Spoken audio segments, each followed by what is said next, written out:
Alrighty. Hello everyone, good morning, afternoon, evening, and or night. Welcome to the stream. My name is Steampunk Fiend. I hope you have a wonderful day today. If not, welcome to the Barkade. Let's hopefully have a nice, weirdly cozy kind of day.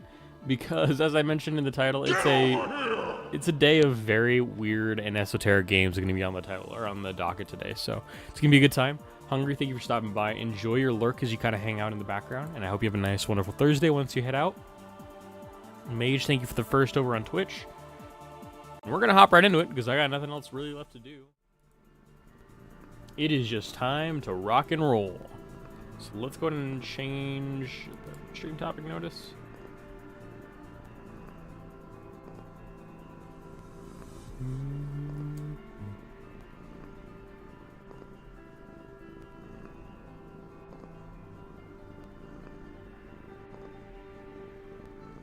Okay. So, our first game today is going to be Last Chance in Xollywood, which is, I think, it's like a weird visual novel kind of thing. I'm not sure how it's going to go, but I've had this game in my backlog for a long time, and I'm like, I kind of want to play it just to see what it's like. And that's the reason why it's here, because I want to share that experience with you guys. I want to show you what it's like to experience Xollywood firsthand with really no preparation whatsoever. So, without any further ado, here it is on the screen. I'm going to go ahead and mute our music here, and hopefully the game audio is not too bad. I legitimately have no idea what I'm going to get into with this, but I can only hope that it's going to be fun. The year is 2099. Ingress, an extraterrestrial metropolis, soars in the mesosphere above Earth. Ingress is home to nearly 100 million people, representing countless species from across the galaxy. The city is a hub of society and commerce. Its movie industry, Xollywood, produces thousands of movies a year and sells them on planets near and far. It is the galactic center of movie culture. You're already loving this? Good to hear. You've come to Xollywood to make your mark and earn a living, but making movies is a tough business, and the competition is ruthless. Do you have what it takes, or will this be your last chance in Xollywood? Actually, I should have done the tutorial. Hold on. I did not know there was going to be a tutorial for this, but we're going to see. I need a tutorial. So you're a movie director in this galactic city of Ingress. The many choices you make will affect your movie, your coworkers, and your life. Navigate the interface using the mouse or arrow key. Make choice by clicking or pressing space. Right-click or press escape to open the main menu. Or controls in that menu. Okay. Before the game starts, you choose to be one of several characters. Each character has their own backstory and different initial stats. Each set is rated with one of the following words: abysmal, terrible, poor, mediocre, fair, good, great, superb, and hyperbolic. Their stats can be seen on the stat screen from the character menu, or from the main menu. Finance and connection. Okay. These represent your capabilities. These skills will be tested often. During a skill test, you will see which skill is being tested and your chance of success. Your story changes based on the result of these skill tests. Failure isn't always undesirable and can often lead down rewarding paths. Embrace imperfection. At several points throughout the game, you'll choose one of these stats and increase its rating. Sick. Oh.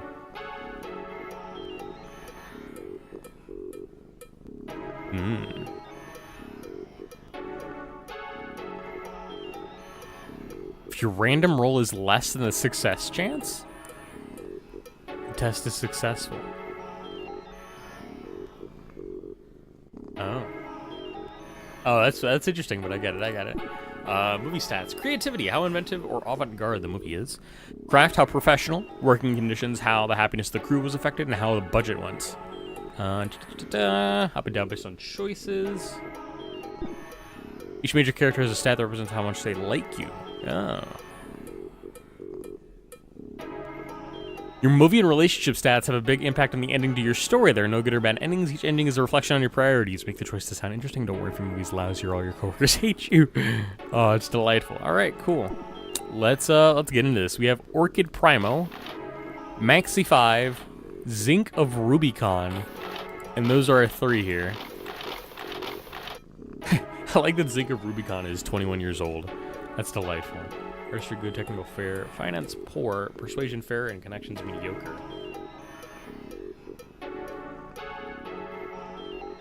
Alrighty. Sorry, I had to drink a little bit of water there. He, him, 34, fair, poor, fair, good, and mediocre. None of these guys have an amazing connections, and the fact that artistry is poor,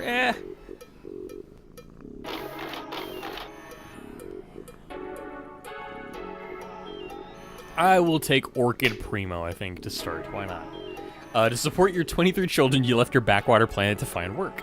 At the time, you never seen a movie, but your flexible anatomy helped you land a gig as a porn star. Okay, delightful. I was not expecting that. If years in front of the camera, you're seeking a more lucrative job behind it. You want to try directing and are looking for a chance in Xollywood. That was so unexpected. That caught me so off guard. You really miss your kids, and you send every spare credit you have to them with a better job and more money. You can put them closer to you. Xollywood is your ticket to a new life together with your family. Yeah, sure. Let's play as Orchid Primo. Scene 1, City of the Stars. Traffic is terrible and you're running late. You peer through the transparent floor of the taxi and see countless lanes of gridlock traffic. Car horn blares incessantly, rattling your seat despite the taxi's noise cancellation field. You hover between two liquid-filled skyscrapers, that's weird, trying to relax, watching people swimming in their shadowy depths. On the seat beside you, a vending drone is selling flavored air. You buy one, pop the seal, and breathe in the smoky citrus odor. You've never been to Ingress before. People call it the city of the center of the galaxy, and you can see why. There are so many different people. You did some traveling while acting in the porn industry. You worked in an Aeron floating hive in a Martian crystal colony, but being in Ingress makes you realize how much more there is to see. Most of your families never left your home planet of New Ulu. If your kids could see this place, their minds would be blown.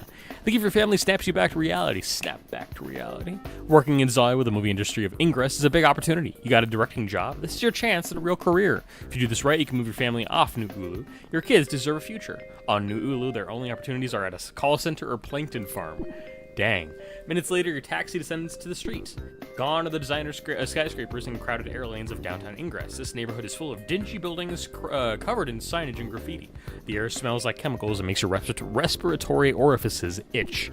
A group of people in shabby envirosuits crouch in the shadow of a trash disintegrator. They are laughing, but when you get out of the taxi, they stop and watch. There's still a lot of traffic here. Cars, gliders, and drones whir by. You set your comlink to filter out all the ads drifting around you in augmented reality. Some still get through. It is raining heavily. Ingress is supposed to have weather control systems. Maybe they're broken in the area. Thankfully, the address you're going to is underground. You hurry into a nearby pedway and ride down a few levels.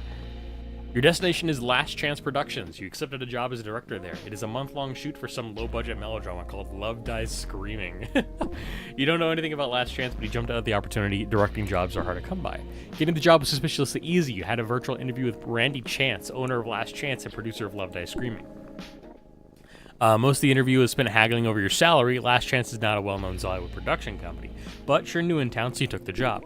Following your map spot, you ride the sidewalk until you reach a dilapidated shopping mall. You scan the mall's directory and your comlink. The only open businesses are a church and Last Chance Productions. Is a church a business, though, really?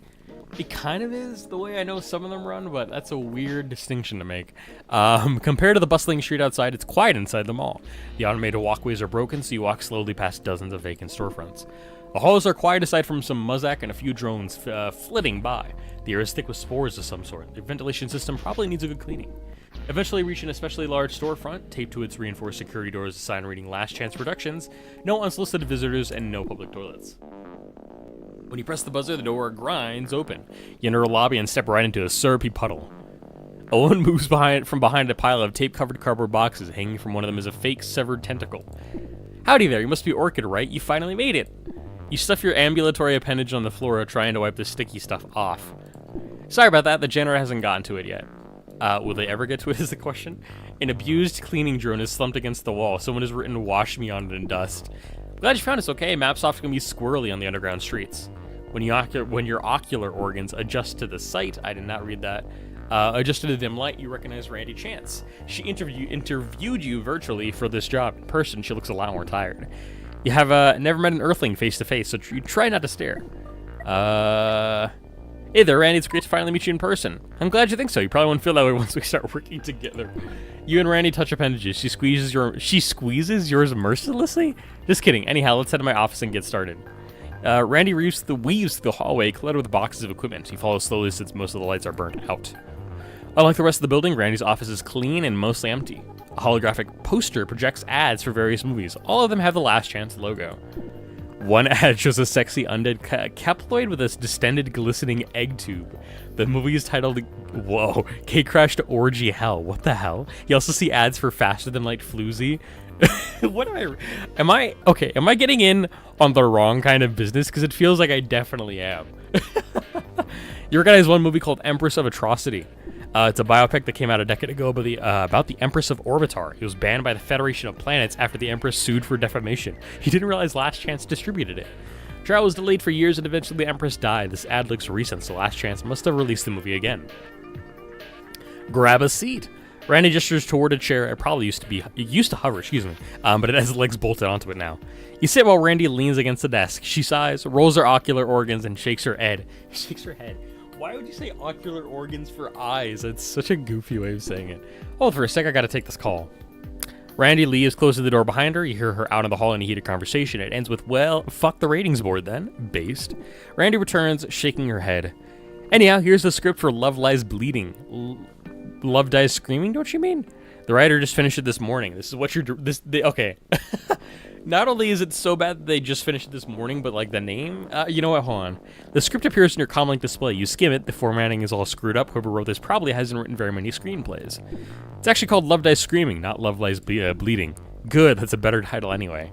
I thought I was directing a contemporary romance. This is most like a post-apocalyptic war story. It's set on Zoberon, that's how it is there. They've been fighting a nasty civil war for generations. To them, this is a contemporary romance. Trust me, I've sold lots of movies on Zoberon. Fair enough. Zoberonans love movies but don't have their own movie industry. Actually, aside from weapons manufacturing, they don't have much industry at all. We do a lot of business there. Randy's snide attitude about Zoberon probably isn't fair, but you don't know anything about the planet, so you stay quiet. You have heard that Earthlings are kind of... Earthlings do indeed tend to sometimes be kind of racist, unfortunately. Flipping through the script, you stop on a scene where a prisoner is buried up to his neck and another prisoner is forced at gunpoint to saw his head off. Why don't you shoot this on Zoberon? You wouldn't have to build sets and labor is probably cheaper than an ingress. Like I think, but I can't tell you. I can tell you don't know a thing about Zoberon. The whole planet is a war zone. There are sapient bogs that swallow up whole villages and flies that go into your orifices and lay eggs. No internet either. Ugh. The weather sucks too. Lots of rain. Any money I might save would be spent on damaged equipment and injury lawsuits. I know because I tried it once. You close the script on a scene of someone being melted by a flamethrower. I need to read it more before shooting starts. We start shooting the day after tomorrow. That gives you a whole day. You don't waste any time. I appreciate that. Glad to hear it. It seems like we'll get along just fine then. Hope so. I wrote in deep freeze for a week to get here. I don't want to leave yet. That reminds me, you need to sign the salary contract. Contract opens on your comlink. Randy sent you the same contract a week ago, but you've been stalling on signing it. Salary is really low. At other companies, production assistants get paid more than this. Oof.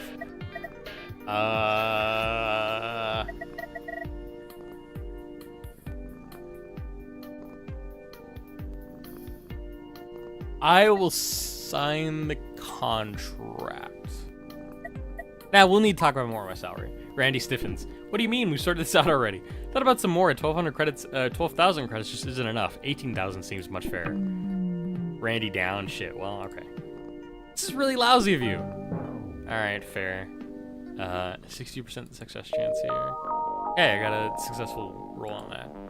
I know what I'm worth. Most director salaries in Xollywood are a lot higher. You're still getting a good deal. You got me over a barrel here. I can't get another director before shooting starts. That's showbiz. But I don't have 6,000 more credits. Job isn't gonna work for me then. Wait, we can figure something out. Hold on. I'm a little worried where this might go. I'm gonna hide the game just in case.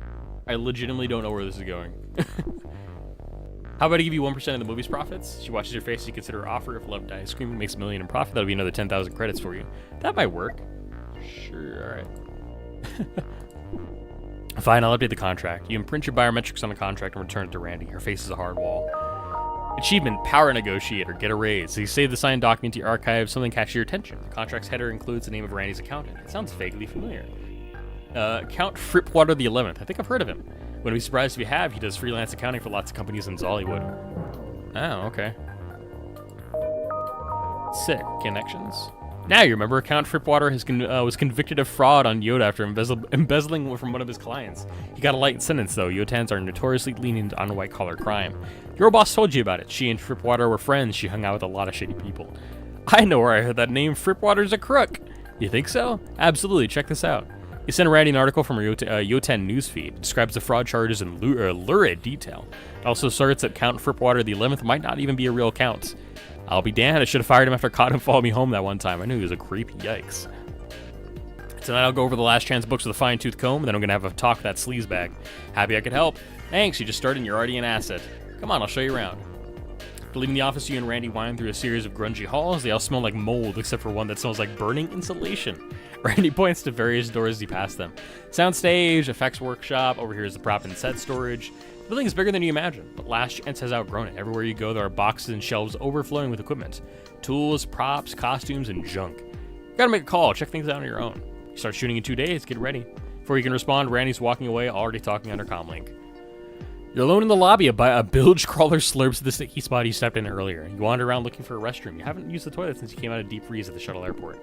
The one you find is predictably disgusting, and the soap dispenser is empty. The toilet doesn't fit your anatomy very well either. You take care of your business and leave quickly. Passing the soundstage door, you hear a voice booming from the other side. You want to see the sets for Love Die Screaming, so you crack the door and peek in. The soundstage contains a surprisingly elaborate jungle village set. The huts resemble armored bunkers with roofs made from petrified mushrooms. Fungal underbrush springs from the floor. You've helped the set design before, so you can appreciate the incredible detail of the set. Looks very realistic despite being made of cardboard, spray foam, and other cheap materials.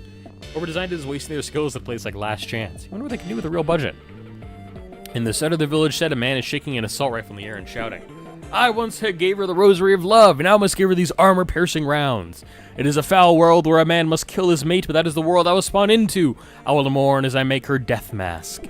His deep voice is an unusual accent. It is powerful and sexy. This person is obviously an actor. Noticing you at the door, he stops speaking. Wearily, he tosses the fake rifle aside. Oh, hello, come in. That was some performance. His cheeks flush blue and his face smooths into a winning smile. I don't believe you. The greatest actor in the galaxy, which I am not, couldn't save these pathetic lines. I'm Maz, by the way. You must be the new director I keep hearing about. I'm Orchid. It's nice to meet you. You touch appendages. You recognize his name from a note in the script Randy showed you. This is Maz Paz, the star of Love Die Screaming. I just got ingress, so I'm still getting situated. You're the only person I met aside from Randy. That's lucky for you, since I'm the only respectable person here. Lots of actors have big egos, so you're unsure if Maz is joking. Thankfully, he starts chuckling. I'm kidding, of course. I've worked for Last Chance for a long time. I've quite a history with some of these people. You must like it here. Maz watches the dust swirl around the lighting grid and rubs his glands. I suppose I do. The movies are all terrible, the people are okay. Some are eccentric, some are crooked, but Xollywood is full of unusual characters. What do you expect? At least the pay is good. He winks as if to indicate that the pay is not actually good. He gazes around the soundstage, imagining all the time he'll be spending here in the next month. So, how did you meet Randy? Randy basically started the whole movie industry on Zoberon, my home world. Before she came Zoberonin, entertainment was just gladiatorial games and public executions. Until today, I've never even heard of Zoberon. It must be remote. That's an understatement. It isn't part of the Federation of Planets, and it's nowhere near any hyperlanes. I have no idea how Randy even found it. To her, Zoberon was a perfect business opportunity. She began making movies about Zoberon using Zoberon and actors. Since there was no competition, she quickly dominated the entire Zoberon and entertainment industry. That is such a hard word for me to say. Very savvy of her. How did you get involved then? I'm from Zoberon. Randy needed Zoberon and actors, and she hired me. Happy she did too. Acting sure beats getting killed in some war. I can imagine. Did you act before you met her? Certainly not. No one on Zoberon was an actor. In Zoberon and culture, there aren't many creative outlets aside from fighting. Actually, that's not entirely fair. I'm becoming as judgmental as Randy. Nonetheless, a warrior is revered in Zoberon and society. I was never much of a warrior on Zoberon. If you can't fight, you're a second-class citizen. When I heard about Randy and her movies, I jumped at the opportunity. I've worked for her since. We've done 16 movies together. You two been working together for a while then.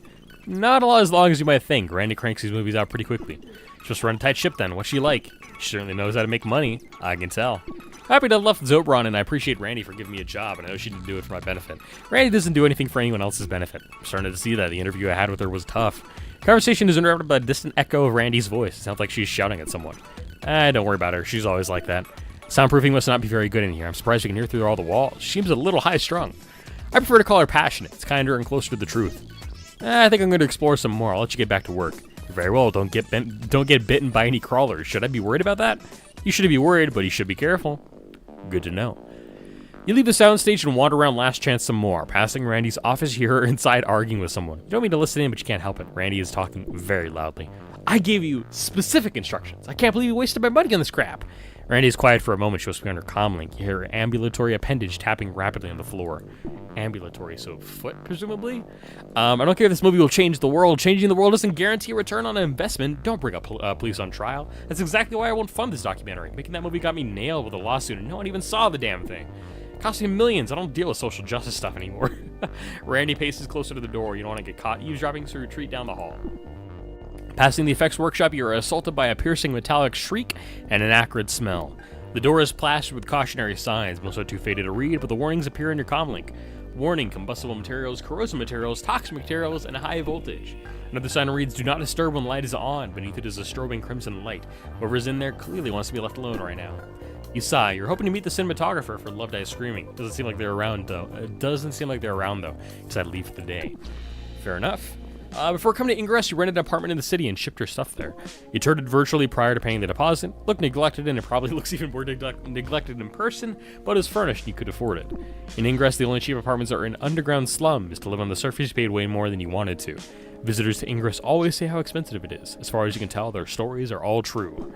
En route to your apartment, you are suddenly famished. You look for somewhere to eat. As you walk down the street, you pass a row of storefronts. Your comlink translates their signs into common. Laundromat sign reads, large machines for large clothes. Species of all sizes are welcome. An ad for a salon slips past your blocker. Fur trim, 25 credits. Cosmetic surgery, 100 credits. Sex change, 250 credits. You see dozens of restaurants and even more food carts. I'm gonna need some more cheap. I want to save some of my money if I can. You take a seat at a diner. When the vending drone marches up to your table, you order a fermented bean bun. It's the cheapest thing on the menu that is edible to your species. The bun is damp from an unidentifiable condiment. As you eat, you look around the restaurant. The other diners wear grime-covered jumpers and crumpled enviro suits. Their clothes are stamped with various corporate logos, and most of the people are vaping despite all the signs forbidding it. You finish up and leave. You have heartburn, but still feel hungry. That is unfortunate. You ride the railway to your apartment. Last Chance is underground, so the sky is just a video screen. But here on the surface, you can see the genuine sun. Genuine sun as it sets. Filters in the dome above you reduce the light to a pleasant brilliance. Your apartment looks smaller and grungier than it did when you toured it virtually. The furniture is okay, though. The bed is small, but there is an adjustable recliner made to accommodate a galactic range of physiques. Does it fit with the other furnishings, and you wonder if a previous tenant left it. Boxes of your possessions are stacked in the center of the room. You spend the evening unpacking them. Few are missing, and you suspect the moving crew stole them. The company you hired had terrible reviews. You slept fitfully that night, waking up several times to tweak the settings in your bed. Near dawn, you finally get comfortable. Unfortunate. And an alert from your comlink wakes you up. You're getting a call from a comm code you don't recognize. Picking it up, you're greeted by an unfamiliar woman. Hello! Good morning. Hello, wait, I already said that, didn't I? I'm Vanilla. Hello, Vanilla, nice to meet you. Well, did Randy tell you about me? I don't think so. She sighs and presses her tail to her face. I am the cinematographer for Love Dies Screaming. I mean, that's a movie you're directing. That's good, I've been wanting to talk with you. Well, here I am. Shooting starts tomorrow and I just got the script yesterday. We really should go over it. You look sort of familiar. Well, maybe, but I'm sure we never met. Anyway, hold on, I'm certain. As I was saying, uh-oh. I was about to say hi, Steampunk back, but no. Hi, Bow Toaster. How you doing? I'm doing pretty well. Thanks for asking. I've got a weird kind of like lisp today that I'm noticing just by myself, and I'm talking very fast, which doesn't help with it. But otherwise, I'm doing well. Thank you for asking. You're Goldie St. Isle. Goldie St. Isle is a well-known cinematographer. Although she's not from Earth, she worked extensively in Hollywood, the Earthling equivalent of Xollywood. She vanished from the movie industry a few years ago. Vanilla's whole body turns flaccid. Her face creases like she's in pain. I'm sorry, I forget I mentioned it. She looks at the floor, then at the ceiling, and finally at you. Hey, look, it's the guy I was talking to less than a second ago, based. Don't worry about it. So we should get this conversation out of the way. I'm not Goldie St. Isle anymore. Louis St. Isle and I are divorced. Ooh. Goldie and Louis St. Isle were a Hollywood power couple. She was a cinematographer and he was a producer. They both won a lot of awards and made a lot of money. Louis is an insecure prick. When I left him, he said all kinds of terrible lies about me. I got blacklisted from every studio in Hollywood. That's awful. Yeah, it was, but that's all in the past. I got a new name and a new career in Xollywood. Compared to being one of Hollywood's best cinematographers making low-budget movies for Last Chance, isn't much of a career. But you don't mention that. Sorry I brought it up. Don't worry about it. Well, we should get to work. Have you read the script yet? Haven't finished it, but I will today. So far, it isn't so great. I'll let other people worry about that. A bad script is the least of our problems. What do you mean? The budget for Love Dies Screaming is only 200,000 credits, and there are a lot of stunts, fights, special effects, and other expensive stuff. Randy told me the budget was 300,000 credits. Vanilla wobbles her head, and her whole body wobbles along. That might be the total budget, but 100,000 of that is going to advertising and distribution. Woof. Randy misled me then. I can't say I'm surprised. Would you have taken the job if she hadn't? Fair point. Flipping randomly through the script in your comm link, you land on an epic war scene. We'll need to be really creative. I'm sure we can figure something out. We don't really have a choice. You and Maz are the only cast and crew I've met. Who's the gaffer? You're, looking at her. Okay, what about the camera operator? Vanilla points to herself. You handle all the lights and cameras yourself? That's crazy. What else do you do? Well, basically everything. I'm also the assistant director, script supervisor, and grip. I just do whatever needs done. I can control machines with my mind. It's like a psychic thing. Helps out a lot. Definitely seems useful, but all that work is still way too much for one person. There's no one else to do it. The crew is you, me, the sound engineer, the effects coordinator, and that's it. We need some more people. We can't afford any. No one wants to work for Last Chance anyway. Well, I'll help you with your work. It's okay, I can handle it. I'm sure you can, but you shouldn't have to. I want to help. Okay then, that's very kind. Thanks. Feeling dejected, you skim a few more pages of the script. It really isn't very good. I should go. I have a lot to do before the shoot tomorrow. Do you want help with any of it? Finish reading the script instead. I need you to get familiar with it as soon as possible. First few days of shooting are simple. They should give everyone a chance to get warmed up. That's convenient. Let me guess, you wrote the shooting schedule too. Bingo. I'll send it to you. See you tomorrow. Waving her tail, Vanilla disconnects. As you go through your morning routine, your comlink reads the Love Dies Screaming script to you. You take a while getting ready for the day. You can't remember where you put some of your stuff, and you're looking for one of your medication pods when the script ends. Love Dies Screaming is about a Zobranan warlord named Marduk Zulvul. He leads his army to attack a rival village and gets crushed. Returning home in defeat, Marduk is ridiculed by his lover, Argo Zulvul. She overthrows Marduk and exiles him from the village. He wanders the jungle, encountering other exiles and refugees. They form a new village, and Marduk is lord again. Marduk leads his new army to conquer his old village. The war decimates both sides, but on the battlefield, Marduk and Argo rekindle their passion for each other. They change from enemies to lovers once again. Ads starting soon for Twitch. The ending is supposed to be upbeat, but he struggled to imagine how two could fall happily in love after everyone they know was just killed in a pointless war.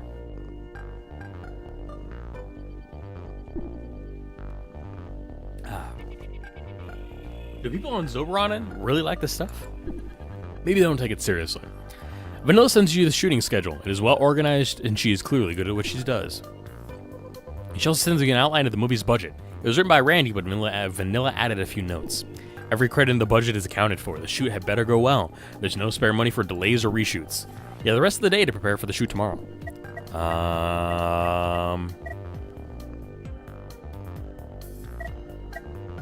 Edit the script, maybe? You go over the script again. The story is bland and predictable. Hoping to get some ideas, you read a few articles about Zobranan and history and culture. The history of Zobranan is defined by an endless series of civil wars. The academic articles you read dismissively describe the planet's people as backward and warmongering. Ooh, okay. I got an 80% success chance. And I failed. Damn it. Alright, can I re-roll that here? Hold on. I want to see if I can. No, it's just predicted that I failed this one. Okay, well, that sucks. Hold on, let me see if I can let's see if I roll back to here. If I can re-roll it again. No, it's just fucking baked that I don't get it here. Can I, see my stats here? Okay, so my... what is it testing on that one?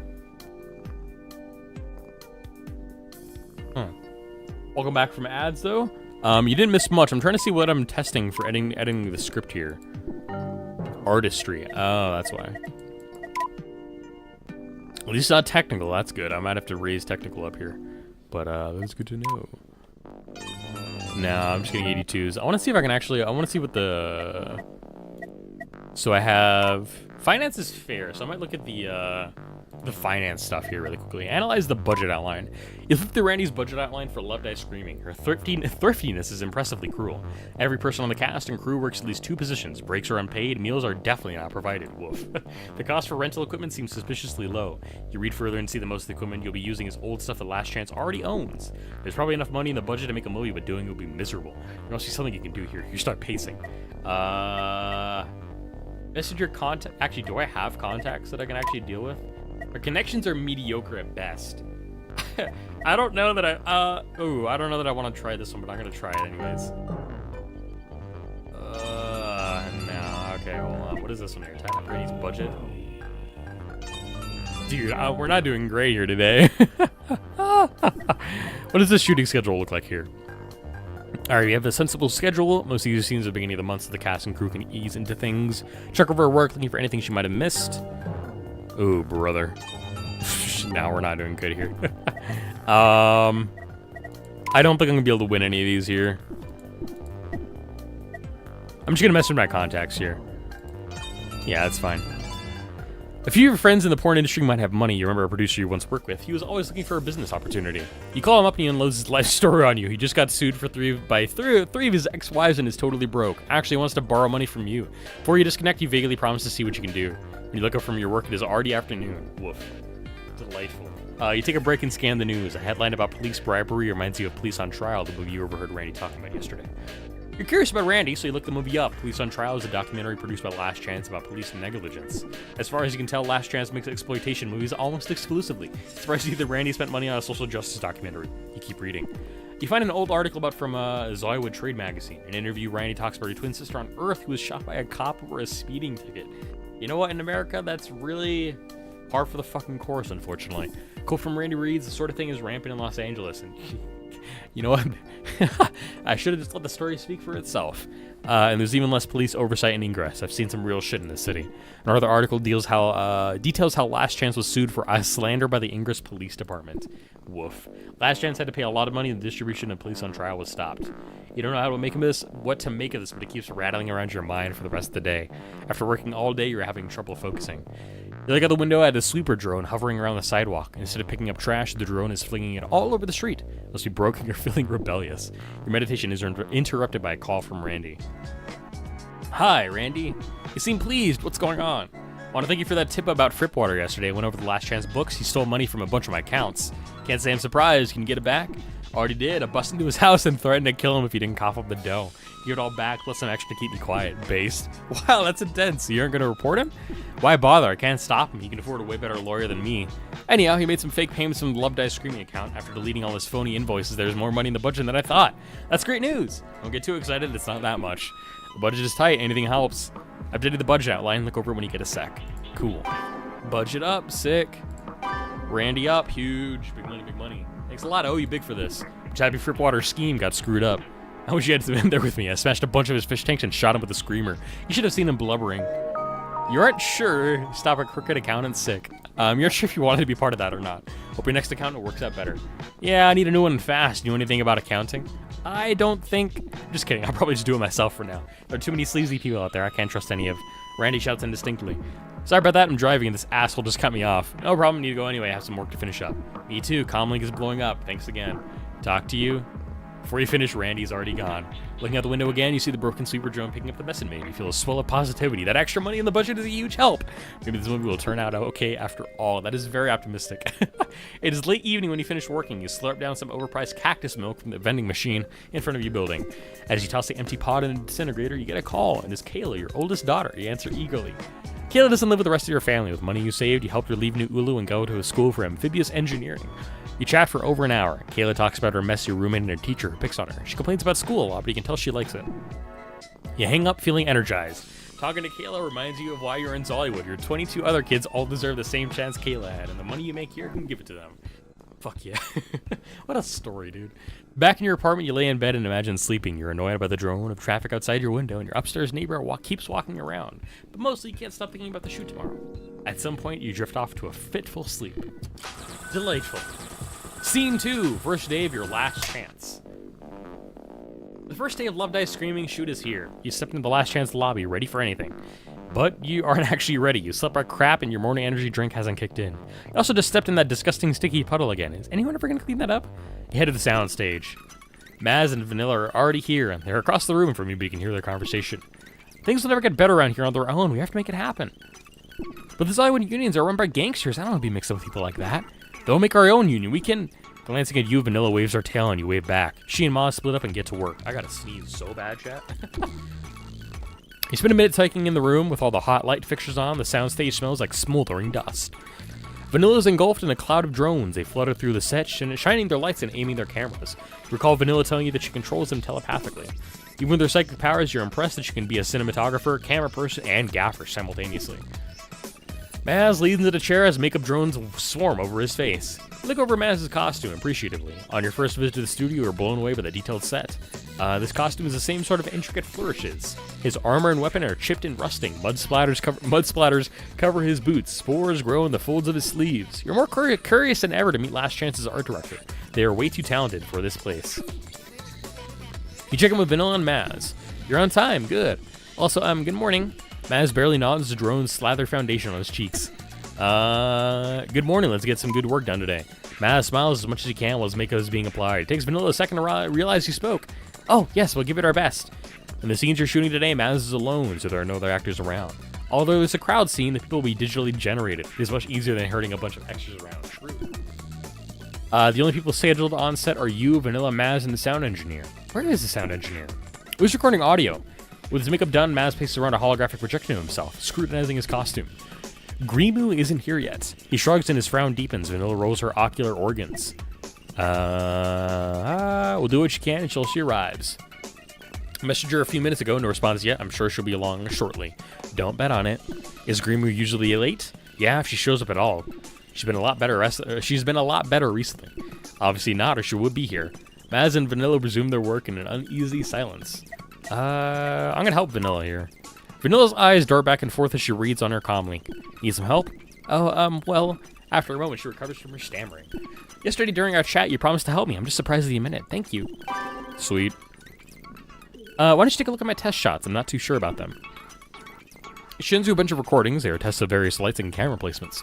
Although their highly polished lighting and camera angles are not very dramatic. Vanilla's style is very functional and utilitarian. All the work she does around here, she probably doesn't have time to worry about being arty. What if you get some more creative shots? What did you have in mind? You have some cool ideas, but they would take too long to set up. Try to think of something that's simple but powerful. Yes, cool, success.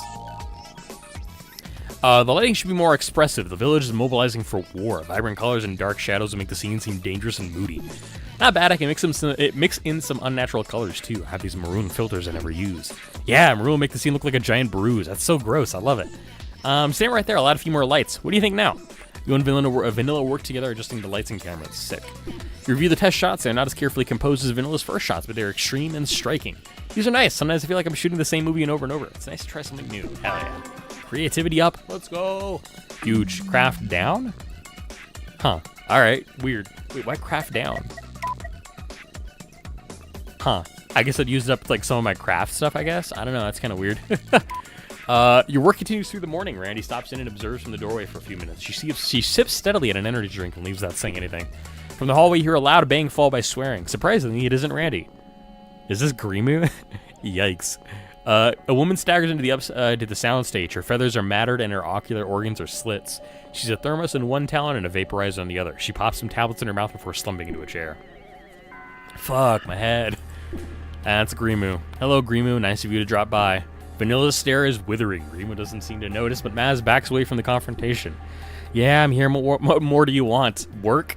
Personally, I would like to be on time and not hungover. I'm not hungover, I'm just tired. Vanilla slaps her tail on the floor. Grimu's feathers stand on an end. You step between them. I'm Orchid, the director. You must be our sound engineer. God, I'm just not equipped to read today. Whatever happened to me. You got it. Let's get to work, everyone. Vanilla wiggles with contained anger. Maz smiles uncertainly. It's a great idea. Sure, why not? Grimu unloads equipment from a locker, stopping regularly to suck on her vaporizer. A few minutes later, all her microphone drones are in the air. You clap your appendages to get everyone's attention. We'll shoot scene 13A first. Get in your places. You finally start shooting. In this scene, Maz's character, Marduk Zulvul, builds a fire as he ruminates aloud about the price of power. Vanilla's body goes slack as she physically controls her armada of camera and lighting drones. Maz delivers his monologue with effortless pathos. The lines are corny and over the top, but he makes them work. Grimu struggles to keep up. We do several extra takes because her drones are not positioned right. The whole time, she's vaping like this is the only thing keeping her alive. Ah, great, she's crashing into drones. What the hell? Shit, sorry. How many more takes are you gonna fuck up today? Maybe I should do the sound engineering too. I don't want... Grimu, we need to talk. Let's go outside. Everyone else take a break. You lead Grimu to a desolate plaza outside Last Chance. The ground is littered with beverage pods. A bilge crawler slithers among them, shaking each one to get the last drops of liquid out. Grimu slouches on a bench. In the simulated sunlight, you notice the dark circles under her eyes. You start to speak, but Grimu interrupts. Okay, you got my loans. What's your problem? You can probably guess. No idea. You showed up 2 hours late and didn't answer when Maz messaged you. I had a rough morning. Sorry to hear that, but I need you to get focused. You're wasting everyone's time. You're both quiet. The bilge crawler slithers fearlessly close to Grimu. She kicks it. Since you're new here, I'll give you some advice. This job isn't worth it.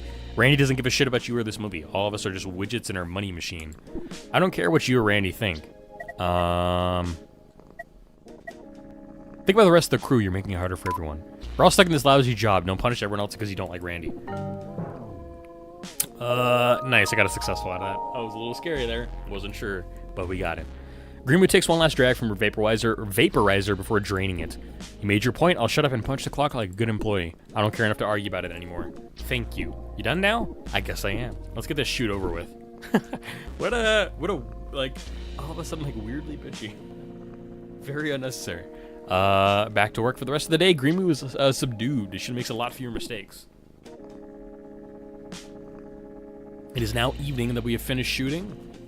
After stowing the equipment and comparing notes with Vanilla, you plod wearily from the sound stage. To make up time, you skipped all your meal breaks. You're crashing hard. Entering the lobby, you're surprised to see a person scrubbing the sticky spot on the floor. Interesting. Hello, it's nice to meet a new coworker. He looks up from the floor and his face brightens. You don't recognize the species, but he looks like a teenager. You're lucky to see me. I don't get out of the vents much. I'm Jarl, by the way. I clean this place up. You glance at the heaps of trash in the corners of the room. When I have time, I mean. Also order supplies, answer messages, and update the website. Sometimes even help on a shoot. Working in the soundstage is the best. Mostly I just fetch things and hold stuff, but one time I got to act. You ever see Clown Harvest? I'm the dude that gets chopped up in the combine. I haven't seen that one. That's okay, you aren't missing much. I'm pleased to meet you, Jarl. I know, you're Orchid Primo, the new director. I know everything that goes on around here. Call me Orchid. Okay, Orchid. Jarl flicks some soap off his pincers. They hit the floor and sizzle. That must be some strong-ass soap. How did the shoot go? Good. Jarl chuckles for slightly too long. Can't fool me, I know the truth. Then why did you ask? I was just being polite. I'm also taking this med that makes me talk a lot. It's kind of annoying, right? It's not. Don't deny it. You can't fool me, remember? How did you know the shoot went badly? You look totally wrecked, but also I can sense your emotions. I can tell you were in a funk the moment I saw you. He tugs on one of his antennae. I'm a Polaron. I always know how other people are feeling. So you're a psychic. Some people call it that. I don't really know, though. That's just how Polarons are. So, I apparently didn't skip that. Also heard you talking to Grimo. I crawl around the events a lot, so I hear all kinds of stuff. But you have lots of stories. Definitely. Buy me a drink sometime, and I'll tell you some. You old enough to drink? That's a rude thing to ask for information. Yes, I am. Polarons don't have laws about that sort of thing. I apologize. That really was just pretty. I was really pretty presumptuous of me. Should have said goodbye, but Jarl interrupts. It sucks you had to fight with Grimu. She can be a real pain in the ass sometimes. She's cool though. You two friends? I'm friends with everyone. Well, almost everyone. Don't get too mad at her. She has a lot going on in her life. I shouldn't talk about it though. It's a good idea. I have to go now anyway. I have to go now. Oh god. I don't know what it is with me today, but I can't speak for the life of me. Holy smokes. It has been a long day, so we're gonna leave. You're hungry, tired, and thoroughly beaten. Vanilla said today was gonna be easy. Yeah, you look like shit. Thanks. Wait, don't leave. I have a question. Actually, it's more like a request. You wait for Jarl to finish, but he pauses uncertainly. It's the longest you've been quiet since you met him. What I'm trying to say is, you wait, as in his antenna and twitch a few times. Let me help you on a shoot. I don't want to clean the floors. I want to make movies. Randy's the boss. Talk to her about it. I just want to learn. I'll work off the clock. Come on, I'm begging you. You know what? All right. Hell yeah, I knew you were cool, and that's because I can sense your emotions. I'll work something out. It might take me a few days, though. This is huge. Thank you so much. I'm so pumped. Jarl's excitement is a little overwhelming. No problem. Sick. You can barely keep standing. I really have to go. I'll see you around then. You wave while stumbling out the door. You stagger from the abandoned shopping mall that houses Last Chance. You make it to the railway, but there's a big protest happening and the station is packed. You can't deal with this right now. You call a ride and get in. On the way to your apartment, you get stuck in a traffic jam. You're so hungry that you eat dinner from the vending drone in the back of the cab. Back at your apartment, you fall asleep with the lights on. Now it'll take a chunk out of your power credits for the month. Made it through day 1 of Love Dice Screaming. Only 30 more to go. Scene 3, the high price of a day off. You've been shooting Love Dice Screaming for a week now. It is utterly grueling. You work late nights and miss breaks. You and the others surviving on energy drinks and nutrient paste. Some people are using stim injections, but you aren't desperate enough for that yet. They make you too twitchy. You've done worse shoots. You used to be an actor, and being in front of the camera is worse than being behind it.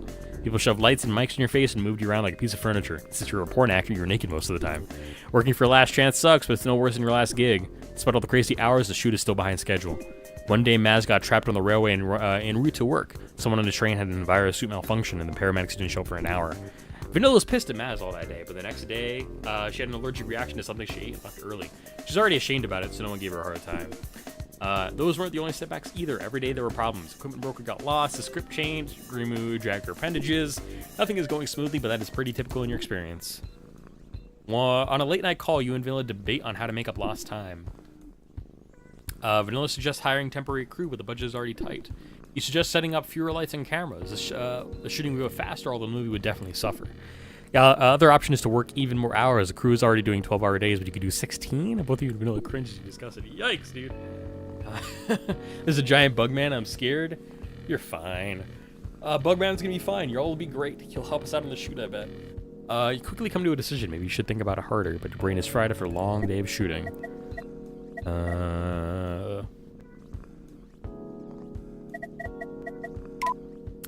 Alright, budget fair.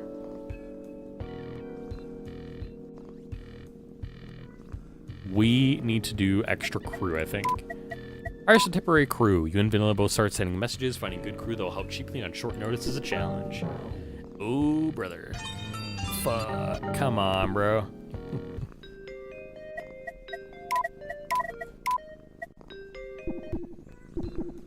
Let's see if I can, like, not fumble, but, mess around with this, see if I can get a better result. Sick, there we go. I just really want this one to work. You know a freelance production assistant who owes you a favor. They aren't very experienced, but they are eager for an opportunity. Send them a message and explain the situation. They offer to work cheaply, they must be desperate. Quickly agree. Sick. Nice. You sleep through the night and are woken up by a calm-like message. Hazy light burns through the filter on your window. Vanilla's calling again. It feels like you just finished talking to her last night. You've been spending a lot of time together, maybe too much. Good morning. Sorry for the early call. You're probably sick of talking to me. There's no one I'd rather talk to. Vanilla's face twisted into an ambiguous expression. Okay, that's nice. Anyway, I have good news and bad news. Give me the bad news first. They're both the same. The shoot is canceled today? That's terrible. Nothing we can do about it, though. We're even farther behind schedule. You're right, though. No point in stressing about it. I'm glad my air of nonchalance is convincing. I'm actually going to stress about it all day. What happened? Rinaldi, the art director, was building a new set piece last night. There was an accident and his appendage got torn off. He went to the hospital. Woof. That sounds bad. Is he okay? I guess so. Randy told him to finish the set piece today or he... Oh, Jesus Christ. She can't be serious. I'm not so sure. Rinaldi's working on it right now. After losing an appendage? He's a Herculon. It'll grow back in a few days. You don't know what to say. Vanilla twists herself into a shrug. I don't like it either, but we need to get this movie done. Rinaldi knows that too. Anyway, what are you going to do today? I don't know. What are you doing?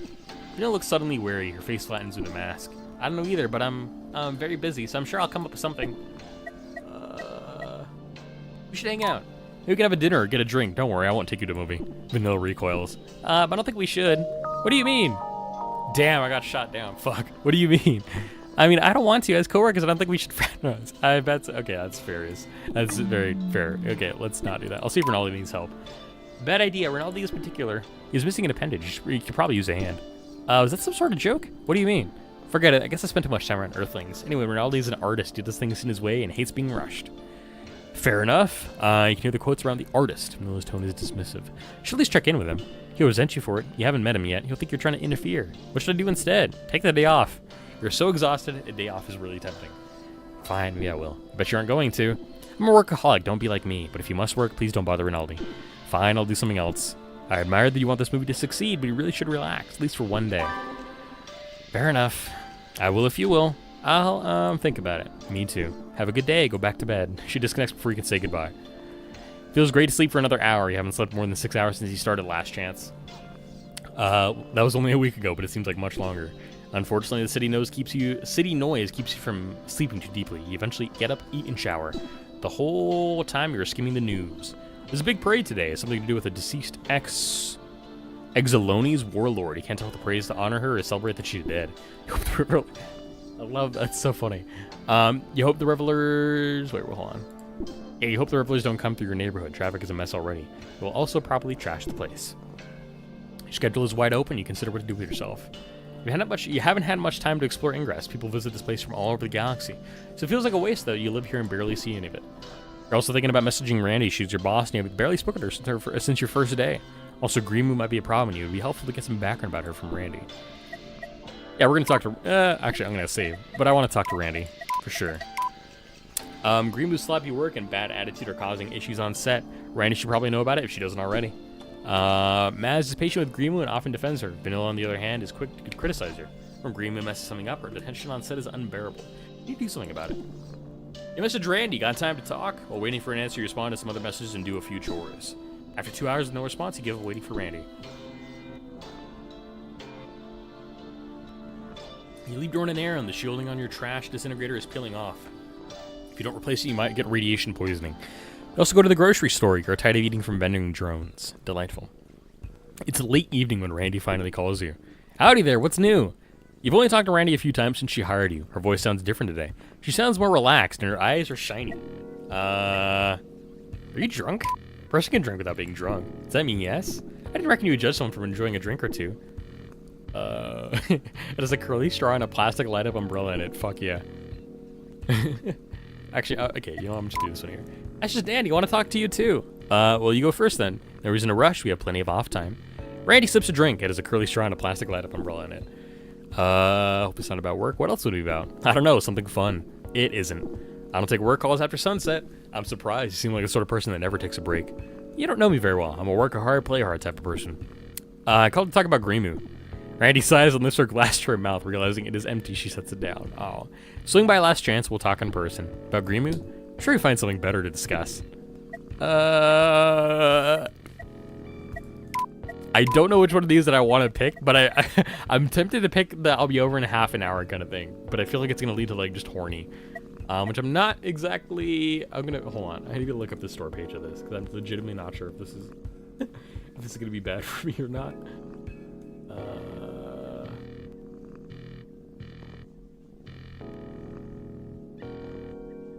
Okay, there's non-explicit sex, apparently. Delightful. That's disconcerting.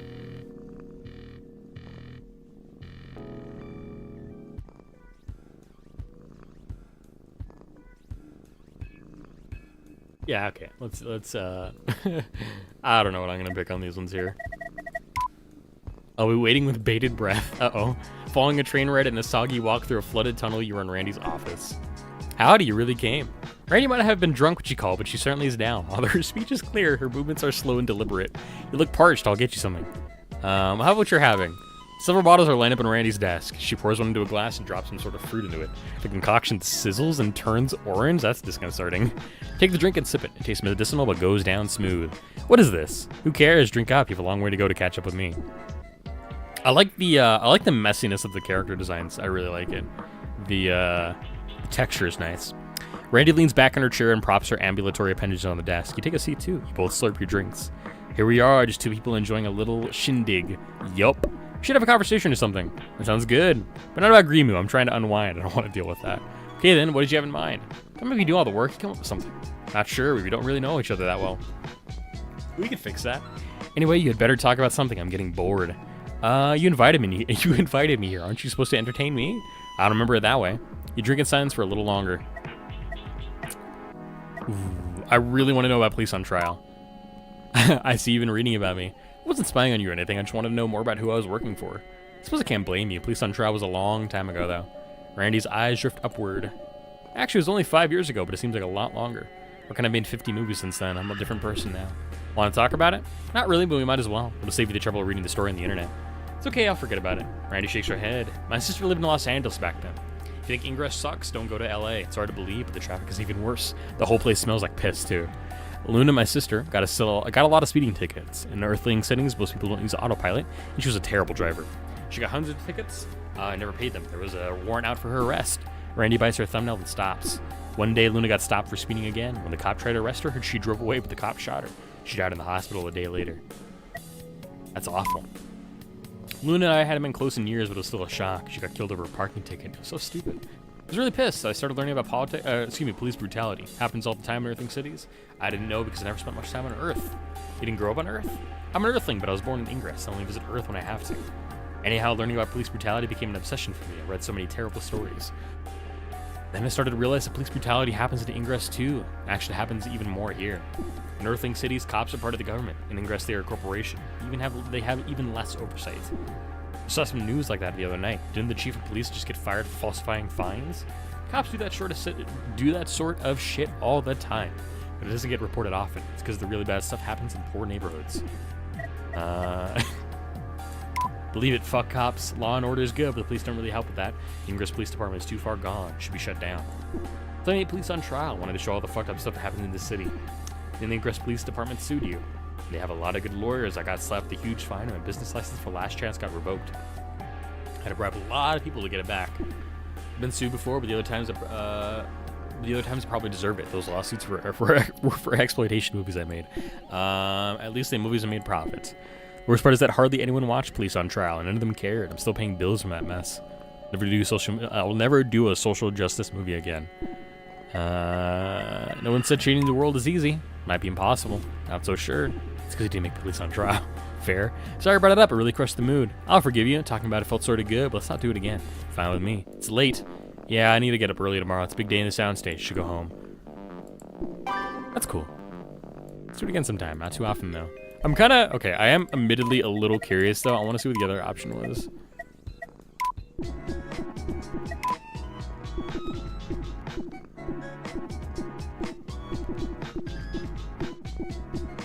What's the worst movie you've made? That's tough. Most of them suck. Human Pet Story is awful. Naked for the President is probably worse, though. Oof.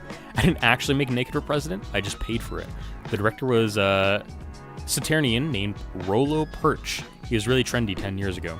Remember him. His sister was Whisper Perch, a famous fortune teller. He hasn't made movies in a while. He killed himself a couple years ago. Delightfully unfortunate. That fucking suck.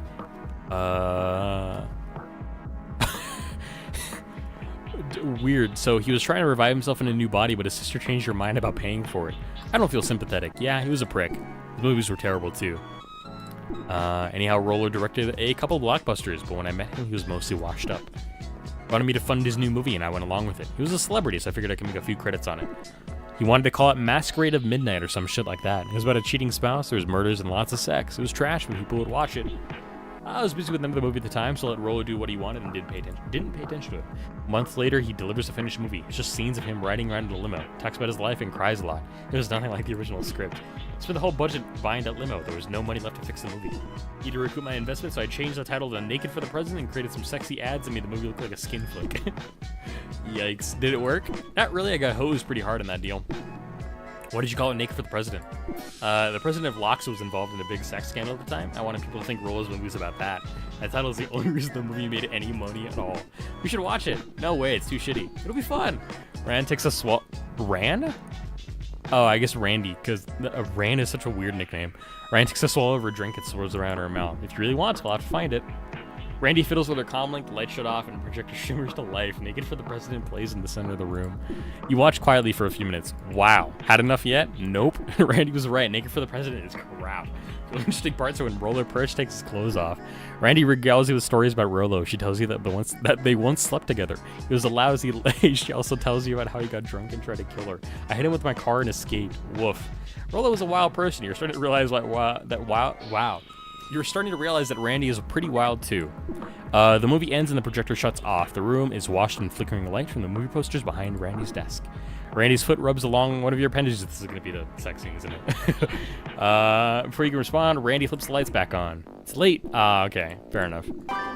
That got me still Randy up. Okay, that's interesting. I kind of still like the other one though better. Just because I learned more about Randy. We're back to our apartment. It's late, but the train is packed.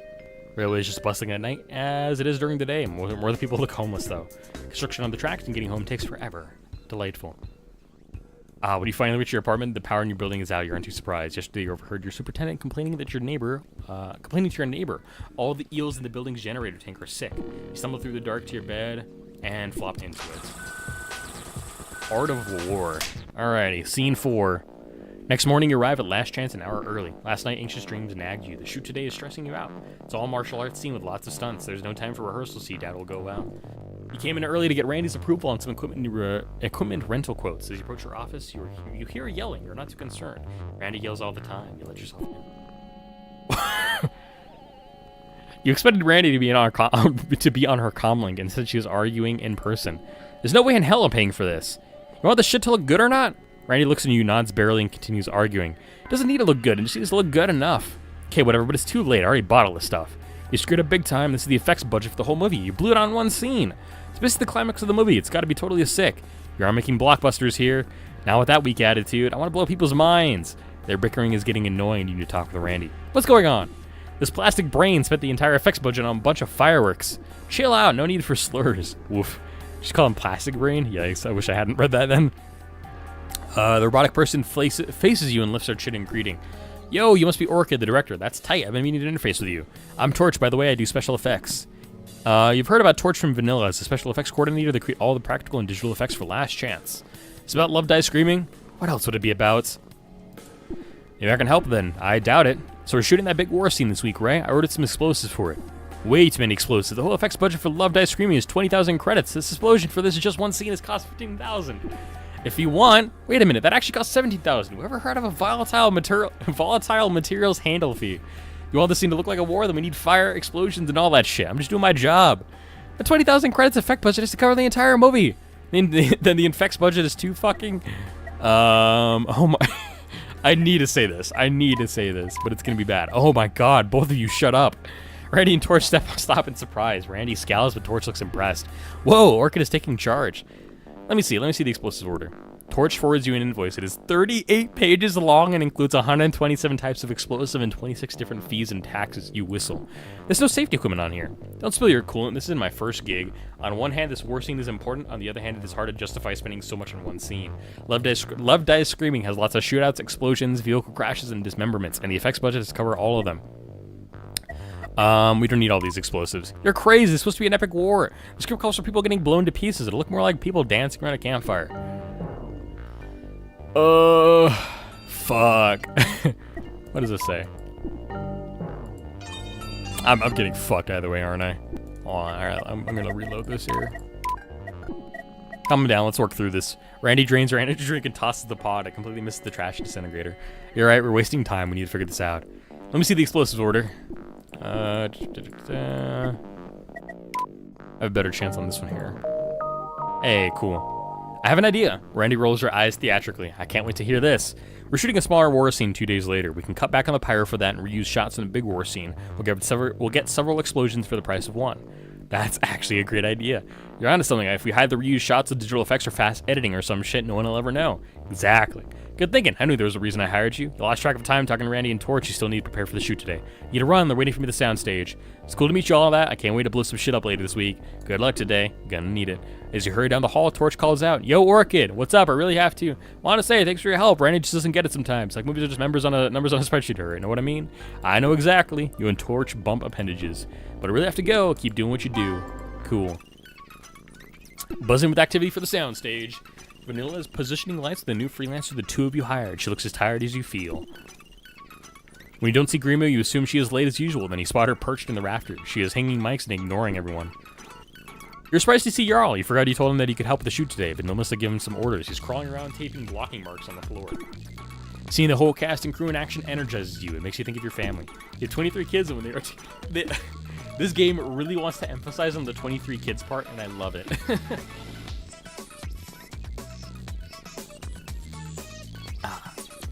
You have 23 kids, and when you're together, it is chaos. But every now and then, when you're working together or having fun as one, you're happily could watch them forever. You feel sort of like that right now. You almost forget how tired you are. You look for Maz and notice him talking with an actor you haven't seen before. You head over to meet him.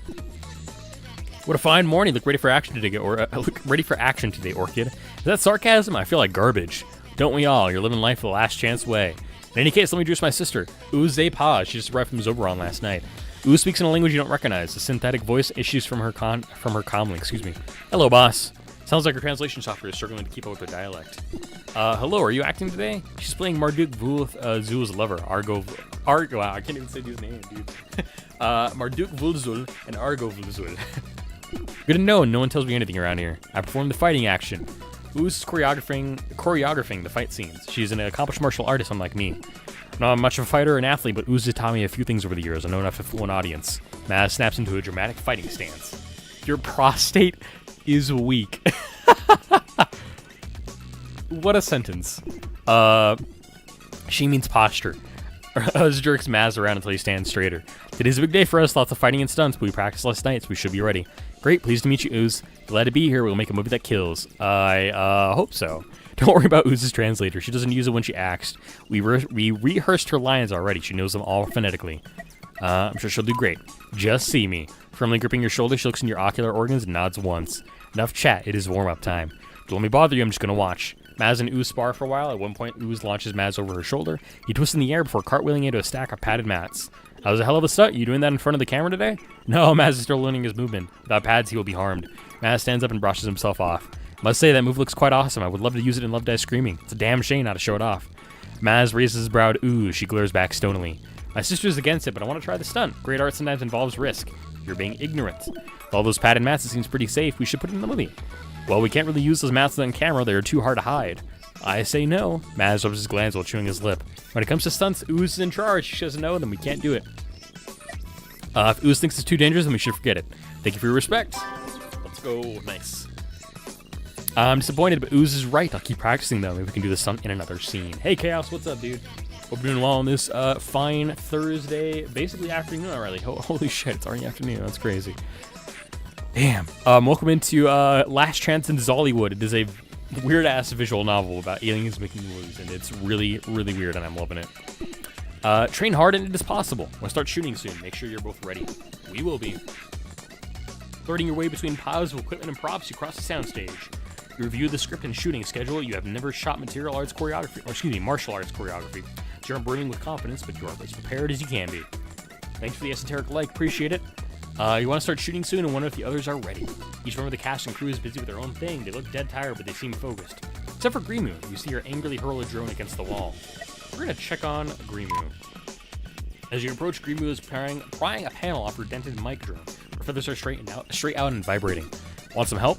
She takes a pull from her vaporizer. I'm fine. I can tell. Very funny. Let me take a look at that. Grimu carelessly tosses you the drone. It slips from your appendages and rattles across the floor. You go pick it up. What's wrong with it? It's totally fucked.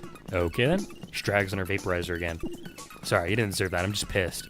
The drone keeps spinning. The gyro probably went to shit. Don't have a spare drone?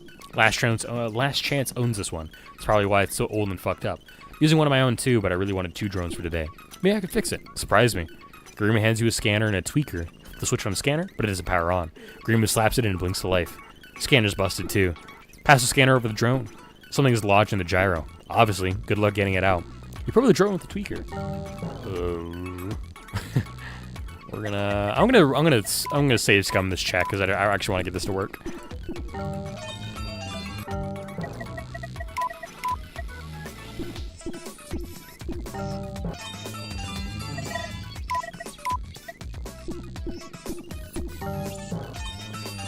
I'm so close, dude. I'm gonna save scum just because I want some points.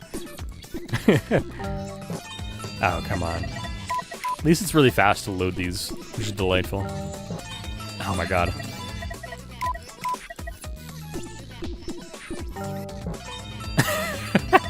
Rolled a natural 1 basically on that one. Great. Oh my god. There we go. Successful. I think there's a nutrient bar jammed in here. Gross, not my fault. I don't eat that shit. Most nutrient bars are made of plankton or fungi and syrup. They're super sticky. Getting them out of your teeth is tough. Getting them out of a precision machine might be impossible. Just throw it away. Hold on, I got an idea. You insert the tweaker soldering attachment into the drone. As the tool heats up, the nutrient bar melts and oozes out. Oh shit. Toss the drone in Grimu, but it stops and hovers in the air. You fixed it, thanks. I was lucky. Skip the false modesty. Glad it's working now. 2 mic drones, I can get way better audio coverage. And we all win. Craft up and Grimu up. Sex. Sex? I meant to say success. Damn it. God, I'm tired. By the time you finish with Grimu, the rest of the crew is waiting to shoot. The shoot is underway. You're shooting several martial arts duels between the rival warlords, Marduk Zulvul, played by Maz, and Argo Zulvul, played by Ooze. Those are the most challenging and exciting scenes you have shot so far. The shoots were mostly dialogue scenes with Maz, and most of them they weren't even other actors. The additional characters are going to be added digitally in post-production. After a few takes, Ooze starts commenting on your directing. She advises you on camera placement and movement. She choreographed these fights, so she has a lot of ideas. As the shoot continues, Ooze gets increasingly bossy. When she disagrees with you, she confronts you without hesitation. Her domineering attitude annoys Vanilla. Ooze is a great stunt person and martial artist. Her suggestions about the camera work are unconventional, but they really enhance the fluidity of the fighting choreography. During a break, you are reviewing the recent... During a recent break, you're reviewing the recent shots with Vanilla and Maz. I'm having such a trouble speaking today, and it's so weird. Ooze has a lot of opinions about directing. I thought she said that she's never worked on a movie. She hasn't. Back on Zobron, she was a scout in the militia. She's barely even seen any movies. She's a natural. I wouldn't say that. It would for Vanilla to continue, but she doesn't. What do you mean? She's a stunt person, not a cinematographer. Look at these shots. The framing is sloppy and they are too hyperactive. It's disorienting. I think that looks sort of interesting. Ooze has a good eye, but she doesn't know anything about movies and it shows. I see your point. Vanilla and Maz are both uptight. Or, excuse me, are both right. The shots that Ooze suggested are often striking, but just as often they are confusing and ugly. You need to rein her in. It'll be tough to edit all these weird shots into a coherent scene. I want to see what more she has to come up with here. Let me see my character stats, though, here.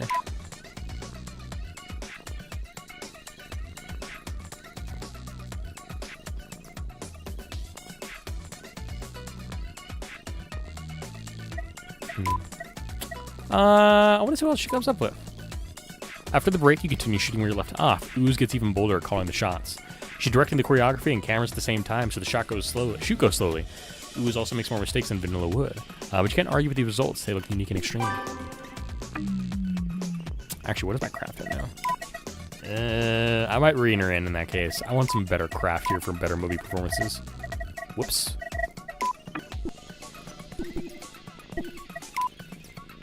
After the break, you tell Ooze that Vanilla will be calling the shots this afternoon. Ooze shrugs. Do what you want. It is your movie. With Vanilla at the helm, the shoot goes smoothly. Ooze takes orders without protest. Shots are not as extreme as with what Ooze suggested, but they are attractive and professional. Shoot moves along rapidly. What's my creativity on, anyways? It's mediocre. Craft's fair. Shoot progressive with only the usual amount of incidents. Jarl has been really helping out today. He mostly just pushes lights and sets pieces around, but he listens carefully and moves quickly. He's a good assistant for Vanilla. His extra help frees Vanilla up to focus more on cinematography. The resulting shots are impressively slick. Vanilla definitely knows her stuff. Sick. There goes our craft again. Back up to good. When Jarl isn't busy, he also fixes stuff. One of the electrical panels has been burnt out since you started, but Jarl gets it going again. He also unclogs one of the hazers. It shouldn't surprise you that Jarl is so handy. He cleans and maintains this whole decrepit building. Glad to have Jarl around most of the time. He's enthusiastic about making movies, probably too enthusiastic. He pesters you and the crew with questions and makes a lot of dumb jokes. This morning, Jarl's bubbly attitude was endearing, but after hours of shooting, people are getting annoyed. Jarl's psychic ability to sense emotion should make him realize how irritating he's being, but he is young, excitable, and not very self-aware. Moments ago, Grimo told him to shut the fuck up for 1 second by the end of the day. Oh, excuse me, by the end of the day, she probably won't be the only one expressing her frustration. No! My working conditions are down, which is putting them in the trash if I can. I gotta get those up at some point. Sky screen is turned to night before you finally finish shooting.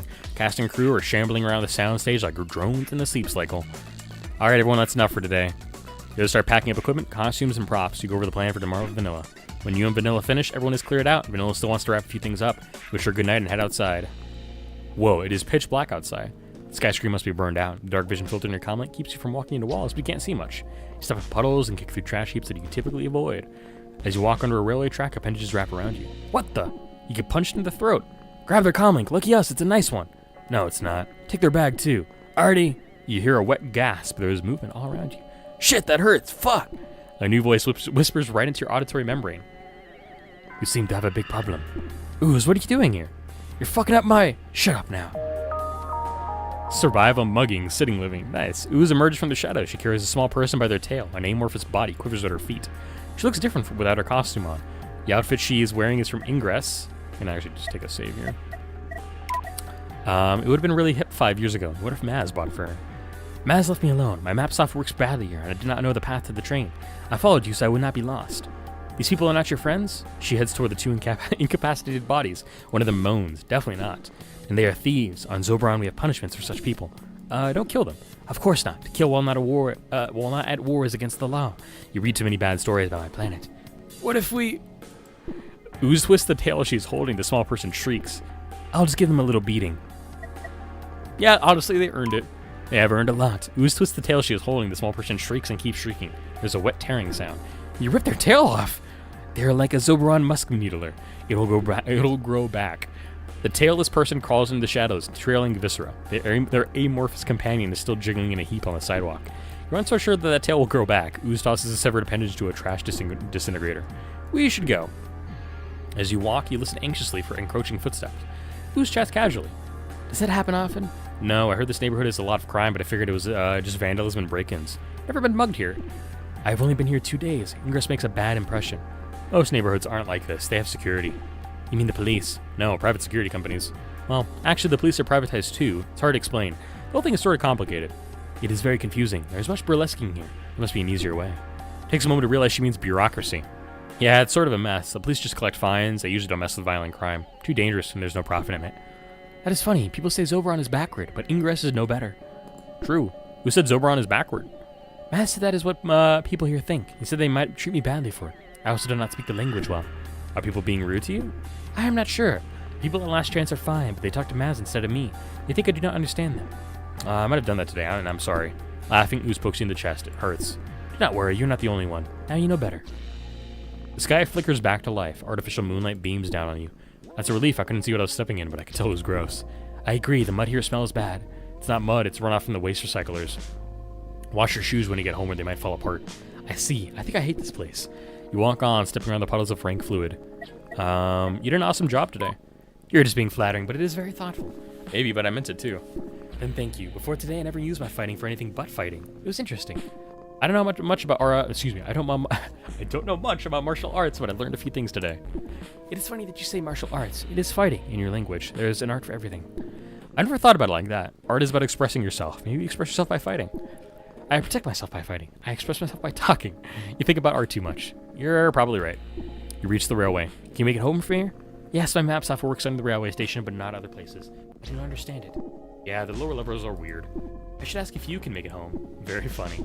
I am serious. Ingress is a dangerous place. I'll be fine. Good night. Yes, it is. Ooze boards a train. The door swings closed, but jams halfway. As it grinds and shakes, Ooze watches in confusion. You walk over and kick the door until it slams shut. Through the train window, you see Ooze's mouth thank you. You board a train going the opposite direction. Slouching on the bench, you hope you don't fall asleep and miss your stop. Ooh. I've become more experienced. Choose a skill to improve. I would really like my technical to be better, so we're gonna get our technical skill increased here. You can't please everyone. All right, chat. I'm gonna take you guys on a break here because I need to go get lunch because I'm feeling my low blood sugar. So I'm gonna see you guys in a little bit here. So enjoy some music. I'll see you guys in about like 30 minutes at most, and they'll be ready to rock and roll. So I'll see you guys very soon.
Alrighty.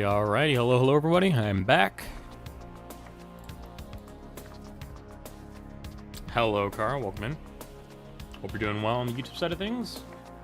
Welcome to Thursday Fun Shenanigans. Alright, we're gonna go ahead and mute that. And get our game audio walking back in. That's kind of a good song, though. I might have to look at that later. Kind of good. Alright, guys, we're back. We are gonna be hanging out, playing some more of Last Chance in Xollywood. We're gonna play this about for another maybe an hour and a half, maybe an hour at most. And then we'll hop on over to our last game of the day, not tonight. So, we just started, I believe, Scene 5, which is Act 5. And I forgot what the title of the act was, but it's okay. For the last few days, you've been shooting nothing but fights and stunts. They went as well as expected. There were injuries and property damage. Your camera drone was smashed by an out-of-control boomerang. An extra passed out from smoke inhalation. Your auditory membranes are still vibrating from all the shouting and the gunshots. It's hard to imagine this movie will ever end. The weeks feel like months. Vanilla's shooting schedule has become your life. Every time you mark off a page, there's a little glimmer of relief. It is hard to tell, but you are making progress. You stagger into the soundstage, dragging a spine-bending spool of cable. It is early in the morning before another long day of shooting. You're already tired, sore, and dirty.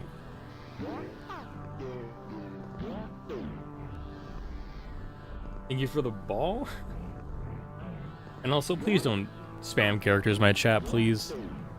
It is a thing I don't like to see in my chat. It's kind of annoying.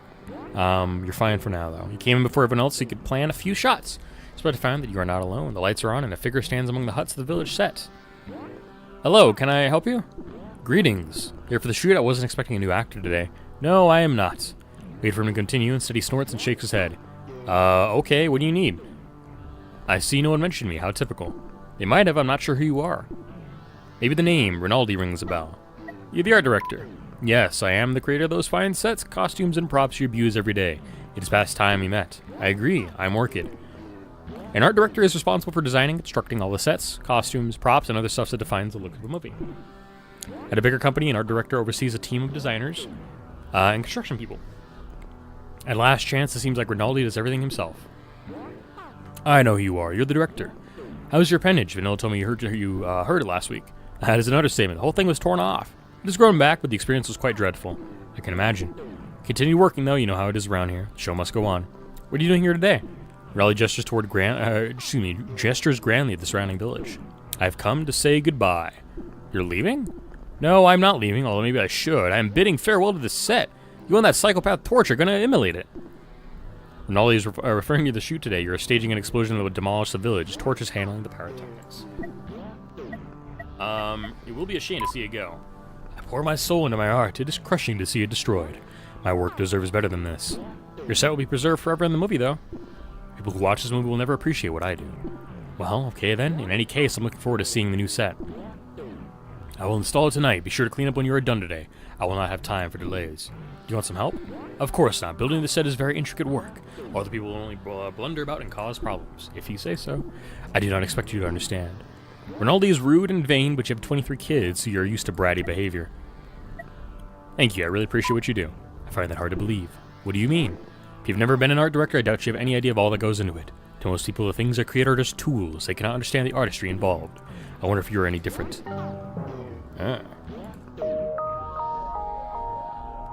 You're making a lot of assumptions about me. First time I saw the set, I was blown away by all the details. Every hut is different from the others. Point to a hut near the back. This one's my favorite. It's wrapped in mourning banners, and props. There's a funeral altar inside. The props tell a story. You made all this with recycled materials. At most production companies, the set would cost 10 times as much. I know you have skills, and I know you care about your work. Please spare me the attitude. For once, Rinaldi does not respond with a condescending remark. I see. I was mistaken. I apologize. Apology accepted. I understand how you feel. It must be frustrating to work so hard on something that most people won't ever notice. Thank you. It is nice to work with someone who appreciates the finer things. Soundstage door hisses open and Torch walks in. They bob heavily under the weight of 2 duffel bags and a backpack. A cart loaded with even more equipment hovers behind. Yo, what's poppin'? Rinaldi glares at Torch. I should be off. I've so much to do. Sure thing. Rinaldi rolls quickly from the room without even acknowledging Torch. Hey, Torch. We ready for the shoot today? I have a ton of stuff to set up, but I'm really charged up about it. I'll blow the doors off this place. Actually, maybe you shouldn't do that. Not literally, don't worry. I'll be totally safe, trust me. The scene will look banging, too. Torch straps her bags with a loud clatter. Help me out, I have a bunch of shit to haul in. Follow Torch out to the tunnel behind Last Chance. There's a van parked there. On inside is a logo almost completely hidden by graffiti. The van unfolds to reveal piles of crates and tanks. All of them are covered in warning signs. It's a lot of gear. I'm a real connoisseur. Come on, help me move this stuff. You and Torch are carrying a gas cylinder. It is dented and smells like chemicals. You wonder if it is leaking. You hold one side of the cylinder and Torch holds the other. Does Torch have, like, limbs? I don't know. You stagger under the weight, but Torch doesn't seem to mind.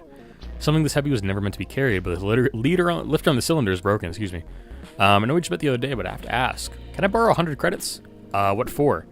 You speak between shaky breaths. The cylinder is slipping in your grasp. The recent inflationary spike, 100 credits isn't much money, but it'll buy you food for a few days. There's a big drone fight today. I need to place a bet. You want to borrow my money to gamble? This is no gamble. I got a hot tip. You'll get your money back for sure. I'll even throw in a little extra. Why not use your own money? I'm broke. Don't look so surprised. You know the pay here is shit. I honestly don't think so, chat. Thought you were cool, but I guess I was wrong. Are you really gonna guilt me about this? Don't get mad. Forget I mentioned it. How about good is Torch's stats here? Fair. You know, I'll take fair. Everybody else is good. Torch is not somebody I necessarily wanted to totally be friends with, but he's okay. Bringing the equipment inside takes several trips. By the time you finish, Vanilla's arrived. The crew is small today, although you're only shooting a few pyrotechnic shots. Setting them up and cleaning up after them will take a long time. There are no actors today, and the sound effects will be added in post-production, so Green isn't around either. Just you, Vanilla, and Torch. Vanilla's running the cameras and lights, Torch is handling the pyrotechnics.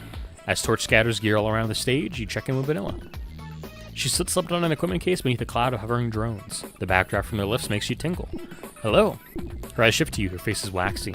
Hello. Ready to shoot? Do I look ready? Her reply is sharp. I guess not. Something wrong? She looks up at all the drones. A lighting drone flickers sporadically. I thought I fixed that damn thing. The drone flows to her. She prods with her tail. What shouldn't have snapped at you. I'm sorry. I'm having a rough day. Don't worry about it. Seems like it seems like every day is a rough day here. It's true. This one is special though. Want to talk about it? No, I really don't. You pause, wondering if Vanilla will continue. She tinkers with her drone. Maybe I can help. I doubt it. I have something personal to do, but I just don't have any time. Take the day off. Yeah, right. I'm serious. It's an important scene. I should be here. I can be the cinematographer today. Don't worry. Vanilla's expression is ambiguous.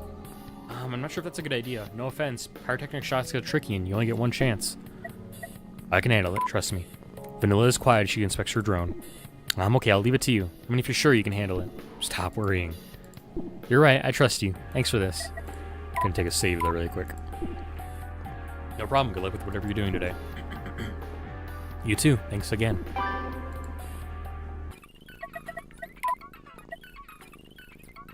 Vanilla leaves. You and Torch spend all morning setting up for the explosion. It takes you a while to get familiar with Vanilla's equipment.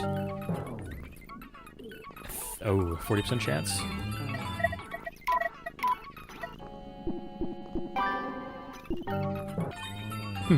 I am gonna save scum this one.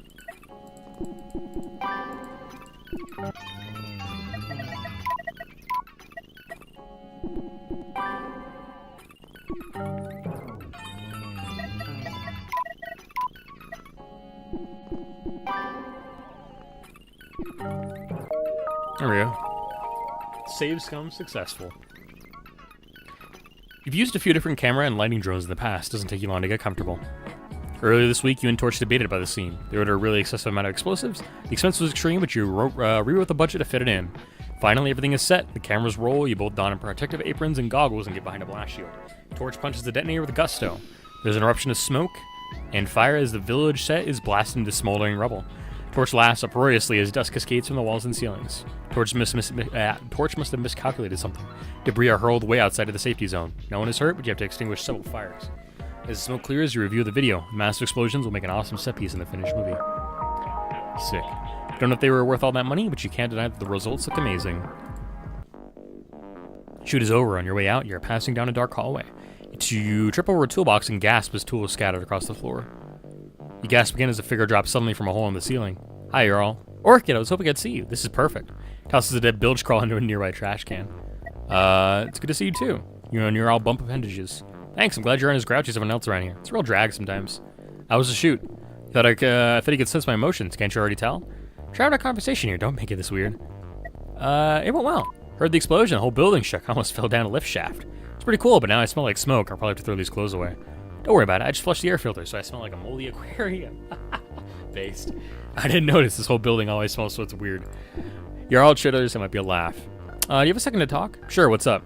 Want to say thanks for letting me work on that shoot. No problem, you helped a lot. You're like the wise, worldly boss in one of those gangster movies. You're tough, but you just want to raise the next generation right.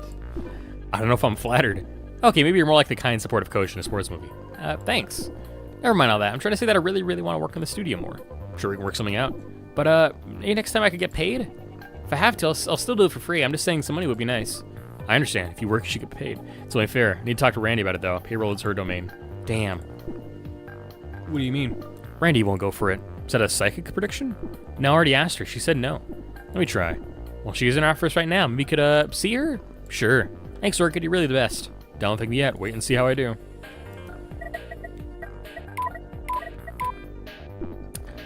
Randy's door is ajar, so you go in. Randy's sitting on the edge of her desk and sipping a beverage. She waves distractedly.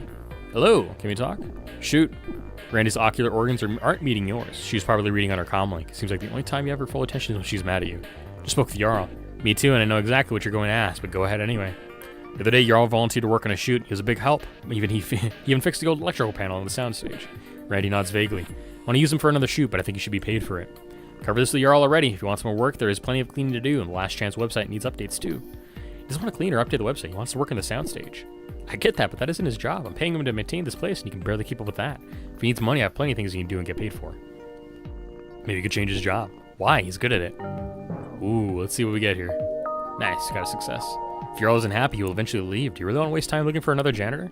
Did he say he was going to quit? No, but Jarl is smart. He knows he can get more money. He can get more money elsewhere. Randy grunts non-committedly.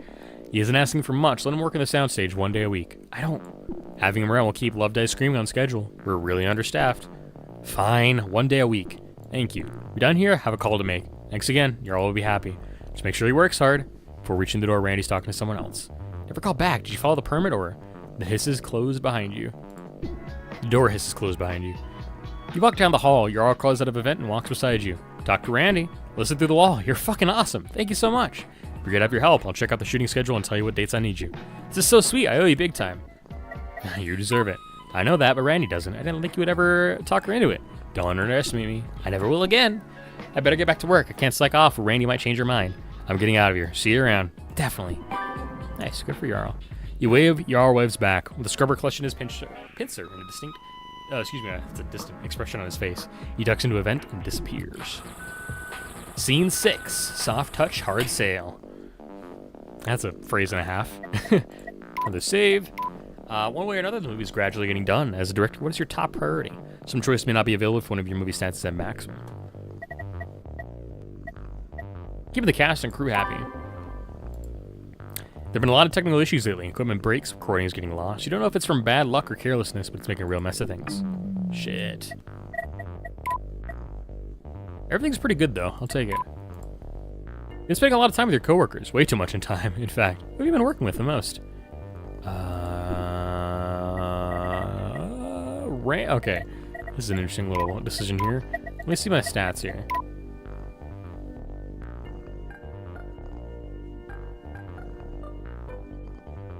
Okay, so I could either do Vanilla or I could do Randy. I'm gonna roll a die for this.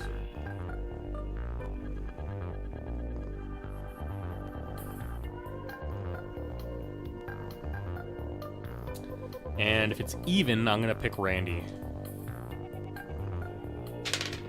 It is a 2. I'm just closing my die bag really quickly here.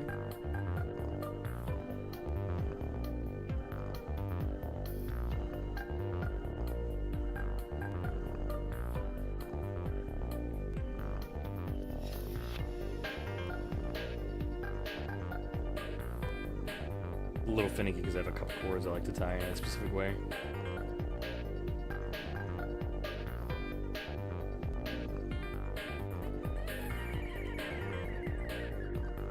Alrighty, Randy.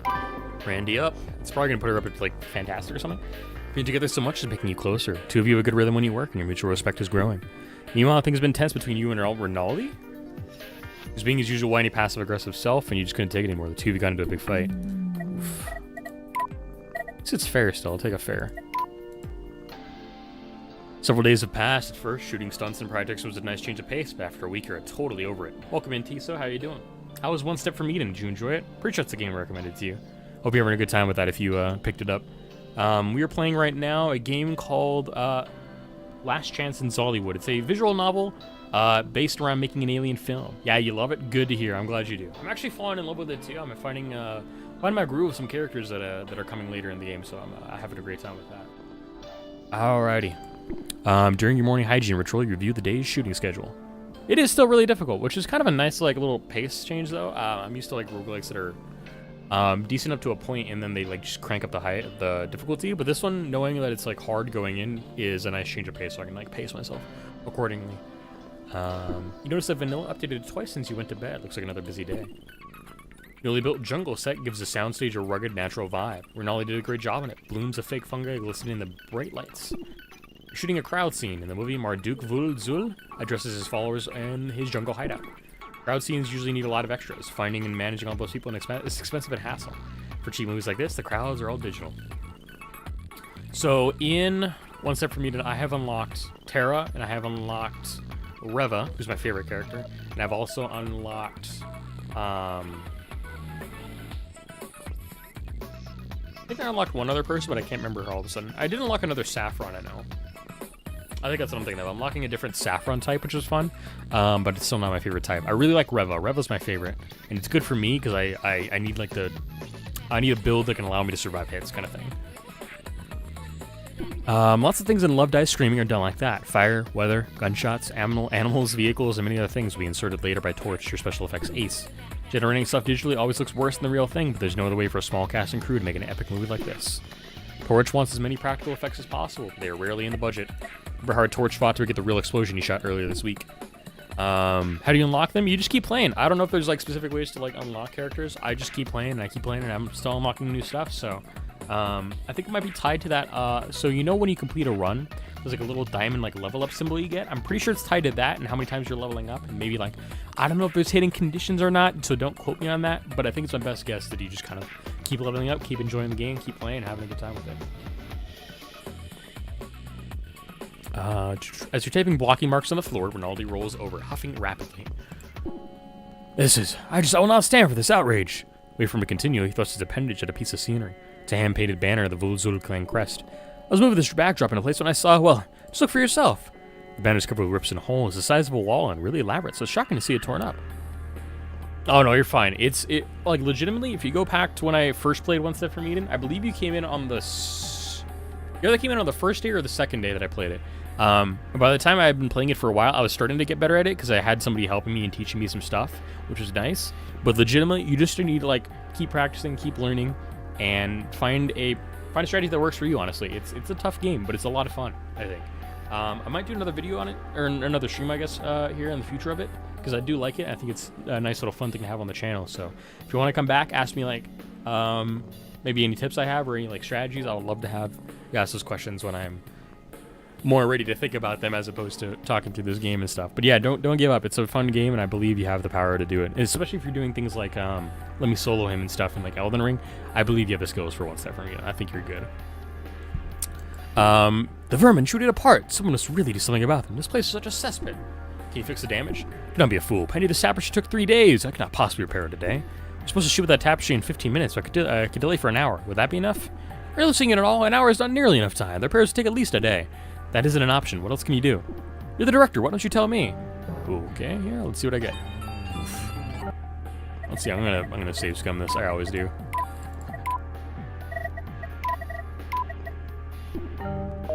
There we go. What if we make the damage look intentional? According to the script, this tapestry is the pride of the Zul clan. It should be majestic, not tatty. It's too late for majestic. The movie is set on a war-torn jungle planet. Makes sense for the tapestry to look worn out. Spend the next hour and make it look even worse. Maybe you can burn it to fray the edges. There are probably all sorts of vermin on Zoberon, so even the chew marks make sense. As you talk, Rinaldi looks at the banner, grinding his appendages together in thought. It could work. When Maz recites his big speech in front of it, he can mention the damage. You can add a line like, "This banner symbolizes us. We've seen hell, but we're still here." Something like that. That sounds a little banal. Maz will improvise something better, I'm sure. But your instincts are right. This is our best option. Give me an hour and I will distress the tapestry the best I can. You don't know why it takes an hour to mess up an already messed up banner, but you are happy that Rinaldi's cooperating, so you don't argue. Dope. Later that day, during a break, you hunt down Jarl. Maybe he can do something about that vermin in the scenery storage room. Want to avoid a similar problem in the future. Jarl is outside, pressure washing graffiti off the building. I need your help. How's it going? As good as it can be, I'm scrubbing paint off the wall and getting drenched in corrosive cleaning solution. At least the weather isn't too bad. Jarl gestures to the sunny video screen glimmering between the docks and catwalks that make up the ceiling of this level. Looks like Jarl is in, just started. There's more graffiti further along the wall. There's graffiti everywhere look in this neighborhood. Surprised you're bothering with this. I usually don't. I hate to destroy artistic expression. This is a gang tag. In this neighborhood, I don't want people to think we're affiliated with the wrong gang. Jarl twitches intent at you. But I sense you're on here to gaps. What's up? What do you know about pest control? I know lots. Last Chance is like a pest resort. There are walker peeds in the drains, ghost drifters in the rafters, and crawlers just around everywhere else. Something chewed up some stuff in the scenery storage room. That's no good. Maz's the only one allowed to chew the scenery around here.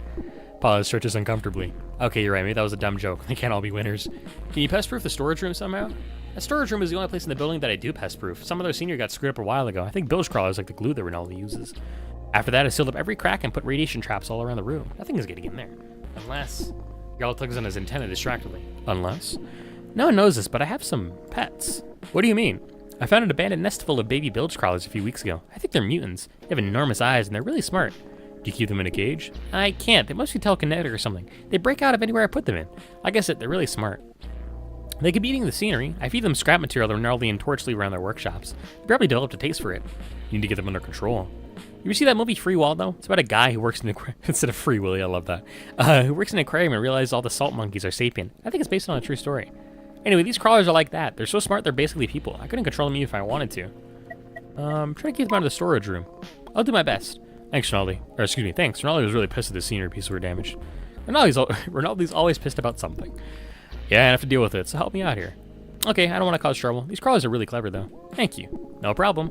You leave your oldest work, hoping you've heard the last of these bilge crawlers.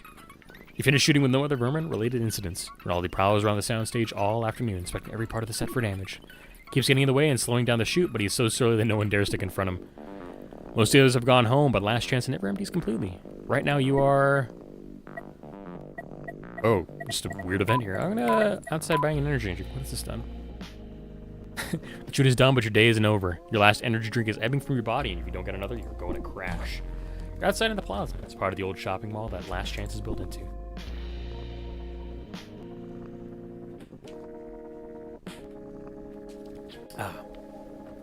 Kicking through mounds of old beverage pods, you find your regular vending drone in its usual spot. It is encircled by dirt-filled planters. Their plants are long gone. This vending drone is a favorite of Last Chance employees. It is cheap and has the best flavors. During breaks, it's normal to see half the cast and crew out here. Ooh. Okay, so that's Zoo. I want to see who's in the yellow one here. So on the sound stage, setting up for tomorrow. You're pacing around, you're thinking all the camera and lighting positions. There isn't much time between setups tomorrow, and you really want to streamline things. You imagine bilge crawlers in every dark corner. That episode today must have spooked you more than you thought. Metallic slamming sound startles you back to reality. Oh, it's Grimu.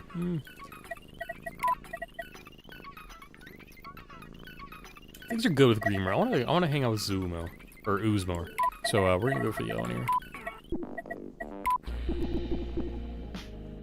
You hear the sound of splintering plastic. Right now, the plaza is empty aside from Ooze, and she's battering the drone mercilessly. Ooze, stop that! What are you doing? I'm taking revenge. This thing is a dirty thief. It accepted my money, but now there's no drink. It does this sometimes. It's just bad luck. You have to pay again. Of course I know that, but it did it 3 times in a row. It hates me. Hold on, let me try. Place an order and a beverage pod rolls out with a pressurized hiss. Works for me. I'll buy you one too. Tell me what you realize that it charged you twice for one drink.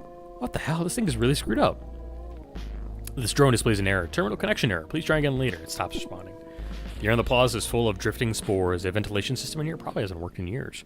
All that fungi must have built up inside the drone. On Zobron, this machine would not have survived the Great Purge. Ooze alternates between kicking and slapping the drone. Part of the casing falls off. If you break that, the vending machine will track you down and fine you. I am saving other innocents from this complete ripoff. Damn. Average capitalist machine behavior is so true. With a rapid combo, Ooze knocks the drone flat on its back. Warning lights pulses, insect-like legs unfold from the drone. It scurries away. In a skittering burst of speed, the vending drone is gone. Ooze stares after it with clenched appendages. Forget about it. Here, take my drink. I do not like that drink. It tastes like sweat and fire. Take it anyway. You need it more than me. Ooze lets out a breath that loosens her whole body. I am sorry. I do not know why I'm being a jerk. Thank you for the drink. We will share it. You pass the pod to Ooze. She opens it, drinks, and passes it back. Do you really think the vending company the vending company will hunt me down? I don't know. I hope not. People vandalize vending drones all the time. And it's not fair that a drone can steal my money, but if I fight back, I am in trouble. That's just the way it works. Laws only help some people, I guess. I know how laws work. I am not stupid. I am just mad. Ooze grabs a drink from you, taking a deep swallow. I'm mad too. Ooze grunts in response. You and Ooze sit quietly, passing the drink back and forth until it's empty. Ooze crushes the pod and tosses it behind her. That's that. I should get going. Thank you for sharing. I hate that flavor, but with you it is okay. And thank you for being mad with me. No problem. That drone deserved it. Well said. Sick. How you doing, Sam? You having a good Thursday? You leave. You never tell Ooze, but you're a little sad that the drone is gone. You have stolen your money numerous times, but it's still better than all the other drones around here. Maybe someday we'll return. Until then, you'll have to use the drone with all the gross earthling flavors. You don't know what chicken noodle soup is, but it's a terrible flavor for an energy drink. Oh, it's disgusting. Oh. Oh, why would you want chicken noodle soup as an energy drink? That's terrible, dude. It's like GamerSupps releasing their noodle flavor as an energy drink. That's awful. Oh, man. You drag yourself home. Unfortunately, you can't relax yet. You and Maz promised to do Randy a favor. You're going to dinner with some important investor. Randy usually does this stuff, but she's busy tonight. You're rushing to get ready. Maz is coming to your place, and you're riding to the restaurant together to save on cab fare. You don't know what to wear, but you don't have many choices. You've attended a lot of coming-of-age rites for your 23 kids, and you wore the same suit to all of them. It isn't chic, but with some extra jewelry, it might work. Get it out and vacuum the dust off. When Maz arrives, you're finishing your makeup. You meet on the street and call a ride downtown. When he isn't in costume, Maz is always fashionable. Tonight he's wearing contact lenses that make his eyes glow. That's pretty cute, actually. Cab jockeys through the evening traffic. You yawn, resisting the urge to rub your face as you just put powder on. I just want this night to end. Might not be so bad. The food will probably be good, and it's nice to spend some time with you outside of Last Chance. It's alright, bought groceries so I could get some extra fuel points. Got it at 150 off per gallon. Nice. About 10 gallon premium for $2.45 per. Nice. It's pretty good. Good, hopefully good deal. I mean, honestly, I've been so far removed from the gas situation for like probably like 7 years now, I think. No, not 7 years. Probably been more like 5. Maybe 5 or 6. Yeah, I haven't looked at gas prices for that long. So knowing what kind of like prices are good like these days anymore is just like not existing in my brain. So I hope it's a good price for you in terms of your fuel costs and stuff. Now you eat some fruit. Hell yeah. You got a favorite fruit sound? It's just like a random question, but I want to ask anyways. At least we need something that isn't from a vending drone. Talked to Randy earlier. She gave me the whole scoop. It's good. She didn't tell me anything. Reading Garfield Sphinx Sr. He owns a patent on some hair growth symbiont. Guess he's quite wealthy. Likes arts and entertainment and is looking for investment opportunities. According to Randy, Mr. Sphinx considers himself to be a real person of culture. Sounds interesting. Looking forward to meeting him. Haven't talked to anyone outside of Last Chance in a while. Some conversation might be nice. Can't have too much fun though. We need to impress this fellow, so he writes Randy a check. If some of that money goes into Love Dies Screaming budget, this will have been worth it. You have 1 HP right now, 1 step from meeting. Good luck, whatever you're up to. Go for campfires. Campfires are really good. If you can. Your guts lurches the cab, suddenly dives through 5 layers of traffic. You and Maze are thrown against each other. The vehicle must have forgotten that it had passengers. You untangle from Maz and help him straighten out his glands. Where are we going? Restaurant named Contraband. They serve foods that are rare or illegal in the Federation of Planets. Mr. Finks owns the place. Oh yeah, what's your favorite fruit? Sounds expensive. The reviews I read were good, and as guest of the owner, I'm sure I'll be treated well. It won't be so bad after all. Had to fight a mini-boss now? Ooh, that's gonna be fun. Are you... Okay, oh, probably... No, I appreciate the thing. After that, there's a campfire. Good luck, then. Hopefully you got some shield build going on, so you can just, like, tank some hits a little bit. We ride deposit you outside Contraband in this area of ingress to sunsets for 8 hours a day. The dome sky is swathed in bands of amethyst and ruby light. Restaurants, clubs, and casinos line the block, where Contraband hovers in the air above all other buildings. You disembark into a bank of cool, sweet-scented mist and follow a line of pillars to the door. Oh, that's where I saw this from. Entering the restaurant, you are greeted by the skeletally thin and startlingly beautiful host. Mr. Finks is anxious to meet you. You're escorted through murmuring crowds of diners until you reach a private room. Artworks cover the walls. The ceiling is draped in chandeliers. You beat him? Fantastic. A huge wet man is seated at a table. When he rises to greet you, it is like a monument being erected. Sir Primo, Sir Zepas, it is such a pleasure to meet you both. I am Garfield Sphinx Sr., but please call me Garf. Garf touches a penge with you. When he touches Maz, his horns suddenly glitter. The touch lasts slightly too long. Please make yourself comfy. As you and Maz sit, Garf gestures to his half-empty glass. Forgive me for starting the party without you. Will you join me for a drink? Of course, I'll be delighted to try with your drink. I'll have some too. A waiter materializes from the wall. That's weird. After pouring the syrupy beverage, they vanish again. Grapes and mango sounds like a really good combo right now. This is Mars, like a liquor distilled from melted Martian crystals. I hope you enjoy it. You take a sip. It is so thick that you have to chew it, but it tastes like clean air. I thought Martian crystals were sapient. Indeed they are. Martian crystal harvesting is illegal in the Federation of Planets. The laws in Ingress are not so strict, though, which is why we can enjoy this wonderful Marzek. Jesus. That's insane. And you're down to 27 again. You know what? That's how it happens, though. Definitely is how it happens. Sapient life forms were killed to make this beverage. You work in Xollywood and make sleazy, low-budget movies for a living. So you aren't exactly ethically pure, but drinking Marzek might be too far. Set the drink aside. Thought of drinking Marzek makes you very uncomfortable. You set down your glass and don't pick it up again. If Garf notices, he doesn't mention it. Maz keeps glancing out one of the room's transparent walls. Other flying skyscrapers drift in the sunset sky. I don't visit this part of the city too often. Probably don't have the time. Working in Xollywood seems more like a lifestyle than a job. That is a fine understatement. Don't pretend to be upset. I know you wouldn't have it any other way. I can tell just by looking at you. Could very well be right. Acting is my life, although I never admit that to a stranger. Maz continues complimenting Garf on his restaurant and asking questions about it. Keeps the conversation going, and when the first course arrives, he discusses it thoughtfully. Maz, I mean to skip through that. Maz starts a discussion about the Ingress mayoral race. Before that gets too political, he changes the subject to the recent assassination of a Volgost opera fencer. Maz is in his element, and Garf clings to every word he says. You feel like a third wheel, but you join in when you can. After Maz prompts you, you tell Garf about your family. He doesn't seem too interested, but he asks polite questions and responds with appropriate shock when you mention your 23 children. You don't mention your career in the porn industry. You're not embarrassed about it because of all your kids. Garf probably already thinks you're a sex maniac or something. You comment on a distinctive portrait of Garf hanging on the wall. I'm glad you like it. It's a rather flattering likeness. Originally, it was a painting called Girl with a Pearl Earring by the earthling Johannes Vermeer. My ex-husband bought it and hired an artist to change it into a portrait of me. The night continues. There's more conversation and countless courses of food. You just finished an injection of gravy made from an endangered Prismalin whale. Now the three of you are inhaling incense and relaxing. Jesus. Wow, I love Soylent Green. So true. I'm tired of talking about myself. Tell me about Last Chance. Randy says that exciting things are afoot in Xollywood. Did she mention Love Die Screaming? She did, and I feel quite privileged to meet both the director and the star actor. You're too kind.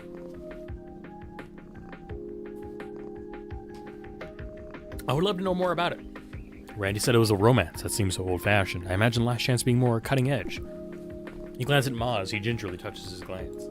It's hard to categorize. Love Die Screaming is complex. You sound so mysterious. If only I could see it. It's still in production. We could show some of the parts we have shot. Hoped Maz wouldn't suggest that the parts you have are not edited and are missing the digital effects. They don't look very impressive. That'll be delightful. Okay, let me find them. Dropped a like. Hey, thanks, Sayo. Thanks for dropping by. Hope you have a good Thursday. I'll have to set up a Helldivers squad soon, Sayo. I'll hit you up here in the future. I know me and Alex are doing something. Actually, Sayo, are you free on Saturday? Sometime in the afternoon, like around maybe like 4 p.m. Eastern. You died to the boss. I'm so sorry to hear what happens, but you know what? Hey, your learning experience. You can get some cool new experience points for that. Yeah, I think so. All right, cool. Keep an eye out. I might invite you to me and Alex's little game if we're going to be doing Helldivers.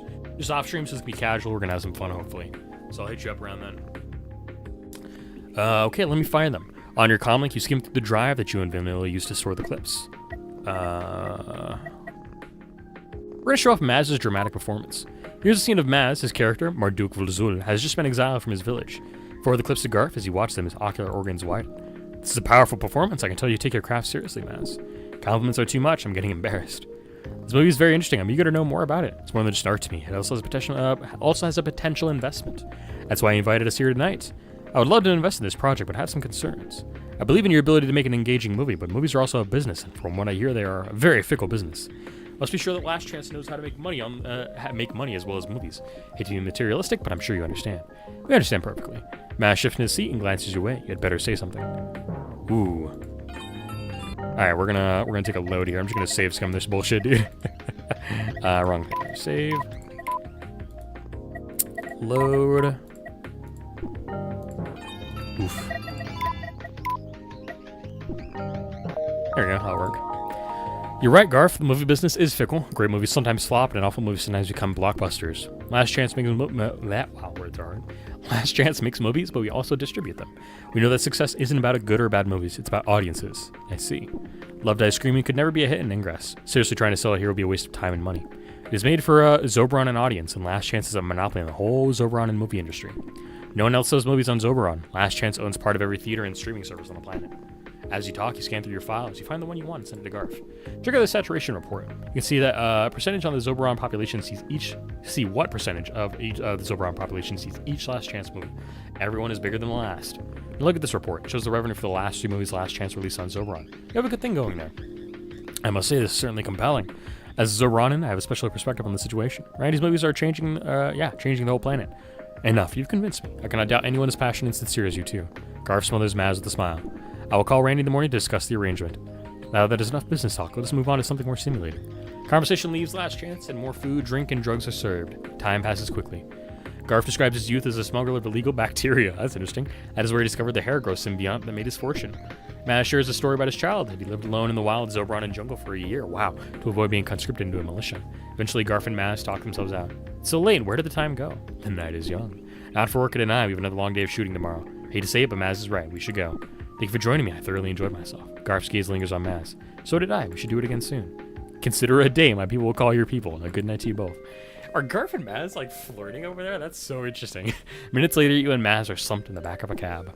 I'm so exhausted. Me too. Oh, well though, Garf seems ready to invest. Mostly because he has a crush on you.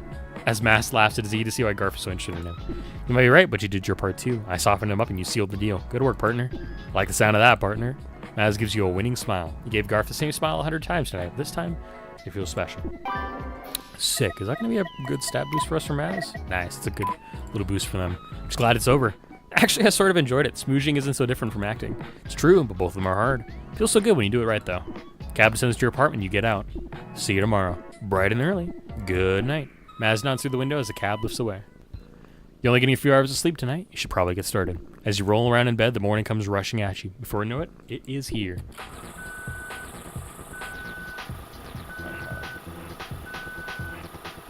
Scene 7, Real Gangsters of Xollywood. You're back at Last Chance. The toilets are out of order. You're always fixing them, but in the meantime, everyone has to use the restrooms at the church next door. Church restrooms are a lot cleaner than the ones at Last Chance, but there's some sort of ceremony going on over there. All the churchgoers are naked except for veils over their faces. That's not what I expected to read here today, but alright. So Tiso, those artifacts, you can get both of them as time goes on. It's just a chance to get both of them. But I would say, so if you want to pick poison ticks faster, look at your cards. If you already have a substantial build of poison already, go with that one. But if you don't have like everything built out for poison already, go with enemies start with 20 poison to start getting poison dealt to enemies. And as well, on your deck, you have those 2 little question marks. You haven't already started fiddling around with those. Those 2 question marks at the top of your deck are corresponding to what kind of chances you get for cards. So make sure you spec into Misery and something else you want. It's Misery and Misery, or like something else, some other kind of combo. Misery is specifically the affinity that you want for poison builds. Church people are also being really rude about the arrangement. The Last Chance cast and crew are holding off their bio breaks as long as possible. The situation is making everyone antsy. Worse yet, the vending drone that Ooze smashed hasn't returned. People are forced to choose between the expensive drone, the one that only stocks earthling stuff, and the one where everything is expired. Missing drone is the last straw for your coworkers. They are more bitter than you've ever seen them. Shit. Damn. Let's see my stats here. They're poor again. Fuck. You're shooting dialogue scenes. You're exhausted but doing your best, and Maz is struggling too. You're both out late last night. You buy him an energy drink, and that seems to help. Yeah, no worries. A little later, Randy sends you a message. Must have done okay last night. Garfield Sphinx is investing us. I'll put some of it into the Love Dies Screaming budget. Forward the message to Maz, and he responds with a victorious emoji.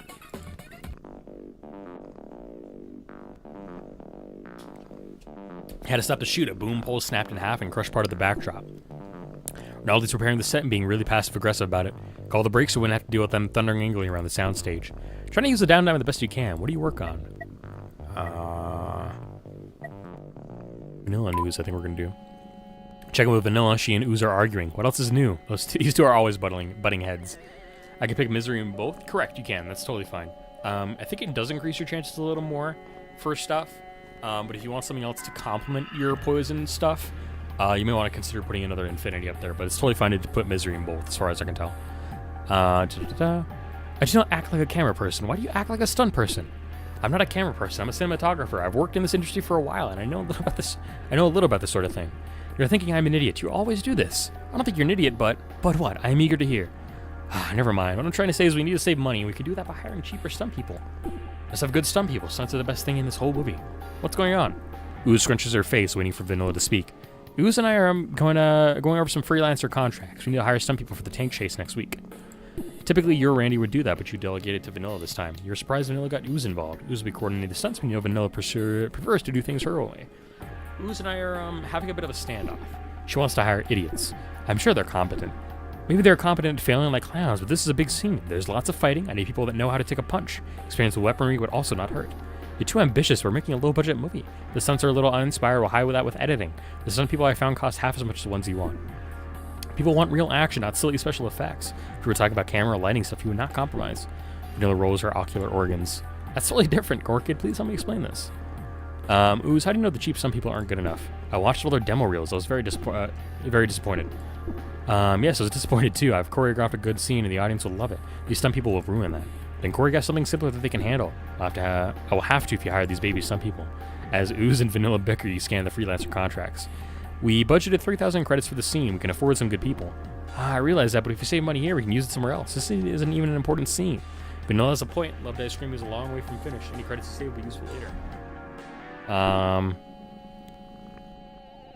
Say the scene is not important and definitely will not be if you do not spend any credits. That is a self-flagellating prophecy. Self-fulfilling prophecy. I mean, that still works. Tempers are high. You're going to have to settle this argument. You know someone is going to end up mad. Ooze is right. Hire some decent some people. I know you'd see this my way. Okay, you're the director, I guess. Yeah, that's fair. Yeah, I can take that, unfortunately. Everybody's still pretty good, actually, here. You're confident about your decision. Vanilla may have a point. Saving money is good, but not at the cost of creating a good scene. Ooze is shown a talent for choreographing impressive stunts and fights. You look forward to seeing what you can do with real stunt people.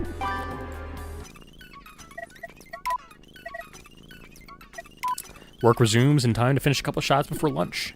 You and Vanilla are eating krill rolls from a vending drone. Vanilla eats krill rolls almost every day. She describes them as wads of salty wax. They aren't even made from real krill, and you doubt they're even real wax. As usual, you're working through lunch. You and Vanilla review shots from this morning. Maz and Ooze rehearse lines for this afternoon.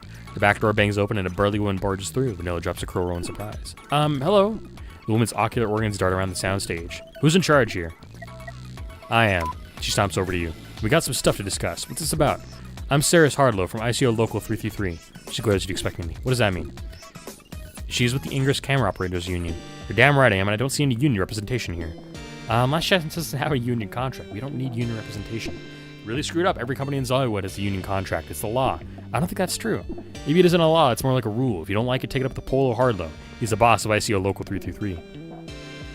When you're a porn actor, you're never in a union. The porn industry has very few unions, which is part of the reason you left. Some other actors started a union for sex workers. You wanted to join, but your boss found out and fired you. Regardless of what planet you're on, the movie industry is full of unions. There are good ones, bad ones, and everything in between. Most probably do a good job of supporting workers, but you have heard horror stories about the Xollywood unions. People say they are run by gangsters and full of nepotism and cronyism. I didn't know the shopkeeper could fight back. I'm so sorry, Tisa. Why did you fight the shopkeeper? That's so bad. She has a health bar for a reason, and it's like one of the biggest ones in the game as far as I can tell, at least early on. I'm so sorry. She's so strong because like you're not meant to fight her kind of thing, at least not until later. If you like really want to, you gotta like build up your strength to fight her. Oh, I'm so sorry, dude. People spread similar anti-union propaganda on every planet you've worked on. It always sounds exaggerated, but maybe not in Ingress. You need to get back to work, so how can we sort this out?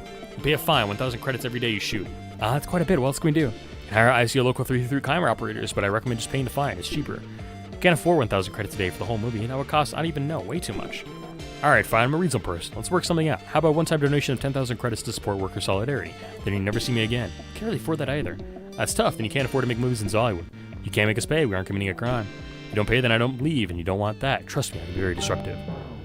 I think I can make this work. Yeah. When you were looking for a job in Xollywood, you debated joining a union, but the bad reputation of Xollywood unions discouraged you. Because of your research, you are familiar with union rules. Such a good run, too. Yeah, I'm sorry. That happens, but hey, you learned your lesson kind of thing. At least you're not going to do it in the future until you feel prepared. She does have, like, I think she has, like, 3,200 health when you start off playing the game. I think she increases in health over time. If you're representing ICO Local 333, then you shouldn't be here alone. Union workers must always operate in groups of 2 or more when conducting official business, and a supervisor should be present. This isn't official business, it's more like an administrative business. Besides, there are exceptions to every rule. Maybe I'll call ICO Local 333 and ask. Relax, you don't need to do that. I don't think you actually represent ICO Local 333. Hold on a minute, I got my union card right here. Does your boss know you're trying to extort us? That ain't. You need to go now. Fine, but I'll be back. This ain't over. If you're coming here again, I'll call ICO Local 333 and tell them what you're doing. Messing with the wrong person, you'll regret this. She backs out the door. She'll come back? I doubt. If she does, Randy can sort it out. Good point. You and I just work here. Another day eventually ends. Halfway to the railway, you realize you forgot something. You stand in the middle of the sidewalk debating whether to go back to Last Chance. Watch a courier on a hoverboard and nearly get run over by a truck. You finally decide to turn around. Ooze wants her costume changed. The pants are too tight. She keeps tearing them during stunts. You ask Rinaldi to alter them. Carrying the costume down the hall to Rinaldi's workshop. Arriving at his door, you reach for the buzzer, but stop when you hear a voice on the other side. I beg you, please, help me. I know you have an opening. I'm so weary of Last Chance. You know I deserve better. I've already apologized so many times. That was an unfortunate time for me. I'm different now. Rinaldi's obviously in the middle of something. You consider leaving the costume somewhere and sending him a message. But you really need to talk to him. This work has to be done quickly and it'll be easy to explain in person. Press the door buzzer. The buzzer buzzes. Rinaldi speaks quieter and faster. I have to go. Please call me back. I am desperate. I understand. Farewell. Rinaldi speaks again. He sounds louder, more tired. He must be talking to you. Come in, if you must. You enter the workshop. You've been here before, but never for long. The room is too small for all the stuff inside. Every shelf is full of tools and materials, but they are all organized. Tangy smoke drifts out of an incense burner hanging from the ceiling. Rinaldi leans over a table, cutting a sheet of holographic gauze. A malted volcano tea steams nearby. Hey there. What do you want? You hold out the costume. I know what it is. What should I do with it? Can you fix his tear? Also, Ooze wants the waist expanded. How much? How much of what? How much should I expand the waist? Just a little. Can it be adjustable? If you insist, hang it on that rack. I'll need it the day after tomorrow. Rinaldi sighs theatrically. Thanks. What are you working on? It is a gown. You assume his terse reply has been to end the conversation. However, he lifts a bubble of wobbling liquid from a nearby rack. Here is the crown that accompanies it. Is it for Love Dice Screaming? No, maybe I'll wear it. Would it suit me? I don't know. You'd have to try it on. It is not ready for that. Scattered around the room are other costumes and props that don't belong in Love Dice Screaming. You'll have a lot of interesting stuff in here. What's it all for? I'm adding to my portfolio. An artist needs a portfolio. Are you looking for more work? I do not want more work. I want more gratifying work. Our creativity is spoiling at Last Chance. You don't seem happy here. How amusing. Is anyone happy here? I see your point. This isn't a very inspiring place to work. It is the opposite of inspiring. Crank out these cheap, shoddy props to destroy my inspiration. You have some talent. You must understand how I feel. It is like I'm wasting away. You could work somewhere else. There are lots of other production companies in Xollywood. You have to work on movies at all. You could do theater or fashion design. You're definitely qualified. I know that. I've done those things before. I'd like to do them again. Why don't you? The opportunity is not open to me. I don't understand. Rinaldi hesitates. You wonder if you should change the subject, but he continues. I used to work for Hyperflex Productions. Hyperflex is a prestigious Xollywood production company. Their most recent movie, Swan from Above, is a biopic about a telekinetic ballet dancer who was killed during a pogrom. I'm not sure what that is. It won lots of awards. You've seen several Hyperflex movies. Your oldest daughter was obsessed with Cross Moons. It's about two identical clones falling in love and murdering their progenitor. You thought it was pretentious. How long ago were you at Hyperflex? I left a year ago. I was not there very long. I have worked for many Xollywood companies, actually. Trillion, Martian, Bender Way. Those are all celebrated movie companies. A person who could find a job at these places would never choose to work somewhere like Last Chance. Those sound like good gigs, so how did you end up here? That's a good question. I suppose you could say there were conflicts in my other jobs. Wait for Rinaldi to elaborate, Many people do not like me. Can't imagine why, you say sincerely. I suppose it can be rather uncompromising. Many creative people are. I cannot stand by while a bunch of buffoonish executives pretend they know more about art than me. My obstinacy has got me fired many times, but I need to express myself, and I cannot stay somewhere that stops me from doing so. I do not regret leaving those companies. Is Last Chance any better? Of course not. It is just a job. I must pay my rent. Those other companies were also just jobs. I realize that now. Last Chance has humbled me. At Hyperflex, I don't understand how much farther down I could go. Rinaldi gestures the room around him. Now I know.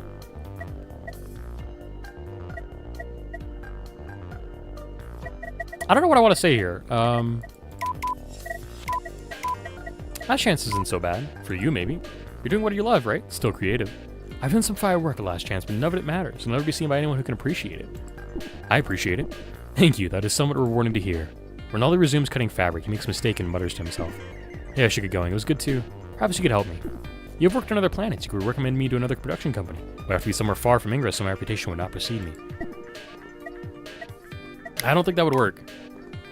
I can do that. Everyone I know is in the porn industry. I don't think that's what you had in mind, but I can give it a shot. Thank you. Any chance to start anew is welcome. I don't want to waste my talent at Last Chance any longer. I'll do my best. Don't get your hopes up. Of course not. I need to go. Thanks for fixing that costume. It's my job. You leave Rinaldi's workshop. After closing the door, you hear Rinaldi sigh yet again. Its deep frequency vibrates the floor. Riding home on the railway, you struggle to ignore someone loudly hawking bootleg medication. Their grating voice pierces the noise canceller on your comlink. Your jaw is sore from clenching in annoyance. You check your messages. Randy sent a revised budget for Love Dies Screaming. She updates the budget at least twice a week. You look over it, ready for bad news.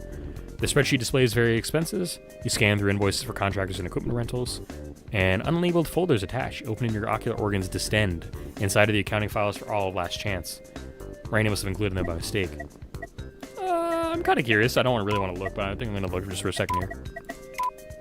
You read a list of salaries. Other than Randy, no one at Last Chance makes a decent wage. The surprise is there. The file catalogs all the movies Last Chance recently brought the rights to. They're mostly sleazy exploitation flicks, but there are also some exercise videos and religious movies. Last Chance must be branching out. See a number of scattered transactions with mysterious names. You can't tell if Randy's doing something fraudulent or if she's just disorganized. Look at the Love Dies Screaming budget again. With the extra documents you just found, you could swap around some expenses and add more money to the budget. You would need to be careful though if Randy noticed. Who knows what you would do. Leave the budgets alone, I don't care. Tampering with the Last Chance books is a bad idea. If Randy found out, she would definitely chew you out and probably fire you. She might even sue you. Making Love Dies Screaming better isn't worth the risk. Train reaches your stop and you close the accounting files. You shift away through the crowded railway station. An extremely large person is wedged in one of the exits and a mob of commuters is moving slowly through the remaining door. You eventually escape and head home. The Lair Reduction, Scene 8. Today's been grueling. It's early afternoon and the sound stage is sweltering. Whole cast and crew is irritable. Maz and Ooze have to redo their makeup after each take because they are sweating so badly. You're taking a break with the others in the tunnel behind Last Chance, pressing your face against a damp coolant pipe. You watch a bilge crawler cook to death on the pavement. What is this shit? The weather control in this neighborhood sucks, but it's never been like this before. Jarl is slipping an energy drink. Unlike Greenmoo, he looks dry and comfortable. This is a wicked heat wave. You ever see Hellstar? Without waiting for a response, he continues. It's a horror movie about this evil, intelligent star. It hates organic life, so it burns hotter and harder to kill everyone in the solar system. In one scene, it's raining, but the rain is so hot that people get caught in it and are covered in blisters. Please stop talking. What I'm trying to say is, well, never mind, you get the idea. Could be worse. I don't understand how we even have bad weather. We're underground. Jarl points his pincer upward. You glance up at the mess of ducks and catwalks over the neighborhood. The heat wave is actually on the surface. The weather control system is just venting the excess heat down here. Hold up, we're roasting alive down here so the surface people can stay cool? Yep, basically. That's so fucked up. They pay more property taxes up there. Your apartment is on the surface, but you decide not to mention it. I just checked the weather. This could last all week. People could die from heat like this. Only people from Arctic biomes. Some people probably love it. I'm not complaining to you. You aren't even sweating. I don't have sweat glands. I also spend a lot of my time in a furnace vent, so I'm used to it. Greenwood turns to you. A string of sweat hangs from the tip of her beak. You try not to look at it. We need air conditioning. Every civilized place in Ingress has it. I can find us a cheap air conditioner. It would have to be pretty cheap. With a little luck, I bet I could get one for 3,000 credits. Seems too cheap to be real. I can sense people's emotions. I'm pro at haggling. So this game is about a person who wants to become a movie director who's working at basically a dead-end job. This is the studio name is literally called Last Chance. And the idea is that you're making alien films, kind of like if Hollywood or like American Hollywood or Indian Bollywood had an alien counterpart. That's kind of like what you're going for, but we're at the bottom of the rung of the movie sector, essentially. So we're trying to work our way up. We're trying to make money. We're trying to make a good product to win the game, kind of thing. Doesn't matter. Randy would never spend that much. You have to put it in terms she understands. Without air conditioning, we can't make this movie. Really doubt Randy will see it that way. If the director talked to her about it, I guess I can try. Call Randy. Particularly, she isn't very supportive. Suck it up. We've never had air conditioning. Next, you'll want catered meals. Ooh. Fuck. Alright. I like save scumming these things, so I'm just gonna keep doing that. Oh, that's wrong.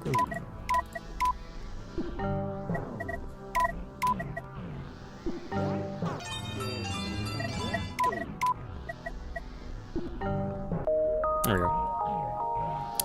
Explain how an air conditioner might actually save money. The crew will work faster, and if someone is hospitalized from heat exhaustion, Last Chance insurance rates will go up.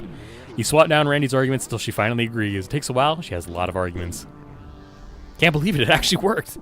If I wasn't on the call, I wouldn't have believed it myself. Ow. I'll buy an air conditioner this afternoon. I can probably get it running by the end of the day. Several hours later, Jarl has installed the air conditioner. Everyone cheers as it rattles to life. A tepid breeze drifts through the soundstage. If this cheap used air conditioner isn't enough to cool the cavernous room, it doesn't help that there are dozens of blazing hot lighting drones everywhere. However, the conditions are much improved. As the air settles over you, you imagine that you work in civilized conditions for a respectable company. For the time being, you and the others are living large. You're setting up for yet another scene. The oppressive heat has made the whole day a trial, but Vanilla is pushing to get one more scene shot. Even the normally peaceable Maz is irritated with her. Vanilla's right, though. Shooting the scene today will save a lot of time later. You're all getting in position to do a take. As you give instructions, you're cut off by a grinding, squealing noise. Your first panic thought is that the air conditioner broke already. The sound is coming from outside the building. It is either really loud or the soundstage doesn't have nearly enough soundproofing. You ignore the penetrating high-frequency wail and keep going. Let's get started. Is everyone ready? Hold up, Chief. We have a problem. The mics are picking up all that racket. I can't record like this. Damn, what can we do? Go home early? Get real. All right, everyone take 5. We'll go check it out. Finding the source of the noise is easy. Down the block, a construction crew is demolishing an old pedway entrance. The noise is coming from a sonic ram. It smashes through a wall, sending dust and debris flaming. You're quickly coated in dirt. Can't believe this crew is working in this heat wave. Beneath their heat masks, they all appear to be the same species. I wonder if they are from a very hot planet. Excuse me. Whoa, be careful, buddy. You can't stay there unprotected. When the sonic ram winds down, even the traffic-filled street seems quiet. How long will this project take? We just started. We've got another 4 hours at least. Sorry for interrupting your sleep cycle, but we got a job to do here. You choose your words carefully, trying to sound as gracious as possible. I work in that building over there. We're shooting a movie, and the sound from your ram is causing a problem for us. Could you hold out for an hour? We should be finished by then. I see. You must be one of those Xollywood people. Ain't that nice? Sorry, buddy, but I can't help you. We're done here. We go home. I can ask my crew to stay late just so you can make your little movie. I'm sure you understand. Have the same problem. If we wait for you to finish, my team will go home late. It doesn't seem fair either. It's a tough break, but you see, I've got a permit from the Ingress Transit Authority to work here, so I guess you're out of luck. Do I want to make a scene? I don't know. May I see your permit? Help yourself, but stand back. We got to get to work. I'm sending you the permit. The crew boss turns away. The ram shrieks for life. Concentrate on the permit despite the mind-rending noise. Oof. Another save scum. Here we go.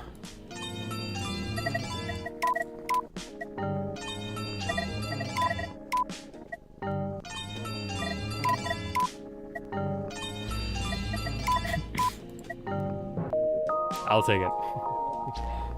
Normally I don't like to save scum through these games, but I like this game enough and I want to get through it enough that I'm just going to save scum through most of it. We've seen a lot of permits on every developed planet in the galaxy. Shooting on location involves navigating a lot of bureaucracy. This permit isn't so different from a shooting permit. Excuse me again. The ram mercifully shuts off. The crew boss faces you. You can imagine the annoyed expression behind his mask. There's an issue with this permit. Is that so? According to this, your crew needs armored and virus suits for this job. You're only wearing filtration masks. That doesn't seem very safe. We're Volcarinos. We work naked in the plasma fields of Vulcan. We don't need enviro suits. Nonetheless, this permit requires them. What are you going to do about it? Being pushed like this is a big hassle with desperate times. Call for desperate measures. Maybe I should speak to your supervisor. Forget it. We'll get some stupid suits. We'll be back to work before you know it. You can't stop us. Very well. Good day. You rush back to Last Chance. When you burst into the soundstage, you're coated in dust in the demolition site. Everyone looks at you like you just crawled out of a reactor pit. You originally explained the situation. You need to start shooting now. It might only take half an hour before the construction crew gets those suits. Y'all work as fast as you ever have. When the sonic ram starts again, you're just wrapping up. You would have liked to do another take, but you're out of time. That is for the best. It's been a long day. Y'all pack up to head home.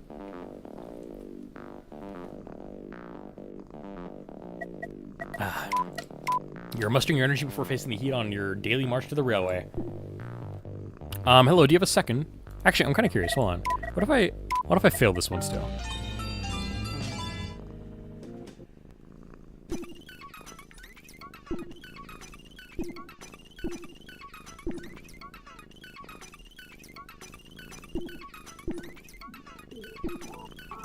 Can we just filter out the noise in the recording? You clearly don't know much about audio. Oof. Let's try this one here.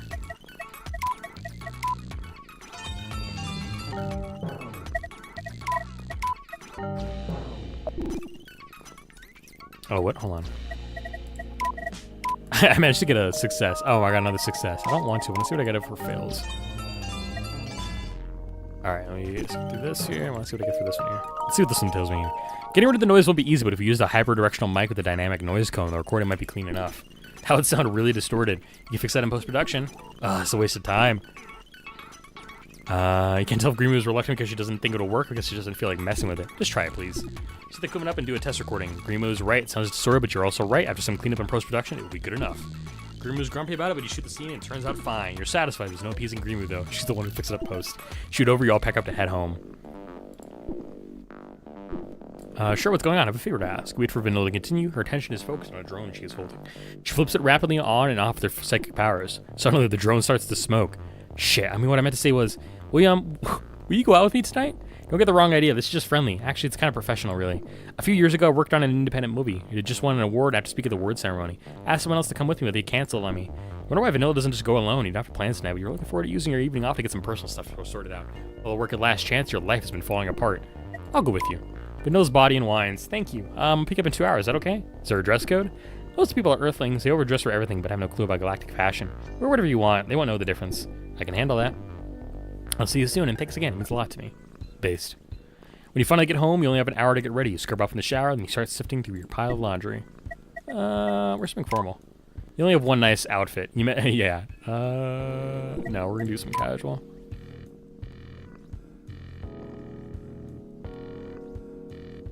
Comfortable tunic, huh? You're scarfing down a snack when Vanilla arrives. Events like this usually have food, but Earthlings eat the grossest stuff. You don't want to starve if you can't find anything you like. You're at the door with your mouth full. The limo's parked outside. You walk past wondering which of your neighbors hired a limo. Chauffeur opens the door for you. Welcome, Orchid Primo. Please step in. You motor in confusion and enter. Vanilla's inside. She's wearing makeup and spicy smelling perfume. Hello. Nice ride. It's silly, I know, but people expect it. If you come in a cab, it'll drive you more attention. Tell me about this event. I want to be prepared. You don't need to be nervous. I'm not, but I don't want to embarrass you.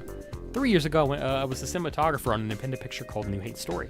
Recently won a cinematography award from some Hollywood organization. I'm impressed. Congratulations. Thanks, I guess. I'm not that excited about it. Why not? New Hate Story seems like so long a time ago.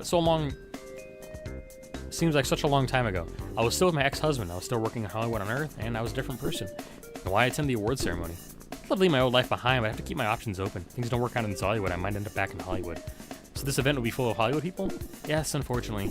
Aside from Ingress, the galactic city where you live, Earth is a cultural backwater. Hollywood is the exception to this. For some reason, Earth movies are popular across the Federation of Planets. Well, it's a surprise you asked me to come along. I really don't want to do this alone, and after all the time we spent together, I guess I consider you a friend. Happy to be here. Hobnob with the Hollywood elite is the achievement I just got. Limo lands in front of a theater. The scene looks like something from a movie. There's a red carpet and masses of fans and reporters. This looks like a big deal. It's supposed to, but it's all fake. Most of these people are actors. They're paid to show up and look excited. Camera Jones flashes you and Vanilla step from the limo. Reporter runs up and Vanilla turns away. Is that an actual reporter or just an actor?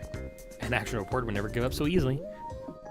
You and Vanilla follow the red carpet into the theater lobby. People are milling around in gowns, tuxedos. Waiters swerve through the crowd with trays of cocktails and hors d'oeuvres. As you walk, there's a spring in your step. The gravity here is lower than outside. That's weird. The gravity is certainly bouncy. Why is it like this? I thought most of Earth had a higher gravity than Ingress.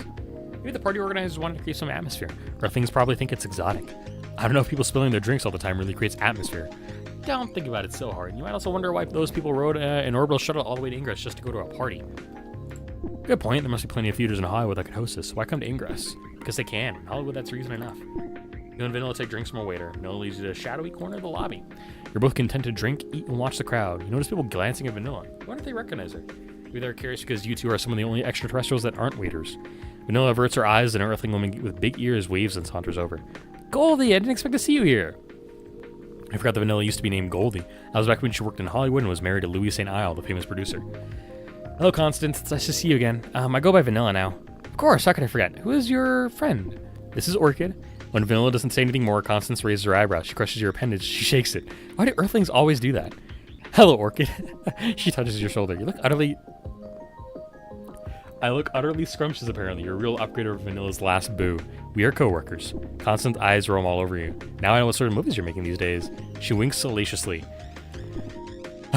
Plenty of your old friends would love to say hello. Come on, let's go find them. The ceremony's starting soon. Orchid and I are going to get seated. Maybe we can chat later. Sounds just lovely. I'll look for you. Oof.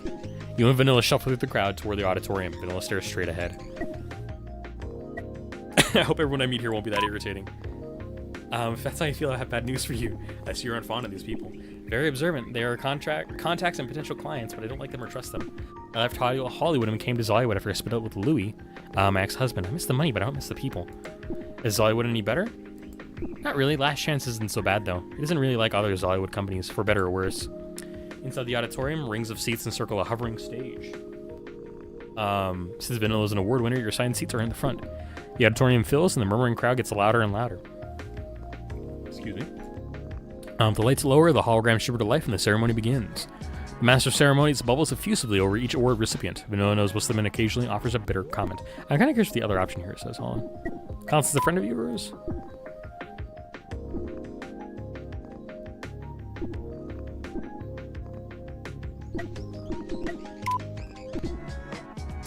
She nods toward a man with sleeping eyes. He tried to sleep with all the production assistants, scared off some of my best workers. A woman with enormous silky beard stressed to the podium. She was sued for plagiarism twice. I'm amazed anyone in Hollywood would even hire her. She won an award? Yeah, now you see why I'm not that proud about winning one. Vanilla is announced as the winner of the Cinematic Achievement Award for cinematography on a new hate story. Her chair hovers away and deposits her on stage. She smiles, but from the right angle it looks like a frown. During her speech, she thanks the other members of the new hate story cast and crew. She keeps stammering and looking down before eventually rambling to a stop. There's a scattering of applause. She returns to her seat, wet with sweat. She presses her tail to her face. I bet you're glad that's over. I'll be even happier when this whole night is over. I don't think you're smiling sincerely when we got here. Is it obvious? Don't worry, no one else is smiling sincerely either. The ceremony ends, and you and Vanilla return to the lobby. People are starting to loosen up. The drinking is harder, and the talking is louder. Vanilla suddenly grabs your pendant and pulls you through the crowd. You almost knock a plate from someone's tendrils. What's the rush? We need to go. Something wrong? I saw someone I really want to avoid. You're halfway to the door. Goldie, wait a minute. Vanilla spasms when she was shot with a screamer.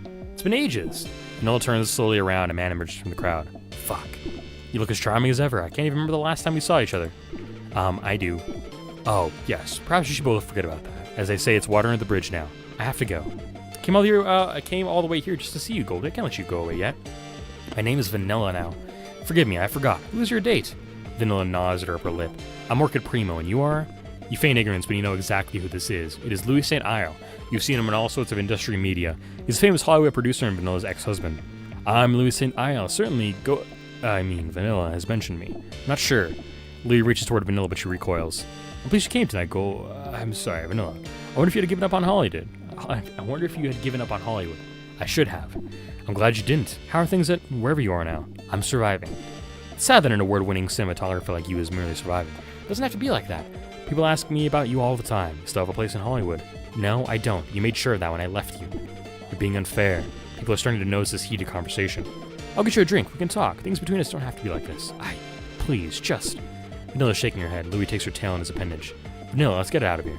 She and I have a lot of important things to discuss. Maybe I'd better go on without her. You put an appendage around Vanilla and nudge her toward the door. Louis grasps your shoulder. Get your... I'm gonna pick the second option, but I really want to twist it. Get your appendage off me.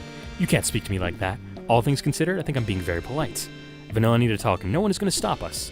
Louis, my first restraining order against you was denied, but you're giving me plenty of material for the next one. Louis stops in surprise. You and Vanilla seize the opportunity and start running. Exiting the... Hold on, I just want to see what happens if I grab his wrist and twist. You twist Louis' wrist, and the low gravity, the motion knocks him head over heels. His drink splashes all over him. You made a poor choice. That's fair. I think, honestly, I'll pick the second one. The second one's just better.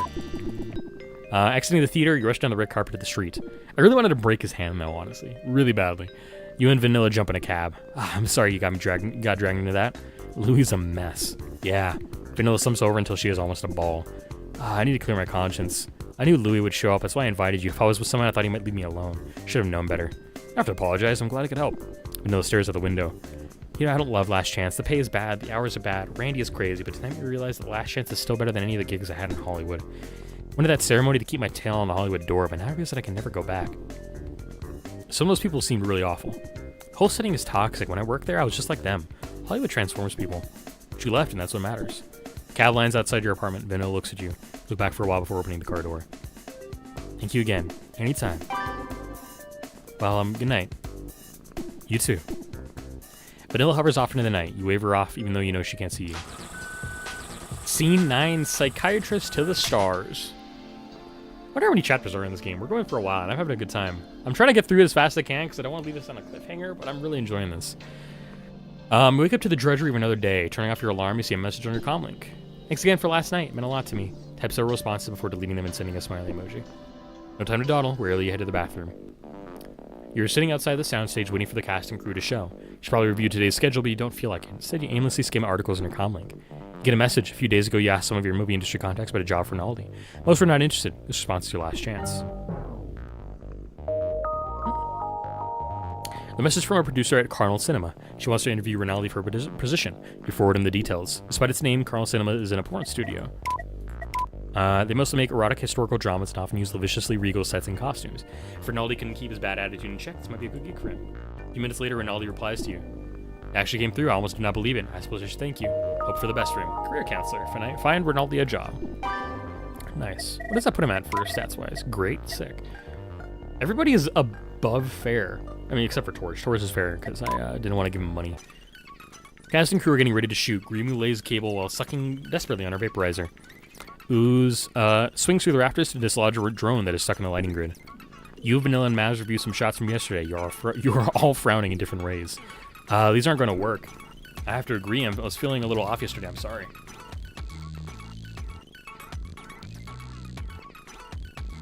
Sorry, should I put on some chapstick because I'm noticing my lips are getting a little irritated.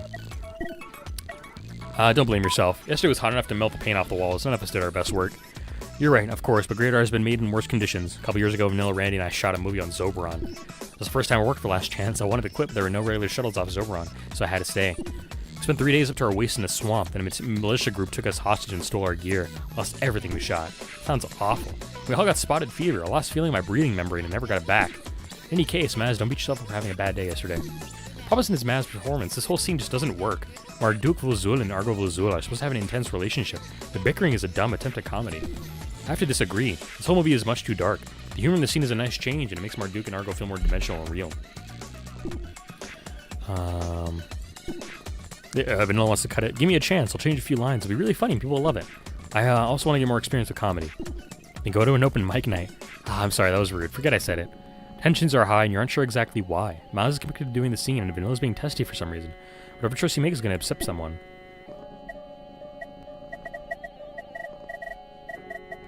Man, really?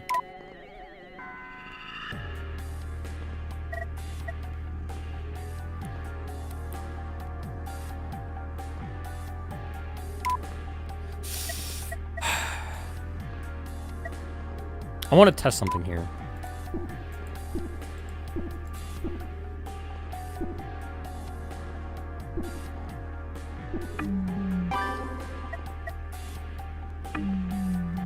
That is actually really bad. I actually just don't care. I'm going to reshoot it.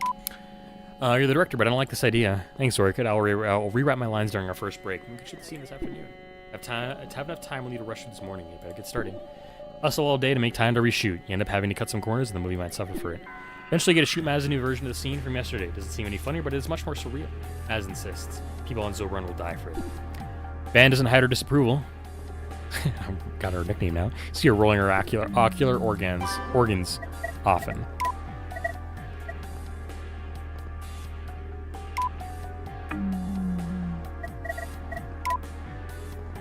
Everything's good though, which I'm decent with.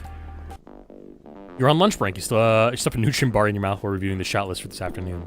There's just left to get food, but you're working through this break. This happens so often you usually carry a snack. Your voice is approaching. Is everyone back already? They're only gone for 5 minutes. What the hell do we do now? I did not realize vending drones could strike. Are they in a union? Wonder I thought that was a good idea. Watch yourself. I might support rights for all your inorganic life. I'm with Torch, but vending drones can't unionize. They aren't even sapient. They are now. I would not call that sapience. They taunted them through expired food.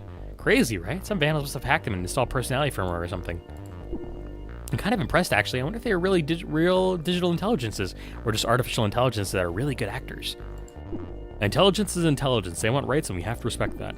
Congratulate those insubordinate drones all you want. However, our lunch break is slipping by. We have nothing to eat. Remember Ooze fighting a vending drone the other day. You wonder if the situation is connected, somehow connected. Connected related. What a weird little grammar issue there, but it's okay. Overheard of vending drones going on strike. This could be a big problem. Those drones kept Last Chance functioning. If the cast and crew can't eat, the shoot will be a mess.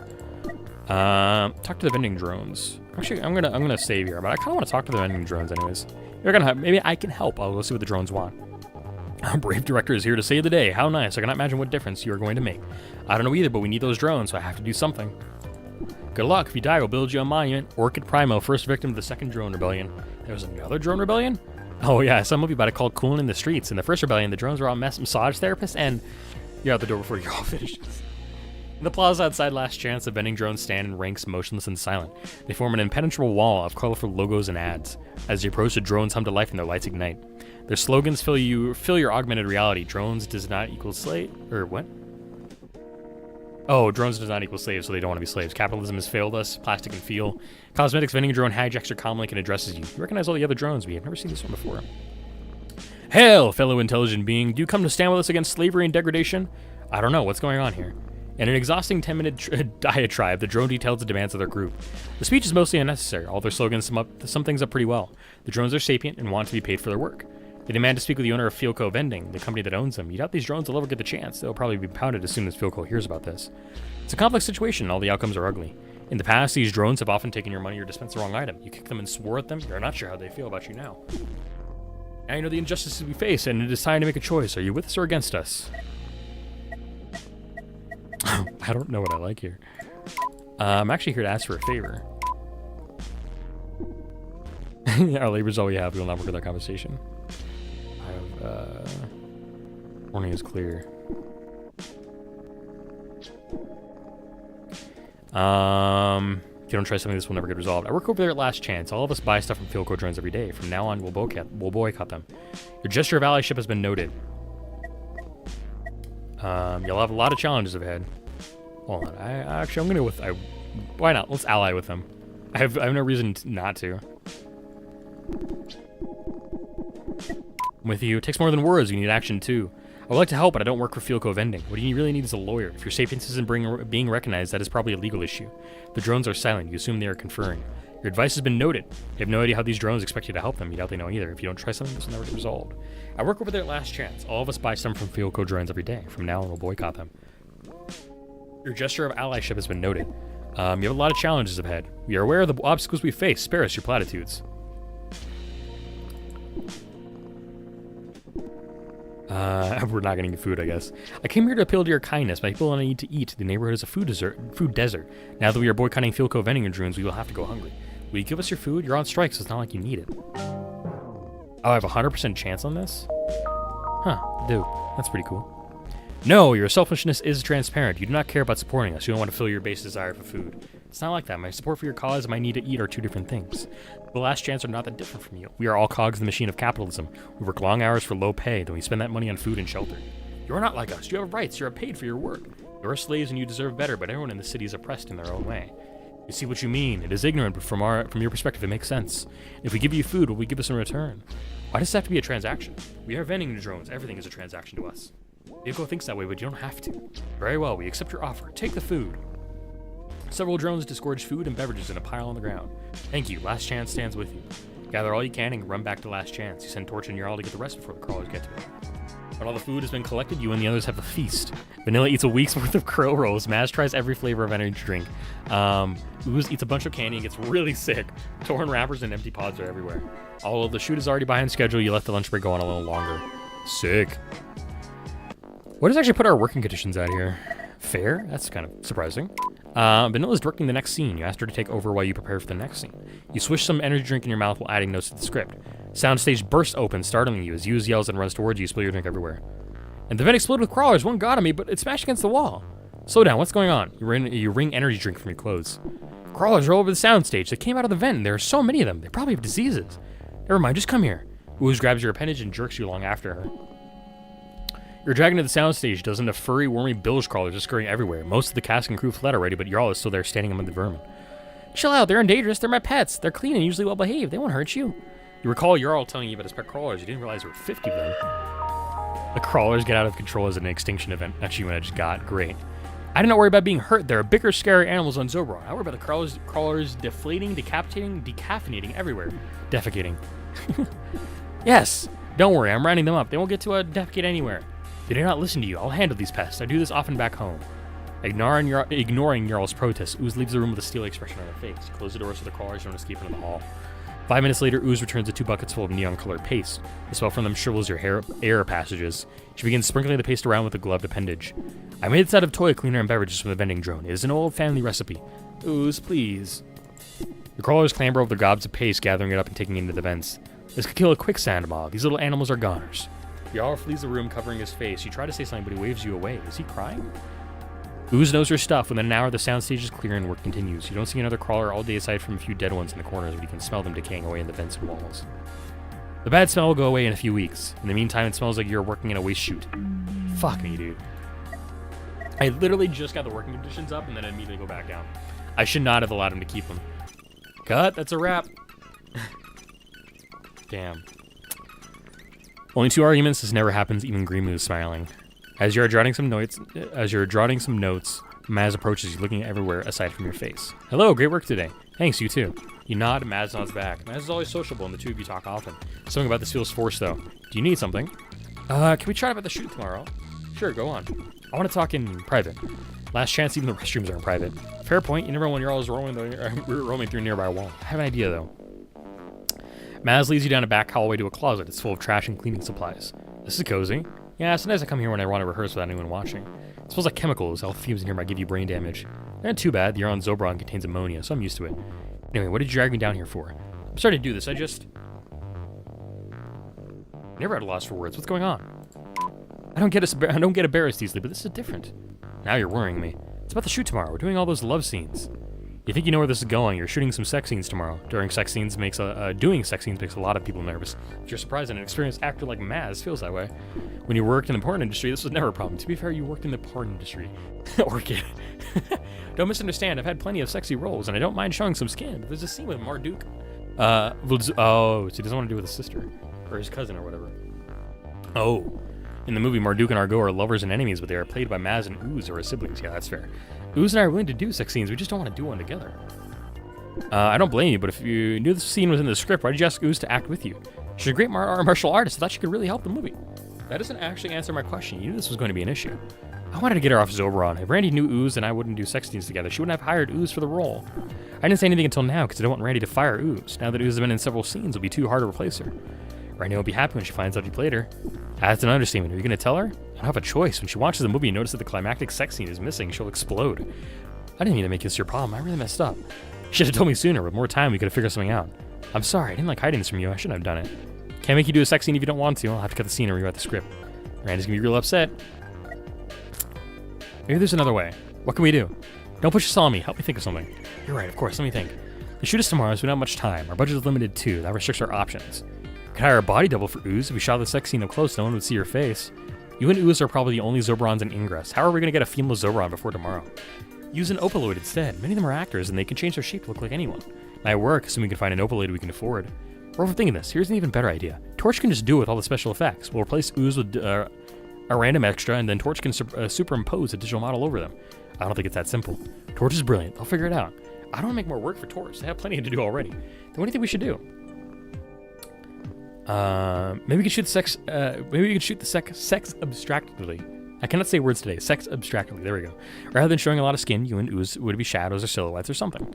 If the scene isn't hot enough, Randy will have our heads. It might be hard to make it sexy without real nudity. I can make it. I can make it. What a sentence. I can make it sexy.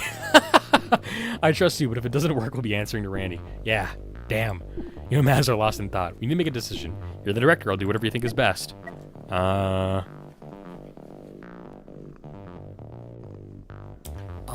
want to make it abstract. Obscure the sex with arty shots. You're really looking forward to going home at a reasonable hour. Instead, you and Maz stay at a last chance to set up for tomorrow. Fucking great. And across this stuff with old props, you find a curtain of sparkly sheer fabric. You light it from the back so that Maz and his partner appear as undulating shadows. The audience won't know who is in the scene. While this will conceal my partner's identity, I don't think it will look especially erotic. Your movements will need to be suggestive. We can add sultry music and gurgling noises. Gurgling noises. My god. You and Ooze will need to record some whispering and moaning.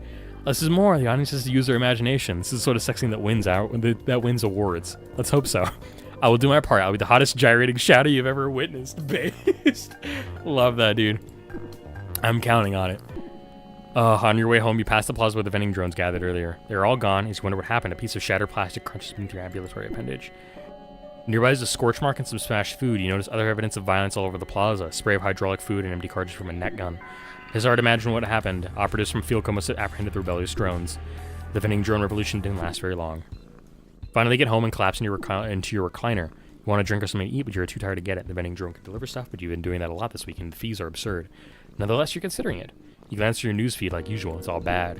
There are protests and riots all over Ingress, but they don't seem related in any way. People are just unhappy and desperate to express it. Maybe it's because the news is so bleak. It's a feedback loop. You check the social media feeds for all your kids. It takes a while before you have 23 of them. Oh, wait, huh? Because you have 23 of them. One of your daughters is a girlfriend now. One of your sons is taking harp lessons, living on another planet. You feel so left out of their lives. You send some messages to your family, but none of them will get back to you. Can't blame them. You've been too occupied for them, too. Most nights you're too busy or tired to be depressed. Tonight, however, you're relaxed enough to feel down. After staring out the window for a while, you decide to call someone. You dial up. Oh, a fair or higher relationship with you? Okay, that's fair. Stats. I would like to call Ooze if I could. I legitimately, like, Ooze or Vanilla are like my two that I would actually go for. Actually, I kind of, it's kind of weird, but I kind of want to bang Randy too. Just for whatever reason. So I'm going to call Randy. Why not? Howdy, you're calling late. I guess it is kind of late. I didn't realize, I'm sorry. Don't sweat it, I never go to bed this early. Zollywood never sleeps. What are you up to? Usual, still at the office rewriting some contracts. It's a bad time to talk? That depends, is this business or friendly? Friendly. Fine with me, I could use a break. I've been at it all evening, my brain is cooked. What contracts are you writing? You said this was a friendly call. Forget I asked. Much better. I think I'll have a drink. You should too. Absolutely. You order a cocktail and the vending drum brings it to you. Randy stirs her glass with a finger. What are you drinking? You read the can you're holding. Earthly Blue Passion Fizzer is the only thing the drone had that wasn't beer or an axe. Anxiolytic? I don't even know what that is. Sounds like a wicked hangover. I'd drink it though. How are things with... So I just have to know. Why did you call me? What do you mean? Most people at Last Chance avoid me. I'm the boss. They're scared I'm going to ball them out or dump more work on them. You talk with Maz or Vanilla, so why call me? I tried Maz and Vanilla first, but they didn't answer. I knew it. I'm just kidding. Actually, I'm not sure why I called you. I didn't really stop and think about it. It must be the rowdy sense of fun. It must be. Maybe it's my charming face. How did you know? I don't know why I'm rizzing up my boss, but I'm going to do it. Have that effect on people. You're not so bad on yourself. You're not so bad yourself. You're too kind. I'm just sucking up because I'm the boss. Maybe if there's no boss, I'd rather suck up to more. Randy sighs and sets her drink down. Picked a bad night. I'll have to see where this goes, but I have a deadline. That's a shame. I'll take a rain check, though. Randy taps her nail against her teeth. Let me see what stats she has. She's great. Okay, cool. But what if I do ooze too? If you want to buy Last Chance, I'll make you a deal. I'm not sure it's worth it. That was mighty rude. Good thing I've got thick skin. I didn't mean like that. I just think I could handle it. Running a movie company takes a special knack. Takes hard work and loose morals, but I bet she could handle it. I don't know if I should feel proud. I would. Zollywood is tough. If you can make it here, you can make it anywhere. Probably right about that. Thanks for your vote of confidence. You don't have to buy the whole company. How about just half? We could be partners. Are you serious right now? I don't know. Maybe if you are. I didn't mean to distract you with all this business stuff. Focus on wrapping the movie for now. We can talk about it later. Sure. Should really get to work now. I'll see you around. Not if I see you first. Dope. The call ends. You're energized after the conversation, but it's late and you really should get some sleep. As you drift off, you're startled by a bestial shrieking. Through your window, you see two birds struggling atop an antenna. Are they fighting or copulating? You can't tell. You relax your sensory organs and activate the hypno vibe in your comlink. It mesmerizes you in an approximation of sleep. Ooh. Alright, hold on. We're gonna... I do want to see what Ooze has to say for fun. Ooze answers your call before the first ring finishes. Hello, boss. So nice to hear from you. Oh, look at her. I love her outfit, too. Her outfit's, like, just preem. The robotic voice from her translator is too loud. You clearly turn the volume down. Hello to you, too. Yes, hello. Yeah, hello. During the long pause, you hear Ooze rustling around. I don't think I've ever called you before. If I need to tell you something, I usually just send a message to Maz. That is true. This time, maybe you're calling to share a secret that Maz cannot know. No, I'm just calling to say hello, I guess. I see. Hello to you again. That is very nice of you. No one ever calls me. I sometimes feel like I'm only Maz's sister to you. Maybe you and the others do not know that I'm also my own person. Sort of disagree, but stop yourself. Ooze has a point. I didn't mean to treat you like that. I'm sorry. Thank you for your apology, and thank you for calling me instead of Maz. It means a lot. No problem. I'm glad we're talking. I'd like to get you to know it better. Yay. I think that's a good idea. There's much to know, and right now you do not know any of it. As you pause, consider that you hear rushing air on the call. Where are you? I'm outside. Wherever you are, it's noisy. I am on a building. The wind machines are very loud at this height. What are you doing up there? I'm just looking. Ingress is interesting, and there's much to see. I sit up here and watch the people and vehicles move around. They're like termites in a tree. Do you like Ingress? Actually, what does this say? I often hide and watch people. It's nice to do something familiar.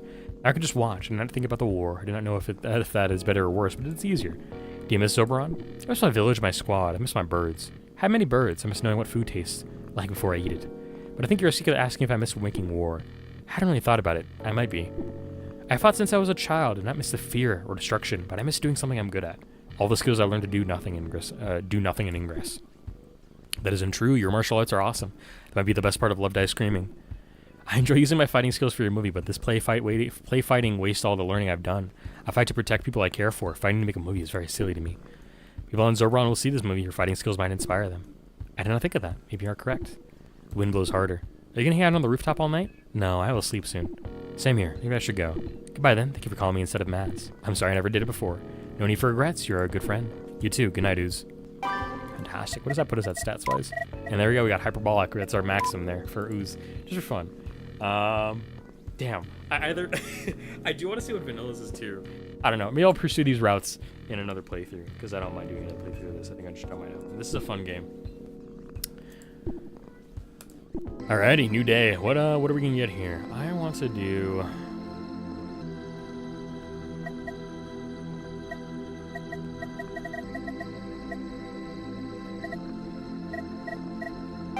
I'm gonna upgrade my connections for fun. Why not? Scene 10. Punch clock punches back. One way or another, the movie is gradually getting done. As a director, what is your top priority? Okay. Get my stats here. Definitely always keep the cast and crew happy. There have been a lot of technical issues lately. Equipment breaks. Okay, yep. Oh, there goes my craft again.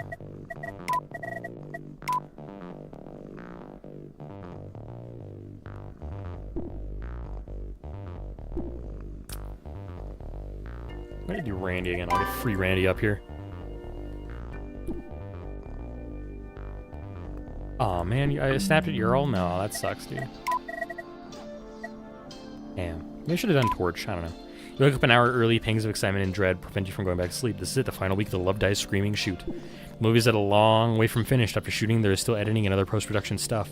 That'll take another month, although Randy wants it done in 2 weeks. You lay in bed for a little longer, imagining the blanket is crushing you. Eventually you get up. I have new messages in the middle of the night. Vanilla adds some notes to the script. Does she ever sleep? Matt sends a message about changing some of his lines. Ooze sends a meme that doesn't make any sense. She's still figuring out how to relate to Ingress people.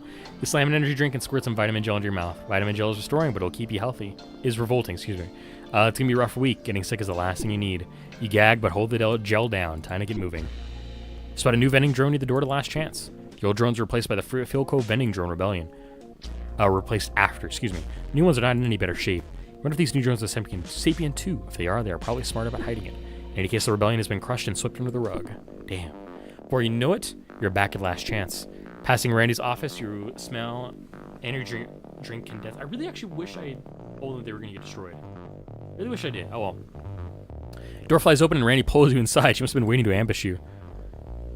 You're early. That's perfect. We need to chat. Am I going to... Randy looks intense. You don't know if she's pleased or upset, but you know you probably won't like it. How's the shoot going? Never mind. I already know. You're way behind schedule. Maybe a little bit. Maybe more. The shoot needs to wrap this week. We can't afford any extra days. Vanilla's shooting schedule is solid. We'll get it done. I saw her schedule and I'm not so sure. You've been behind all a month. I don't reckon this week will be any different. What do you want us to do then? Y'all need to pull some serious overtime this week. We work late basically every night. What more do you want? It's crunch time. I want you shooting every moment you're awake. I know it's tough, but you have tough too, and it's only for a week. I don't want to tell her she's crazy, but she kind of is.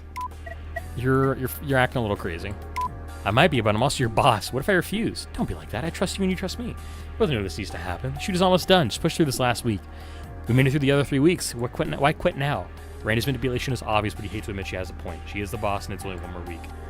In any case, you don't have a lot of options. You quit Last Chance, but you want to finish this movie. Is that a sunk cost fallacy? You don't know. If you quit, Randy might do something vindictive. She could badmouth you to her Xollywood peers and not pay the wages she owes you. You also couldn't add Love Dice Screaming to your list of credits. You don't know if that bothers you or not. Quitting despite Randy would feel good, but it isn't worth it. Guess I don't have a choice, but I don't like it. No one likes it, that's why you get paid for it. I guess, you know what, if I just do? What if I just agree to it? What is that? I mean, I guess, does that put her at max? That does put her at max, interesting. You half-heartedly thank Randy for the compliment. You know you are being manipulated. After this movie's in the can, we can all go out and have some laughs, but now it's time to buckle down. I'll let you break the news to the others. Okay. Good luck this week. When it's over, you'll have some good stories to tell. That's one way to look at it, I suppose. You started setting up. You spent a half hour vacuuming up debris from a pyrotechnic shot you did last night. You find more dead crawlers from Ooze's poison. Their riding order never did go away. Have you ever heard it? She did say it was going to go away in a few weeks, not a week. Eventually, the cast and crew arrive. It is a busy week, so everyone's in the soundstage today. See Maz, Ooze, Vanilla, Grimu, and Torch. Even Rinaldi, who really leaves his workshop, is skulking around somewhere. Hear you all banging about inside the walls. Before we start, I need to talk to you all. The group shuffles over. They look wary, obviously expecting bad news. Talked to Randy this morning. Love Dice Screaming must wrap this week, no exceptions. We'll do our best. There's still a lot to shoot. Orchid, you know the shooting schedule. That deadline might be possible if nothing goes wrong, but you never know. There's no budget for more shooting. Randy needs us to finish on time, so that's what we have to do. You're all working double shifts until it's done. Grimer groans. Not sure working extra hours will really make us more productive. Maybe you're right, but that's what Randy wants. And you went along with it? I knew you were a bootlicker. Whole cast and crew would hate you for this. Fucking damn it. Fuck me, dude. Yeah, you know what? It's not worth it. I'll go in my gut, be like crazy. Yeah. Oh, that puts her down. Rip. I'll go with her another day. I can just be hyperbolic with ooze, which is fine. Oh, wait, she's gonna break it to them?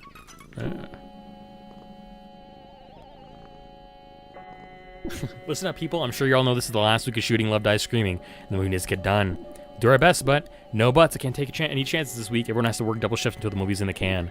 There's a collective groan. I'm not sure working extra hours will really make us more productive. Vanilla looks imploring to you. Randy and I already had this argument. Vanilla, you're right, but Randy doesn't care. Spare me the attitude. This is negotiable. If you don't think you need to work extra shifts, then prove me wrong. Get the movie done early and you can take the rest of the week off. Don't cut corners. I know you're all worn out, but remember why you're here and take some pride in your work. Vanilla starts to speak but stops. Everyone looks ready to shrivel up and die. Surely I have plenty to do, so I'll leave you to it. After Randy departs, no one says anything for a long time. Activity gradually resumes. The atmosphere in the soundstage is like someone just died. The cast and crew drift around in a daze and no one is talking. The work is extremely slow. You and Vanilla review the scenes you shot yesterday. She always has opinions, but not today. Torch should be programming the chroma key curtain. Instead, they stare into space. Groom stops around and kicks things. She's so mad that she isn't even vaping. Fuck, dude. What happens if I do it the other way? I'm very curious.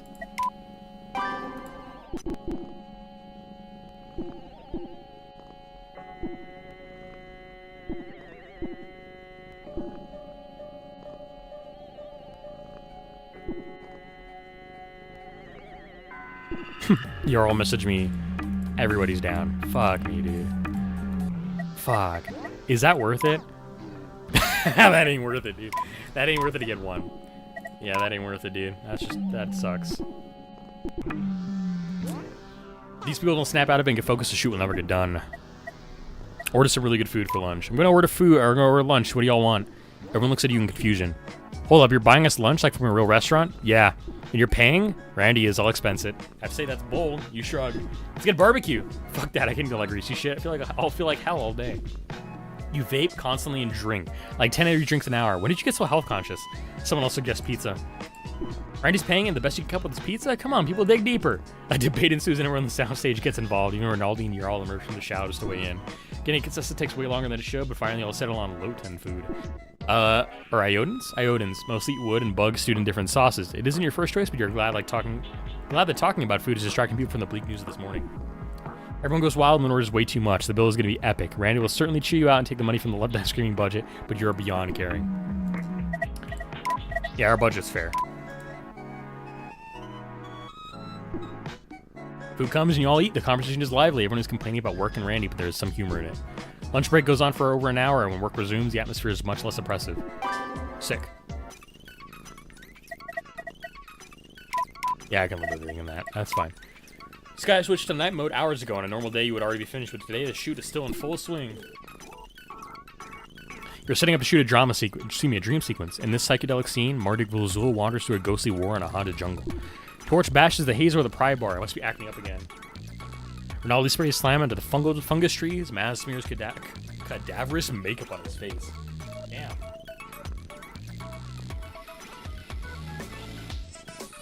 Sorry, I just gotta close my curtains because I realize it's getting so hot in here because the outside heat is escaping into my window. I have an idea for the scene, says Vanilla. I'm listening. We could cut the whole thing. Do you really think we should? This week is hard enough already, and losing the scene won't change the plot. It has lots of effects too. Cutting will save time and money. Maz comes over, brushing the makeup drones off his face. I happen to overhear you. May I make a suggestion? You're already here. Go for it. I don't disagree with Vanilla. This dream sequence is somewhat frivolous, but I still think it should be included. Last Chance seems to be making the same movie over and over. Occasionally we must step out of the box. The scene is a rare attempt at symbolism. It should be a shame to cut it. I also just got the hazer working. I have a sick idea of how to make the ghost too. I already did a test animation for the models. If you want to skip the scene, that's no soaking off my back. It's just less post-production work for me. The movie will definitely be shittier. If you're having this talk a week ago, I'll be on your side, but it's crunch week and nothing is sacred. I think we should cut it. Fair point, but this isn't personal. I'm just trying to do what's best. We shouldn't waste any more time arguing, though, or it could make a call. Let's move on.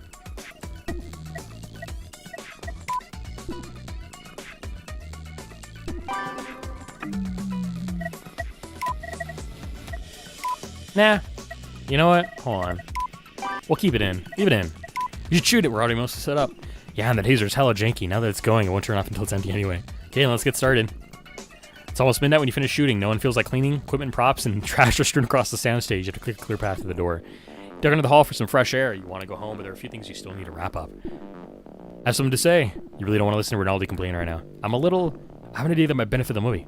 Okay, what is it? An associate of mine operates a grant program with the Ingress Endowment for the Arts. He just informed me of a grant that we should apply for. Normally, I would not suggest that a Last Chance movie could ever win any sort of grant. However, the endowment is desperate for entries. The grant is for movie projects from 5th-tier planets. We don't qualify for that. Ingress is technically on Earth. Earth may be backward, but it's 3rd tier at best. Of course I know that, but Zobron is a 5th-tier planet. You could... Intimate? It's not the right word. I don't know what word they're trying to use there. Is being made on Zobron. 2 leader actors are Zobron and no one will question it. Think so? I know so. Good work. Especially since you know the person awarding the grant, that gives us a big advantage over the competition. I doubt there's much competition. From what I hear, the other entries have been undesirable. How much is the grant? 12,000 credits. That can help a lot with any unexpected post-production expenses. What do we need to apply by? We are not going to apply. You are going to apply. I brought you this opportunity, but you must pursue it. Fine. When is the application due? Tomorrow. You gotta be kidding me. I at least stay up all night to get it done. Rinaldi shrugs. There have been so few entries, the deadline has already been extended twice. The winner will be chosen this week. It's good news. Let's get the money in no time, or in time to use it. Indeed. Send the application. I'll go home and get started. Same shots always make you feel awful, but you need them tonight. You inject one and line up 3 more. That should get you through the night. You open the grant application and get started. Grant is to fund movies being made on 5th-tier planets. The designation was coined by the Federation of Planets to describe worlds that are severely economically or technologically underdeveloped. This grant can help creators from those marginalized planets create movies. However, you're going to win it instead. Zobron really is a 5th-tier planet, but Last Chance is an Ingress. Ingress is the most technologically advanced city in the galaxy. Zobron, using this grant to fund Love, Die, Scream is breaking the rules, but that money could really help out the movie. Being a little immoral. Fuck.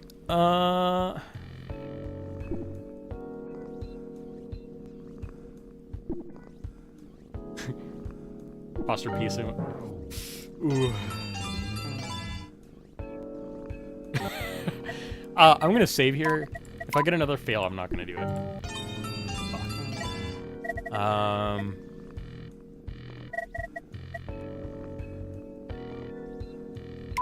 I lied. I'm gonna try one more time. 3 times the charm here. Hold on. If I get another 85. Oh, weird. I think I just got really unlucky there. Oh well, I'll just save scum a bit. It's okay. I'm gonna definitely, if I need to, I'll rewind at the save point here because I'm not sure that I like this option. Finishing down to get 3 hours of sleep. The stim shots you took haven't left your system. You roll around for another hour before falling asleep. Woof. 2 hours of sleep. Scene 11. Lights, camera, attrition. Oh fuck. Morning comes fast. After staying up most of the night to write that grant proposal, you feel like you barely close your ocular organs. You wake up late because your comlink updated and switched your clock from Ingress time to Federation time. And there was a brawl in your train. The cops had to write everyone tickets, which took a while. You're 45 minutes late when you text another to tell her. Her reply is terse. She's probably going to be mad at you all day. She has grueling days, takes a year off your life. You're going to stay at the Last Chance. You better start saving up for rejuvenation retreatment. Randy stops on your way to the soundstage. What fresh bad news is this? I was going over the expenses from yesterday. What you did takes a lot of gall. Oh, you bought everyone lunch without asking me. This is clearly against the company policy. Worse yet, you brought everyone a ridiculously expensive lunch. Sorry. Don't buy that. You know the rules. You just don't give a shit. Team was really pissed. I had to do something. I make that call, not you. They were so depressed they were barely working. I wanted to make them more productive. I think you're trying to buy their friendship. This business is about making friends. It's about making money. Sure, if we're doing here, I have stuff to do. If we're done here, I have stuff to do. Yeah. Don't, but get to it. Don't ever pull this kind of shit again. What does that put her at, huh? I wonder what the option might give me. I'm pretty sure it's still being bad. The only thing I'll use a paycheck. I never promise any special perks. Expect people to work like this. Aside from you, everyone here knows what to expect. You put in the work and get paid. I mean, you should get with the program too. Sure. Yeah. There's no way this is gonna be good. Oh wow.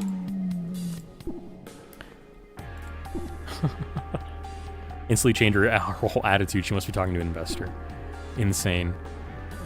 Go in expecting the worst. Maz and Ooze are shouting at each other. The rest of the cast and crew are awkwardly trying to ignore them. Although Maz and Ooze get along well, they have had some tiffs before. They are siblings and they live together, so it is bound to happen. This argument is on a whole new level. Big movies for Zobron, and for real Zobrons laugh at them. But real Zobrons laugh at them, excuse me. I realize that many Zobrons are not artistically sophisticated, but even they should know by now that movies are fantasy. We're not making military training videos. War is real. If you act like it is silly, people will be mad. Some will get mad, people like you, but not. That's enough. What's the problem? About time an adult showed up. Ooze has expressed concerns about the script. I'm sure she is dying to discuss them with you, Orchid. You're very right, I have many damn concerns. Go on. This movie is stupid, even Zobron and children would know that. I don't disagree, but I still don't know what this is about. This war part we are making today does not work. People of Zobron do not fight so stupidly, they would die. Should refer to the scene where Marduk Zula fights off a whole patrol from the quicksand pit. That's supposed to be the epic highlight of the scene. Makes no sense. The pit is a death trap. Marduk would move in the tops of the trees. That is guerrilla fighting for Zobronans. Ooze is right, of course, but she's missing the point. This is a movie. It is cinematic, not realistic. Fighting from the quicksand is dramatic. Hiding in the treetops is just boring. It has no flair. Marduk is fearless and reckless. If Marduk is in the pit, he will get killed. People who radicalize this bad movie... Oh. I think she means ridicule. Don't bellicor me. I think you mean belittle. Shut up! Ooze, the script is already written. We don't have time to change this whole scene. You're wrong. We only have to make a small change. Instead of Marduk shooting from the middle of the pit, he hides in a bush on the edge, and he lures a patrol into the quicksand and ambushes them. That is how a real Zobron and Scout would win this. That could work. You're missing the point. The scene isn't meant to be realistic. It reflects Marduk's suicidal rage. It's about the character, not the combat. It is good you left Zobron. If you think this is okay, you would never survive. Because the war is utterly pointless, and... Break it up, you two. Maz squeezes his glands. Ooze folds her appendages across her chest.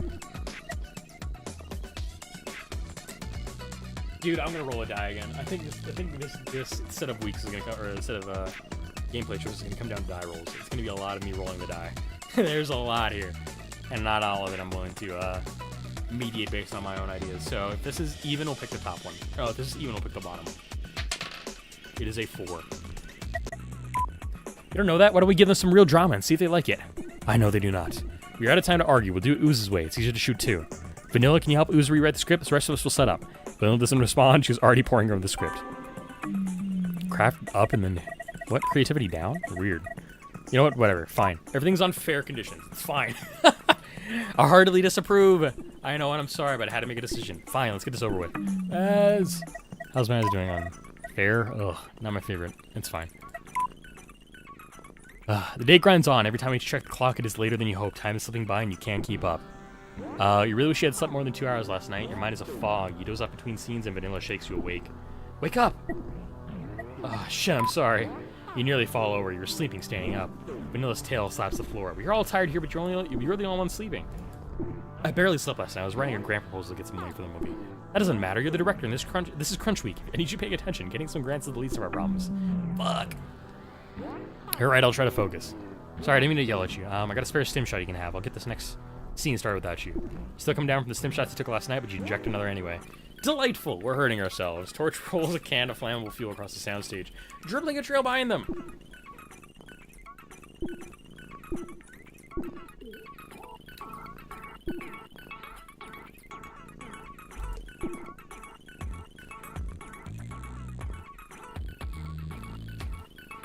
Oh, bro, this is gonna be so bad. You're always fun to be on camera as he rehearses. He swings the flamethrower around and strikes poses. Fuel splash out.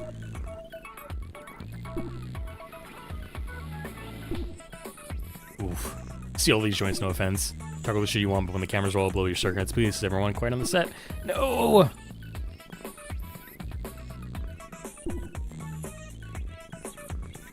Force made his flamethrower way too powerful. The effect is impressive, though. 2 pops loose on the flamethrower, fuel sprays all over. For argument's sake, cut, the area is doused in liquid flame, the trees ignite like the cardboard they are. Jarl tries to wipe off the burning fuel, but he just smears it all over himself. Everyone else's fries is frozen. Why is nobody helping? Help Jarl before you seriously burn. Spinning over to Jarl, you reach out to pat him off. He's covered with burning fuel. If you touch him, you get it all over yourself. Fucking worth it, dude. Once while working on another movie, you saw a person burst into flames before walking too close to a particle emitter. One of the grips put her out with a fireproof blanket. Rush to the equipment lockers and stumble back overloaded with fireproof blankets. Wrap a blanket around Jarl before knocking him to the floor. He gets the idea and rolls around while you beat him with another blanket. First responder, help someone in danger. Jarl is out, you're both hyperventilating, and you start gagging. Room is filled with smoke. Various set pieces are collapsing into piles of ash. Torch and ooze spray them with fire extinguishers. Get Jarl out of the room. When the fire finally burns itself out, everyone is streaked with ash and gasping for breath. Torch opens all the doors and turns on all the fans. Smoke gradually escapes from the room. Fuck, man. Jarl gulps a drink thirstily, but insists he's fine. Look worse than it was. I have a shell and an exoskeleton, so I don't burn very easily. Should really go to the hospital. No way, I never get to work on the soundstage. I can't miss this chance. The only thing hurt is my pride. I just ordered those fireproof blankets last month, but in the heat of the moment, I forgot all about them. Really spaced out. Being on fire does that to a person. No one was thinking clearly. You were. You put me out. It was totally badass, like that scene in Updraft 2 of the kids in the bounce house. The original one, not the remake. I'm so confused. I mean, they remade the sequel to Updraft? They remade the whole series. People fucking love Updraft. Crazy. What I'm saying is I owe you my life. That's sweet. Was that serious, but you're welcome. You see how the rest of the cast and crew's faring. Surprised Randy's out here bitching at us. She must have gone somewhere. Saw her leave earlier, wonder when she'll come back. Hopefully never. She's gonna freak out so hard. I'm glad this was my fault. Torch sinks. Shit, I really screwed up. I should have checked over that flamethrower better. Or not made it insanely destructive. Torch sinks lower, they hit the ground. I'm gonna see how Ural is doing. Checking with Vanilla. This definitely wasn't on the schedule. Is that a joke? I don't know, might be in shock. Can we shoot any more today? Set is wrecked, but maybe we can still shoot. Of course you cannot shoot. My set is completely destroyed. We'll never finish this movie now. If Forkin hadn't been busy so fawning over Jarl, perhaps the set could have been extinguished in time. Fuck me, dude. Come on, really? It is infighting today. Holy shit, dude. Didn't see you doing anything to help. Well, I was far away. I came as quickly as I could. I don't like that answer.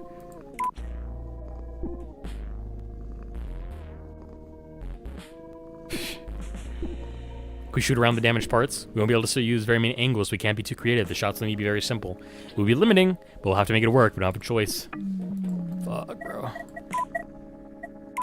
I don't like it, and I don't approve. Your opinion is noted. The shoot is underway again. Everyone is smudged with ash and reeking with smoke. There's a lot of coughing and running orifices, but somehow you all make it through the day. The shoot finishes. It is late evening. People finish packing their gear and drift from the soundstage. As you're scrubbing ash off a camera drone, or as you are scrubbing ash off a camera drone, Torch hovers over you. Yo, today was messed up and it's my fault. I'm sorry. Hope you learned something from this. I learned all kinds of shit, like, can't remember. I definitely learned something and I won't do it again. Sure that you don't.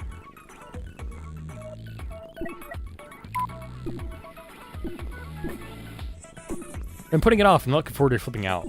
Me neither. I actually need to talk to you about that. Maybe you could, like, reduce my role in this? Randy already hates me. If she finds out my janky flamethrower started this, I'll be in deep shit. She docked my pay to cover the damage, but she'll even sue me. Randy will figure it out anyway. You know she's gonna ask questions. If she doesn't, the insurance people will. Help me out here. We're tight, right? I know you'd be the same for you. Ah, fuck me, dude. Do I do this? I'm not gonna... No. Torch is, Torch fucked this up. I have to tell Randy the truth. Fuck, Randy's already looking to screw me over. One time I spilled some liquid helium and froze half the workshop. She's been out for my fluids ever since. That's tough, but there's nothing I can do. But the Randy sucks. I thought you were okay. Now you're just like her. What is he gonna be at right now? Fair? Mediocre? I don't care. What happened today is too big to cover up. Randy would find out and both of us would be even more trouble. Whatever. Sorry. Torch hovers off, vibrating with agitation. On your train ride home, you call Randy. You don't want to, but a lot happened today. You should know. Might as well get it over with. Thought you would call us sooner. Why? Heard about the fire. Good. I didn't feel like explaining the whole thing. Was any equipment damaged? Just small stuff. Part of the set got destroyed. That could be worse, I reckon. How did it start? Flamethrower leaked fuel everywhere, and suddenly the whole place lit up. Set his cardboard, so caught on fire pretty quickly. Can't say I'm surprised. What do you mean? Torch built that flamethrower, and they have a history of going too far. I don't know what I expected from someone named Torch. I'm not sure why I hired them. See your point? Cost of set repairs will be coming out of their paycheck. You don't think Randy's being fair to Torch? Last Chance should have insurance to cover the damage. There's no point in arguing with her, though. Almost home, so I'm gonna hang up. Get some sleep. It's crunch week. You have to sleep when you can. Yeah. Don't be so glum. Don't be so glum. The week is half over. You'll be done before you know it. Randy's been mentioning that when the shoot is done, you start post-production, which is his own kind of hell. Catch you later. Sure. You wish you were in bed, but you're in the shower washing ash from your various folds. The floor is stained gray and the water is now cold. Switch off the shower and switch on the blower as the rushing air dries you. You keep finding ashy smudges in hard-to-reach places on your body. Calming pulses. Kaylee, your oldest daughter, is calling. Saw messages all the time, but she really calls. You hurry to answer. You almost forget to disable your video, which would have been embarrassing, so you just got out of the shower. It's good to hear from you. What's up? Not a whole lot. I mean, you know, usual stuff. Actually, I don't. How's school going? I always ask about that. I guess I do, but it's a big part of your life. What else would I ask about? It's actually why I want to talk. You wait. I'm not sure about this whole school thing. Wait for more? She remains quiet. Did something happen? Not really. I mean, yeah, sort of. Is it your grades? Thought you were doing well. No, it's not my grades. There's more to life than grades, you know. You're right. I'm sorry. What's wrong then? I don't know. I can't keep going. I hate it. I know how I feel. Never mind. I really don't. I never went to school, but I'm sorry you're going through this. You should take a semester off. I don't want to take a semester off. I want to quit. For good. I only wanted to be an amphibious engineer. You wanted me to do that. I don't know what else to do, so I just went along. Okay. What do you want to do then? I don't know. It's not true. I think I want to make movies like you. No, not the porn. Oh, I didn't know that you knew about that. It's on the internet. Anyway, what's your sudden interest in movies? I've always liked them, but I didn't realize I could actually make them. Then you started doing it. Seems pretty cool. I guess it is pretty cool. But it's a lot of hard work, too. The hours are crazy, the pay isn't great, and there are a lot of unsavory people. I want to try it. It's good enough for you. Maybe it could be good enough for me, too. You do anything you want, but you should finish school first. A certificate opens a lot of doors. If you want, you can even study movie making. I want to take a bunch of classes about making movies. I want to actually do it. It is pretty funny, huh, isn't it? Lots of other people do too, and the movie industry is hard to break into. You need experience and connections, and you can get those things in school. And you can be my connection. Give me a job where you work. You don't want to work at Last Chance. I won't know unless I try. I want to make my own choice. The owner, Randy, is a tyrant, and our movies are awful. Help me out here, please. You're my dad. Chat, what should I do? You know what? I want to say I'll talk to Randy, but I don't think it's worth it to. I don't know. If it's 1 through 3, I will talk to Randy. It is a 2. Okay, I'll talk to Randy. She might not go for it, and you can't start immediately. I need to finish this movie first. Thanks, Dad. This is really big for you. This is really big of you. I swear I'll work hard. You have to. Last Chance is tough, but I know you can handle it. Really need to sleep now. This is crunch week. What's that like? Basically, it's drudgery. What do? You want to finish this conversation and go to bed, but you haven't talked to Kayla in a while, and she's excited about movie making. Talk for another hour, and she asks a lot of questions about your job, and you try to mitigate her expectations. When you hang up, you feel anxious. The movie industry is a grind. You don't like that your daughter might have been in it, but you're also proud. If anybody can make it in this industry, Kayla can. Settle into bed for a lot of overthinking, and a lot of sleeping, and a little bit of sleeping. Spotlight at the end of the tunnel, scene 12. You survived. The last day of the Love Die Screaming shoot is here. This week was hell. You hardly slept. You ate toxic junk food. You argued with everyone. Once when the restroom was broken and the church next door was closed, you defecated in a beverage pod. Shit, dude. Today's gonna suck, but at least it's the last one. Unexpectedly, you wake to some good news. The Ingress Endowment for the Arts sent you a message. You won the grant you applied for. You probably shouldn't have won it. You lied in the application. It also helped that Rinaldi knows the head of the program. But you don't worry about any of that. The money will be useful. There, put it out of your mind and rush off to work. Budget up. Sick. Budget's good. Door to Last Chance grind's open. Let's get this over with, you say to the empty lobby. Each merciless new day at Last Chance, you question your choice to help your daughter get a job here. You're enduring this job so she can have better. But you can't live her life for her. She needs to make her own mistakes. Realizing that you're muttering to yourself, you try to think about something else. You're out to the sound stage. You pass a bilge crawler looking a crusty stain on the wall. It eyes you defiantly. Uh-oh. It's a bilge crawler. You might be in trouble.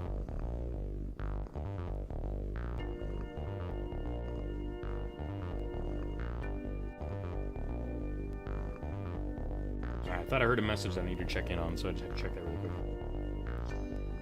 I'm just gonna check this so my brain can rest.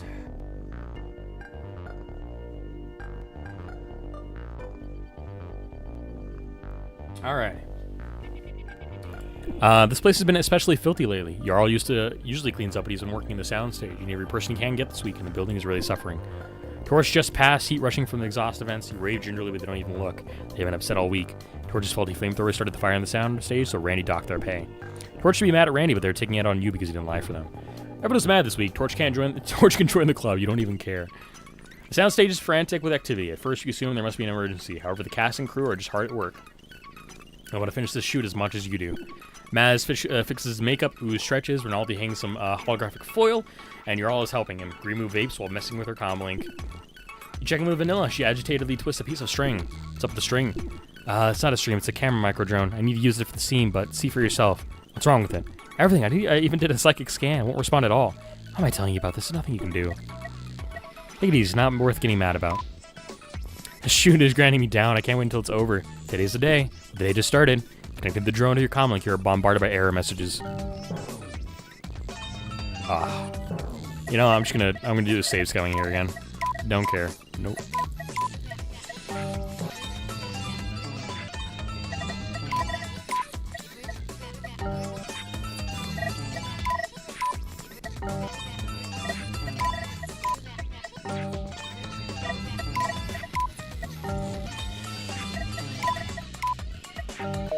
There we go. You don't think this is a hardware issue? That's a relief. Nothing is physically wrong with the drone. The problem must be the firmware. You don't know much about drone firmware, but you know it screws up all the time. You try reinstalling. You really hope this works because it's the only idea you have. Surprisingly, minutes later, the drone works perfectly. I don't believe it. Thanks for your faith in me. Never doubt you again. Probably. No time for praise. We're behind schedule already. Scene is set. You're almost ready to shoot when my ass comes over with Ooze in tow. Since that something's wrong. Shouldn't be another actor here today? Maybe. What does the schedule say? I can't remember anything right now. It's the extra person for the shooting squad. I remember now. You're right. Where are they? Next scene depicts an execution by firing squad. Vanilla hired an actor to play the victim. Should have been here an hour ago. Waiting for their arrival, I need to go over their lines with them. I have to show them the tumble move.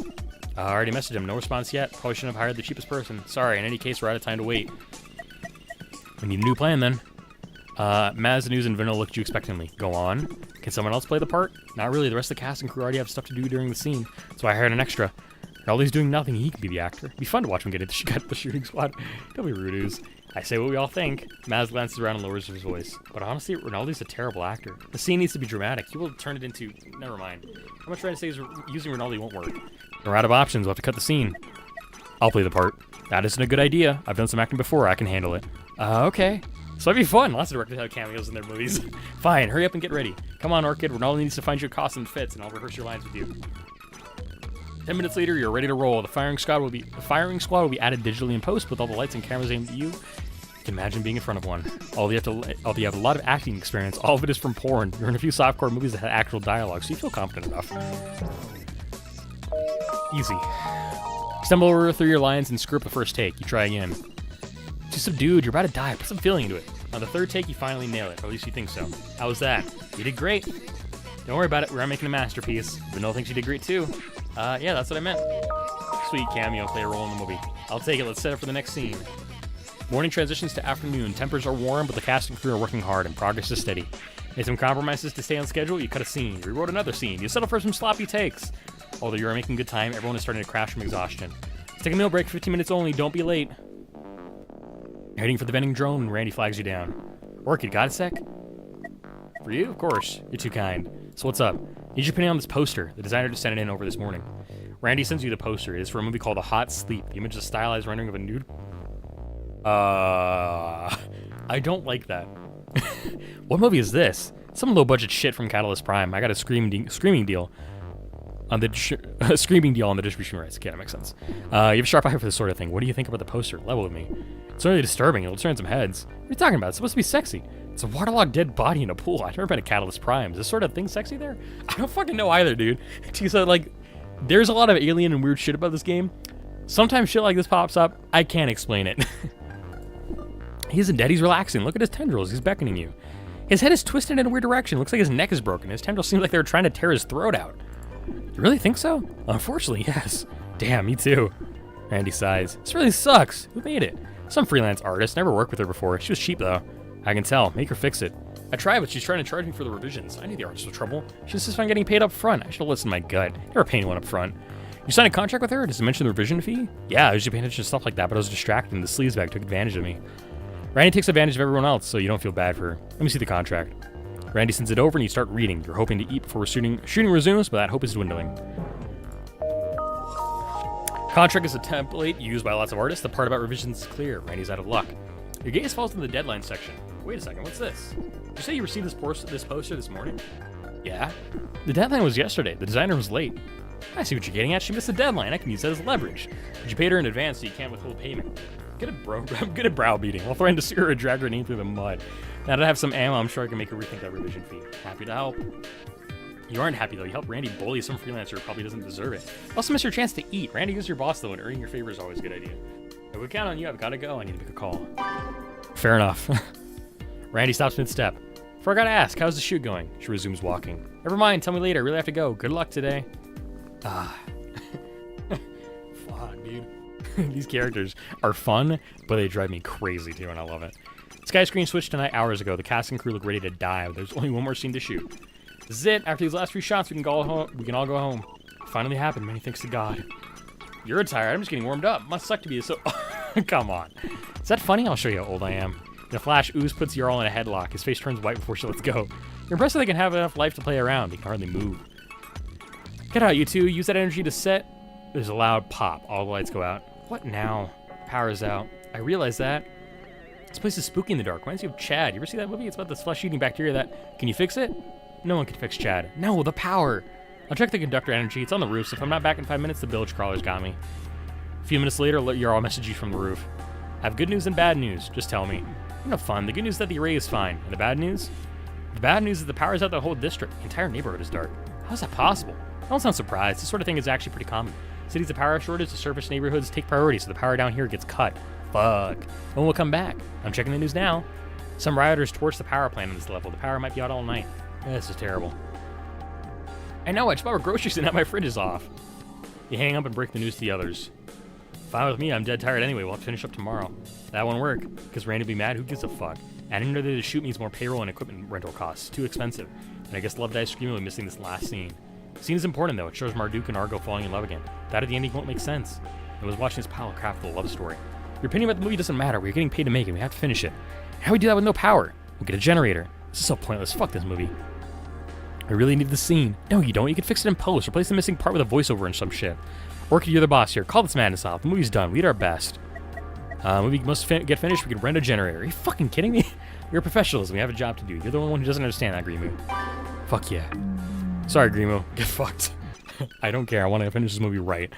Orchid, you know I'm all for making this movie, but think this through. Where can we get a generator? You'll rent one. The power's out everywhere. Thousands of people are looking for generators right now. Damn, you're right. Let's start searching then. You, Vanilla, and you're all sent a barrage of messages to assorted rental companies. You try movie equipment companies, construction equipment companies, and the other usual places. I'm out of ideas. Do you want to message any hardware stores? Tried all those first. Hate to say it, but I think we have to admit defeat. It must be somewhere else. Easy. Inspiration strikes. Look up one of those party rental companies. I'm talking about the kind of place that rents tents, dance floors, bounce houses, and giant barbecue grills. Solid idea. For my coming of age party, my mom rented a roller coaster and it had a huge generator. For the record, the roller coaster wasn't my idea. It was the party. Frantic activity resumes as you're all in Vanilla, rapidly message every part of rental company you can find. Vanilla finds a generator and arranges the ring. Fantastic. 2 hours later, the generator's airdropped outside. It was supposed to arrive in 30 minutes, but he can't explain. Lights come on and the shoot resumes. Greenwood complains bitterly the whole time. Everyone else is equally surly too, but thankfully, they're quieter about it. When he finally finished, it is the middle of the night. Silently, the cast and crew pack up and drag themselves out of the soundstage. The endless Love Dies Screaming shoot is over. Your brain is too fried to feel anything. Maybe your mood will be more celebratory tomorrow. You step out on the pitch black street, and there's no power in the whole neighborhood. Be the hot, hold on, characters? Ah, cool. Sick. You breathe the hot night air and reflect on the shoot. You directed your first movie. It was hard, but not any harder than raising 23 kids as a single parent. You wonder what your next movie will be, and you'll have less sex in it. Sex is fine, but you just got out of the porn industry. You want to try something different. Directing a family movie might be a nice change, so it'll never happen at Last Chance, though. Suddenly have the crushing realization that if the power is out, the railway won't be running. Cad descends to stop in front of you. Maz rolls down the window and motions you inside. Got a cab, we'll drop you at your place. Were you waiting for me? Well, yeah, kind of actually. It's unexpected, but thank you. You're a lifesaver. Cab lifts off, gliding through the lightless city is eerie. Shadowy buildings, vehicles, and people melt away from the headlight beams. Congratulations, we got it done. Thanks, I guess. We've been shooting for so long, I can't imagine anything else. There's still post-production, of course. Thanks, I almost forgot. Maz turns up the air conditioner. With no power, the weather control for this district is out, and the temperature's climbing. What a hellish shoot. It really was. I need to ask you something. Is that why you picked me up? I thought you were just being nice. I am nice, but today I have an ulterior motive. I've been thinking, the Last Chance employees should unionize. Just because of Crunch Week? Yes, but not entirely. I've been considering it for a while, although this last week definitely helped me decide. Last Chance is really a terrible place to work. The hours are insane, the pay is insulting. Randy is, well, I like Randy and I owe her a lot, but she can be difficult. That's a diplomatic way to say it. I don't know why people stay at Last Chance. I just suppose everyone has a reason, but we all deserve better. Trying to fix Last Chance seems like a waste of time. You could work somewhere else. You have the experience. Last Chance is the only movie company hiring Zoberons like me, and I get to make movies about my home planet. Most people have never even heard of it. Randy also hired my sister Ooze. Even if I got to work in another company, I doubt Ooze could too. She would end up back in the militia on Zoberon. That's why I stick around. What about you? Last Chance leaves much to be desired. No one would blame you for leaving. No one except Randy. I like the people. That's very kind of you. Thank you. This job sucks, but no one quit. Not even Greenwood and Rinaldi. We all get along, but we work well together. Never thought it like that, but I see your point. All of us do make a good team. Conversation stalls as the cab exits the gate to the surface. You're dazed by all the lights.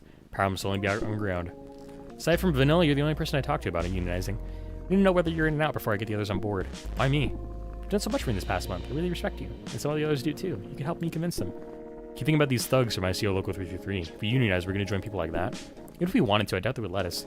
You'd be connected to join the big Xollywood unions. It would be our own little group. I haven't figured out all the details. I want to talk more with Vanilla too. You're going to work on a contract together. And eventually we'll have to confront Randy. I'm certainly dreading that.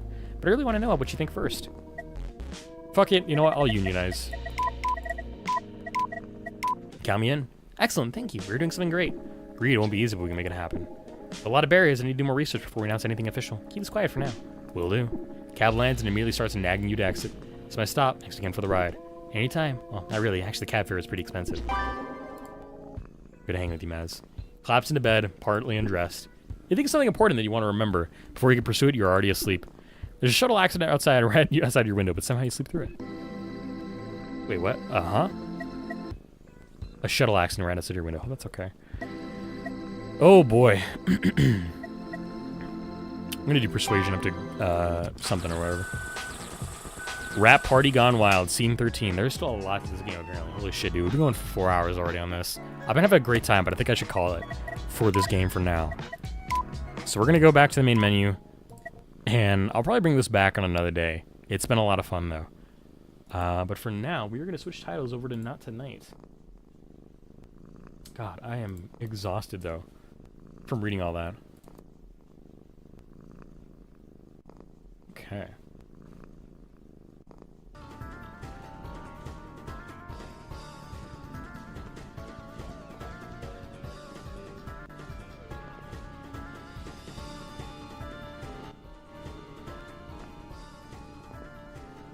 Just letting him a little bit of music play here while we wait for this all to update.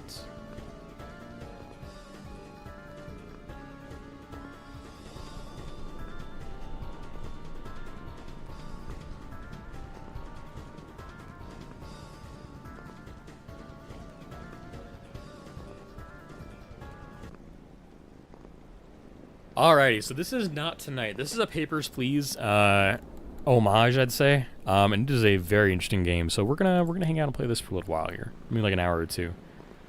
So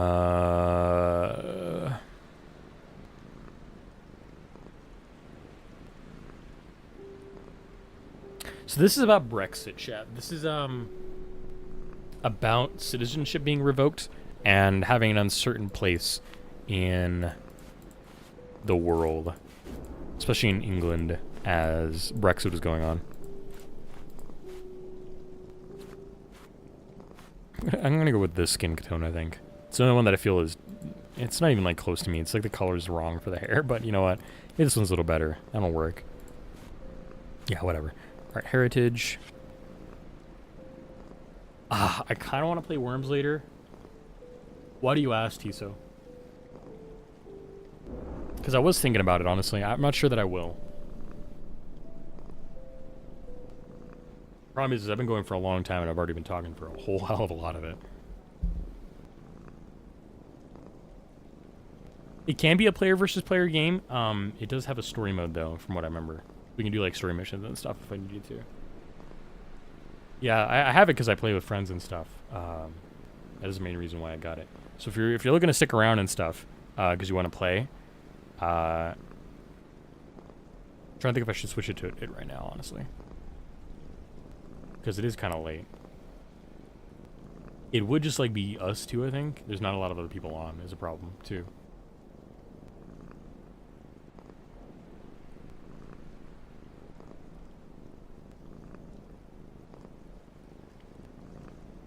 I think I'm going to play this for an hour. I'm going to play Not Tonight for an hour, and then if I still feel like playing, hold on, my brain is dying. If I feel like playing Worms, we'll play Worms in an hour. But I still want...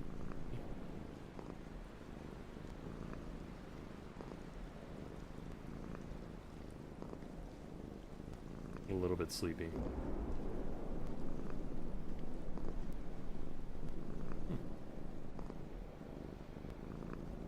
Sure, if you want to take an hour to download it, and if you're fine staying up, that's totally fine. You're born in Bath, and a pair of Spanish charity workers, a good child, a quiet child. You helped your parents run a seaside retirement home and being quiet, the expert on site. And when they died, you were to continue the legacy. And the letter came. These days, birth no longer confers citizenship. Officially, you two are considered Spanish, except unfortunately in Spain.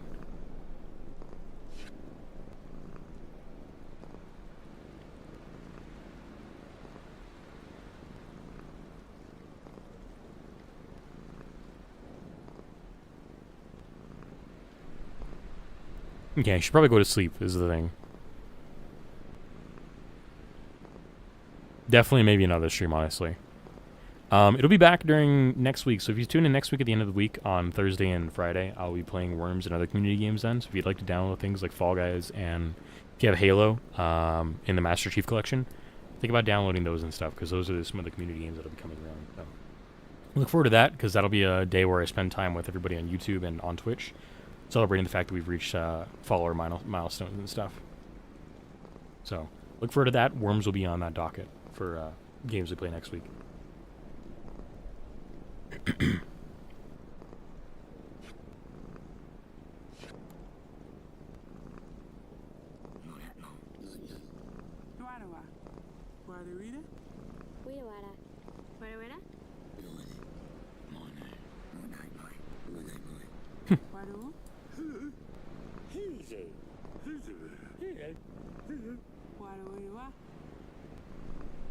Date, no month, date, year I need.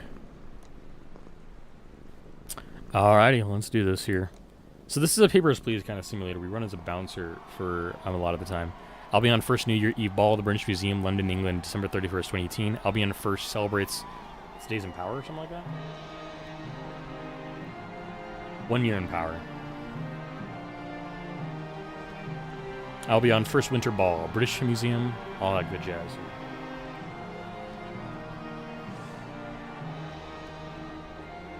And so we are a bouncer, I believe, in this scenario. I'm going to look around here a little bit, though, if I can.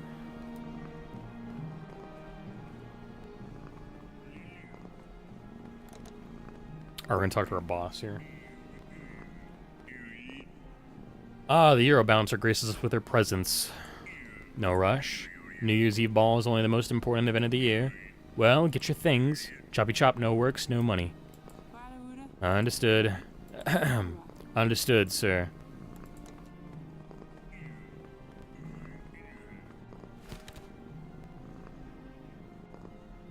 Interesting. What are these? So pass 20, bonus 1, bonus 2. Okay.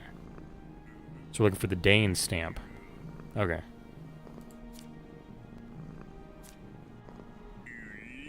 I'll reuse the radio, stay in contact.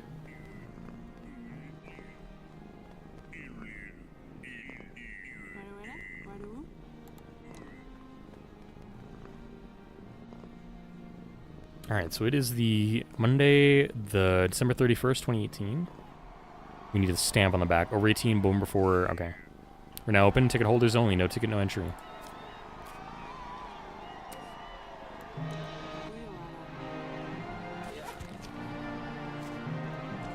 Well, on ticket Monday...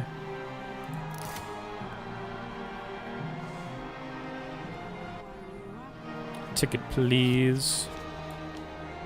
Uh-huh.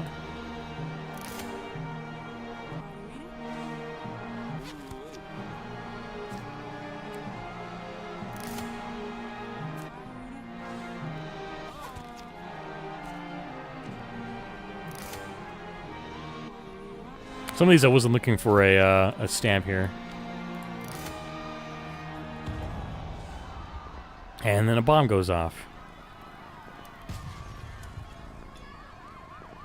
Which is the opposite of good. You know? That's not a good thing to have happen.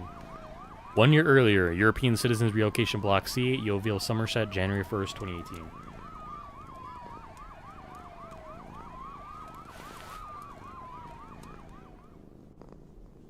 And we get the notification that, hey, we're not doing good. You're a Heritage resident, numbered 112. Hey, no, you're fine, Hungry. Welcome in. Good to have you here. Thank you for stopping by. Block 13, Flat 7. Scan and band pass. Resident 112, Block 13, Flat 7. Department of Euro Aliens. Yikes. Person of Euro Heritage, welcome to the Relocation Block B. Your residence request has been rejected. Find and close your transitional residence visa.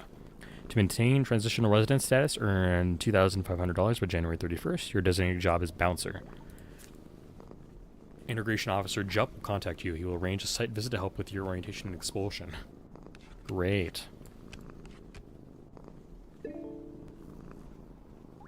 You're sad but also happy for tomorrow? What's happening?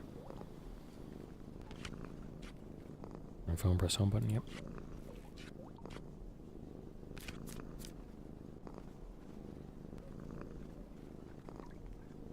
My phone's turning on.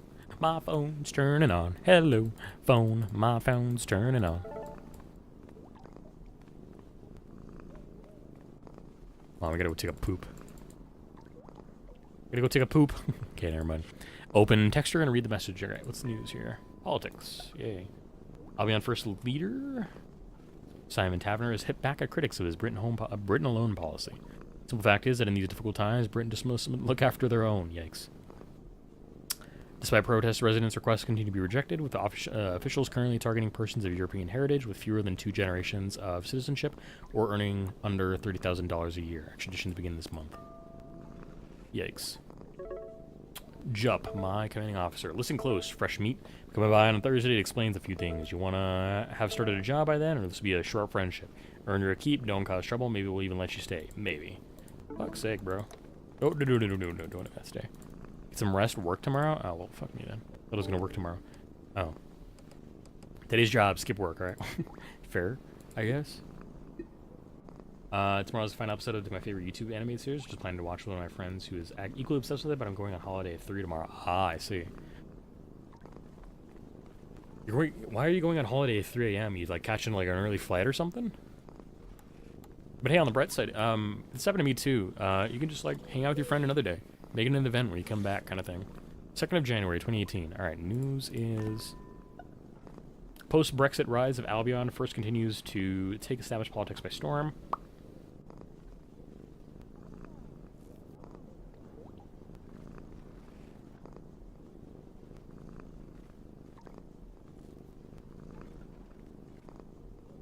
Yikes. So, post-Brexit is, like, being very bad in this game. Oh, you're going 3 a.m. in a car. Alright, drive safe, have a good time, alright? No flights, gotcha. Alright, we're gonna go take a job here. What's my calendar look like here? Ah, I see. S5, Warren 7, Fine 8, Fail 15.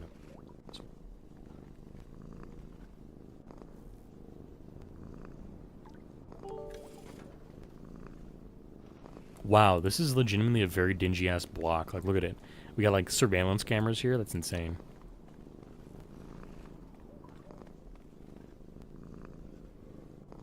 Alright, we're going to King's Head. Regulars beats Dave Stobart.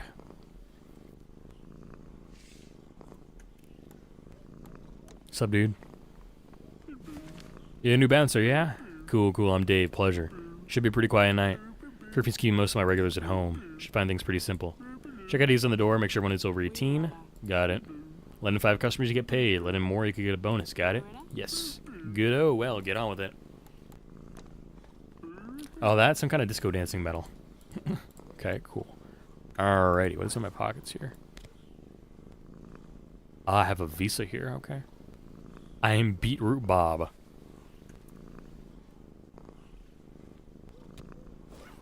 Okay. 15 is fail, and then -8 is my fine, okay. Looking for over 18s. 8 to 11.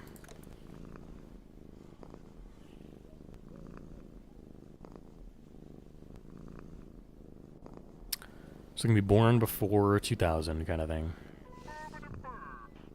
Over 18s only, want 5 in tonight. ID, please.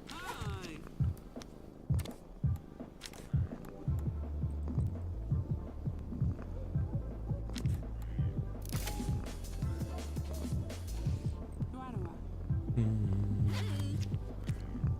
1983, good. October 2019. 1983, England, July 2020, okay. 1989, England, December 2018, St. Thomas. They look like they're thing here, that's good. 2000. Go away, too young. Not interested anyway. Get out. ID, please. Your B, 1983, July 2019. Looks like I'm good. ID, please. 1982, England, 2020. Looks like we're good. 25, England, May 2020. You are pregnant. You should not be here at a bar, but you know what? I can't police your life. Go have some fun dancing or something.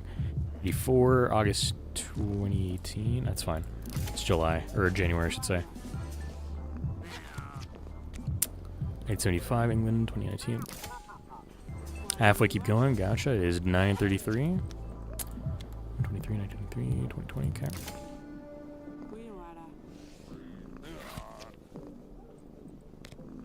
1995, England, 2021. Good. 1981, England, September 21. Okay.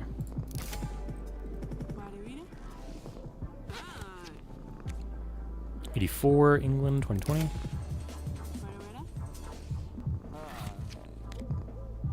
99, England, 2019.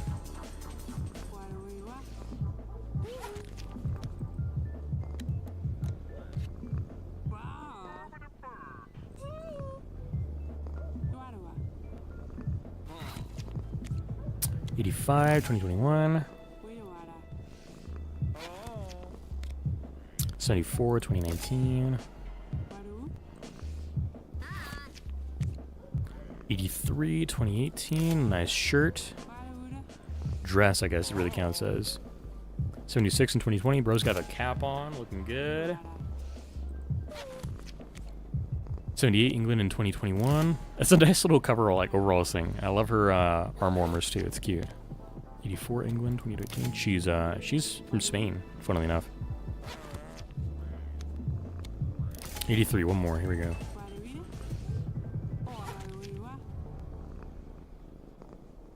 All right, that's good.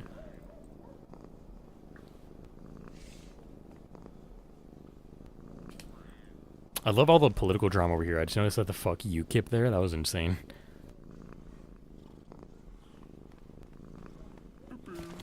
Here's your payslip. Great start.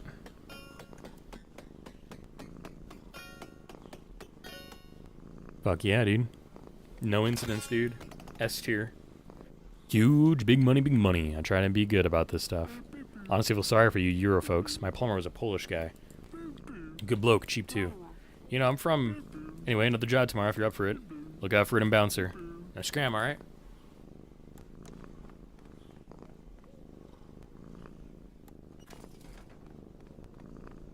Alright, not bad. Cool. 280 out of 800 for our bouncer score. First job is complete. Time for bed. Get some honk shoes in. What's up here?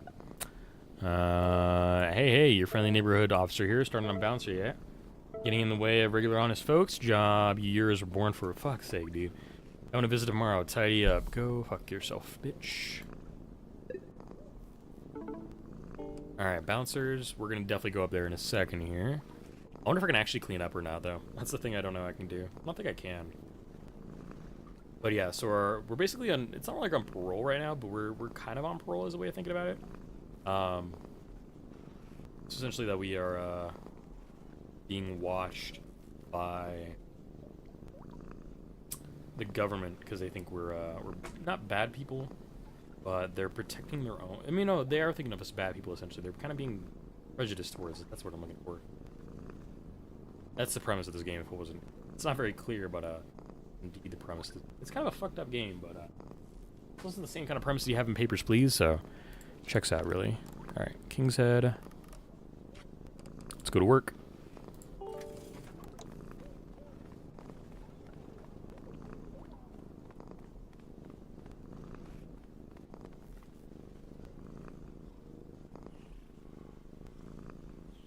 January 3rd, 2018, 362 days into the New Year's Eve ball. A lot of this time does happen in time skips on the net, which I noticed was interesting when I first played this. I haven't actually finished it, but I did play like maybe 3 hours or so. Glad to have you around, friend. Look at us, Brits and Euros working together in an army. Makes you want to weep. But, yeah, real unity. Right, turns out we've got a problem with expired IDs. Keep them peeled. Your eyes, not the IDs. Don't peel the IDs. Oh, and keep watching for the underage. Expired ID is underage, no problem. Ah, cheer up. With your jobs for me, I might even make you head bouncer. It's not just a little title either. You get a double pay and a few special benefits. So, just like everywhere else? I guess, but would you want to work elsewhere? Don't answer that.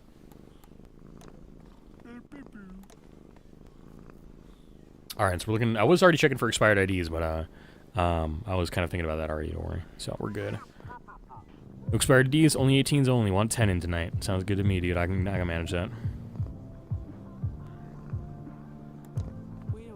ID, please.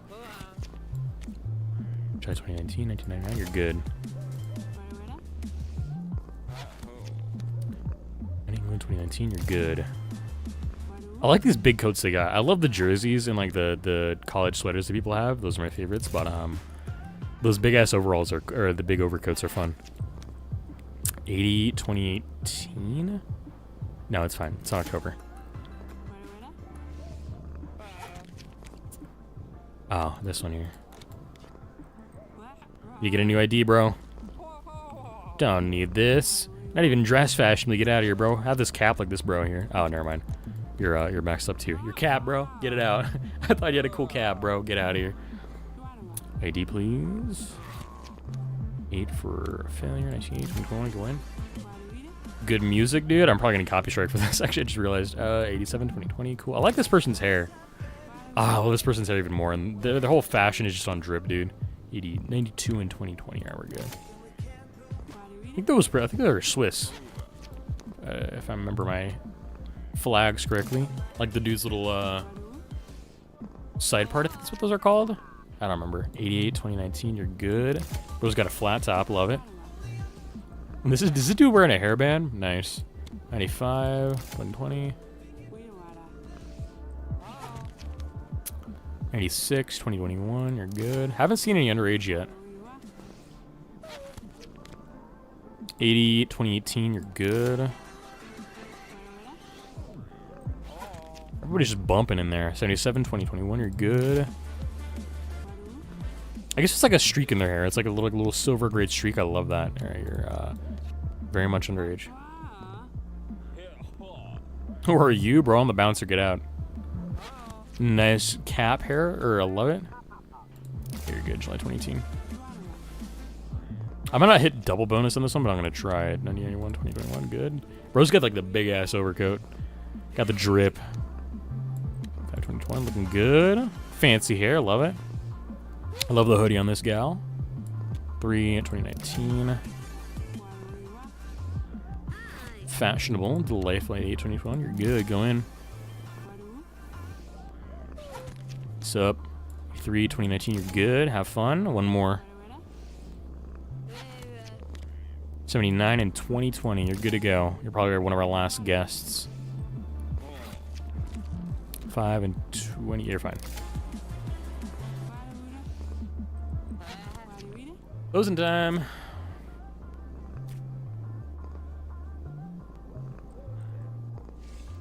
Pretty sure there was no arrows on that one too, if I had to guess. I think I was good on that one.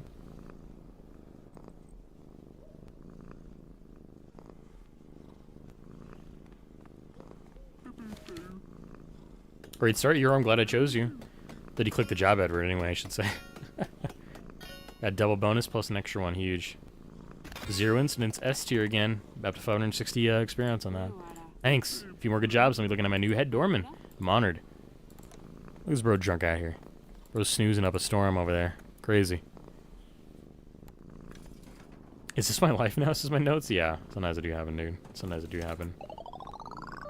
Cool. I got 92 cash. Balance lower 560 out of 800. Social credit core, I'm safe at 99 out of 100. Holy smokes. Yikes. Ed Dorman? The king's head? Yep.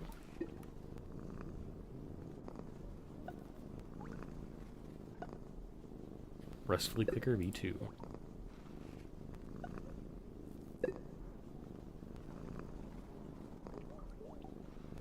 So I can't unlock the Clicker V2 yet, I guess. Alright, that's fair. Yes, let's scan and ban. Oh, interesting. Bouncer's default scan and ban. Trusty. Speed plus. Interesting. Alright, let's go to sleep here.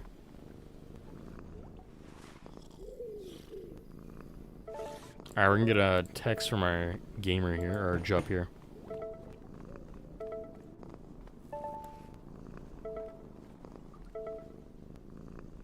Forget me on head next. Dave is pretty awesome. What's up, bitch? My lovely crap hole you got. Yeah, go fuck yourself. Name's Integration Officer Jup. You can call me my lord if you like. It's my job to make sure you froggies and oof. Listen close, this here place ain't free. You want a nice asbestos stuff roof over your head, you better start earning Hammer Transitional Residence Visa. Come on, hurry up. Yeah, whatever, go fuck yourself. Here. Ha, 1 month. And on the deportation list too, I see. Don't worry, I'll be back home in no time. About 100 miles? Oh, I know that froggy lip. I'm gonna have you packing already. But no, our special little flower can't just waltz off with dignity, can we? So fine, you can scrounge up to 2.5 grand, maybe we'll let you stay. From now anyway, let me, next month we'll see. Strong and silent type? Eh, good. Hell if things work out. May have a job for you myself. So thank you, Officer Jupp. Thanks. See, I think this could be the start of a beautiful relationship. A lot more King's Head jobs to your bouncers. You always need more meat. Back in a week. Keep working, don't mess up. And remember, we're watching you. What a crap hole. More jobs, just check my calendar. Job will visit again next week. Earn 2,500 by the 30th. No jobs today. Can I not work today? So I work tomorrow and Sunday. Kind of weird that I can't do stuff on like Saturdays and stuff. Alright, well, that's interesting. Next one on Saturday is going to be pass 10, bonus 2 at 20, warn 4, find 5, and fail at 8. Okay.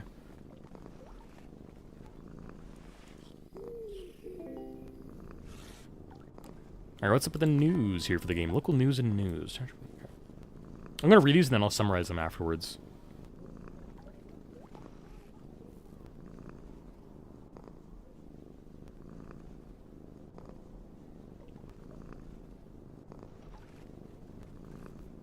So local officer Jupp, the person who just came and harassed us the previous day in the game, is making snide comments on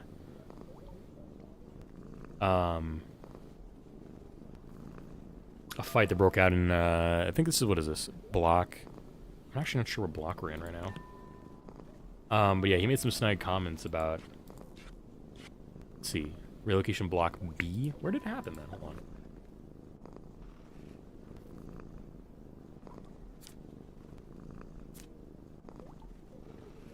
Oh, we're in block 5. Or 13 instead of 5, okay. That makes sense. So he just made some snide-ass comments about that.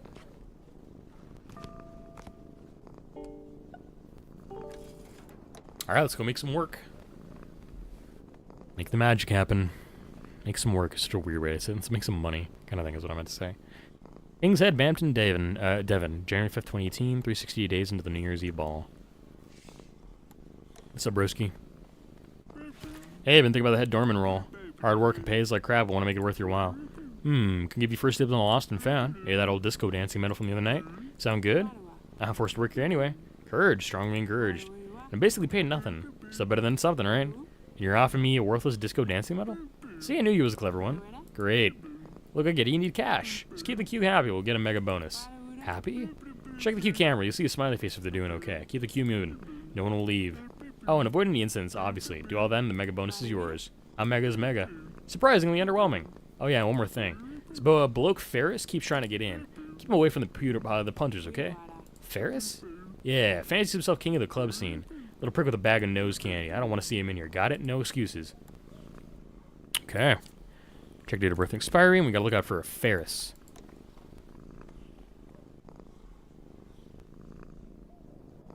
I think the hardest part is that we're gonna have to try and keep people happy, but we'll make do.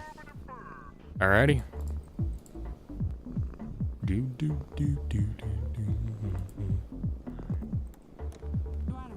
ID, please. Hello. Rice Community, 7.18, you're fine. Welcome in. We're looking for, I think, 10 today to pass. 1990, 2020, Rowan Cox. Hey, you can get some sleep. Hey, no worries, T, so thanks for stopping by. Have a good night. Hope to see you next week for some Worms gameplay. Okay, we're good. Catherine, 1999, 2021, you're good. Caleb, 1999, 2021. Have fun gaming, thanks, appreciate it. We always try and have fun here in the Barkade. See you next time. Hey. Back of the key. You joking, mate? It's Ferris. Ferris, you can't get me out. Me and Dave are like this. Full. You sure? Sorry. You what? This ain't over, pal. When I call Dave, you're finished. ID, please. Yes. You are too young. 18 and over.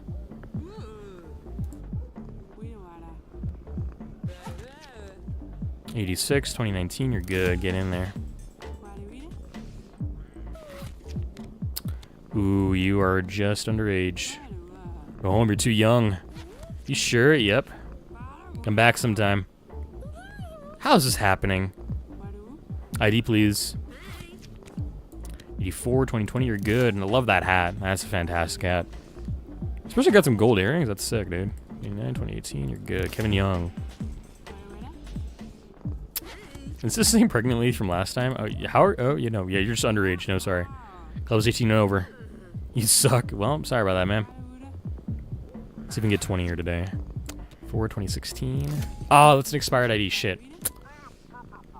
Yeah, whoops, that's an unfortunate one. 2021, you're fine.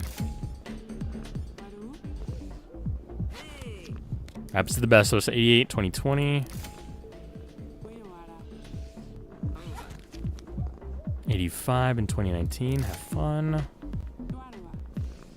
gonna try and get 22 if I can today. 3, 2020. Go in. Nope.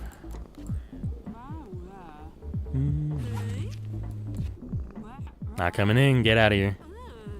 Hate this place. Get out, gamer. Alright, let's see. 76, 2020. You're good. Go in.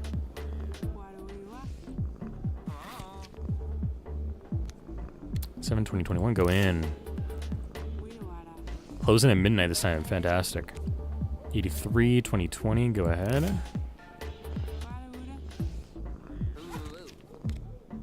84, 2020. Go ahead. Last call. Let's still get a few more in. Fantastic.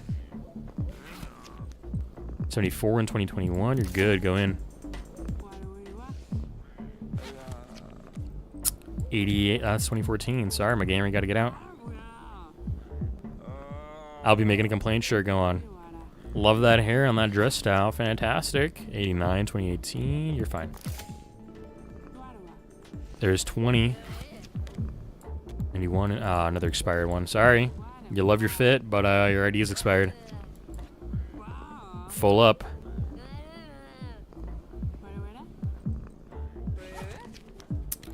Five, 2018. You're good. Go in, Matilda Anderson.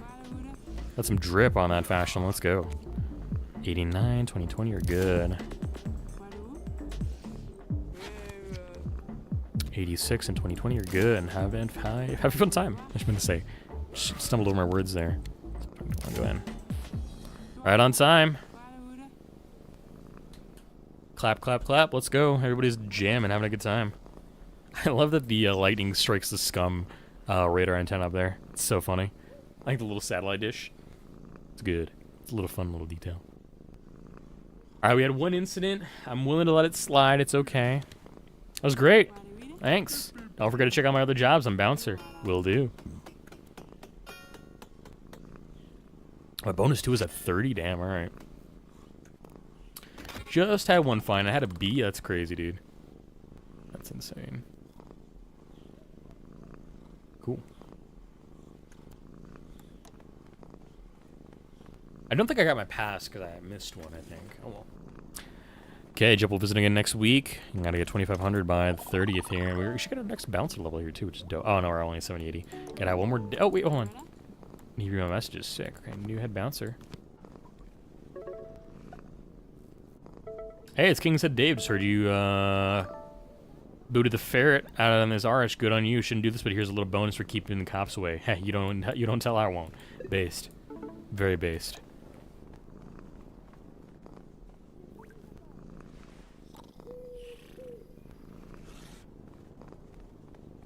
Oh, it's just one of the days where I just gotta fucking sleep. It's so annoying, dude. I don't know why these days exist in the game. It's just kind of lame. It's like I can't click anything else, and I can't even like use my bathroom or some shit, dude. It's just like I just gotta advance the day. Alright, we're gonna do one more day, and we're gonna call it for a stream today here, I think.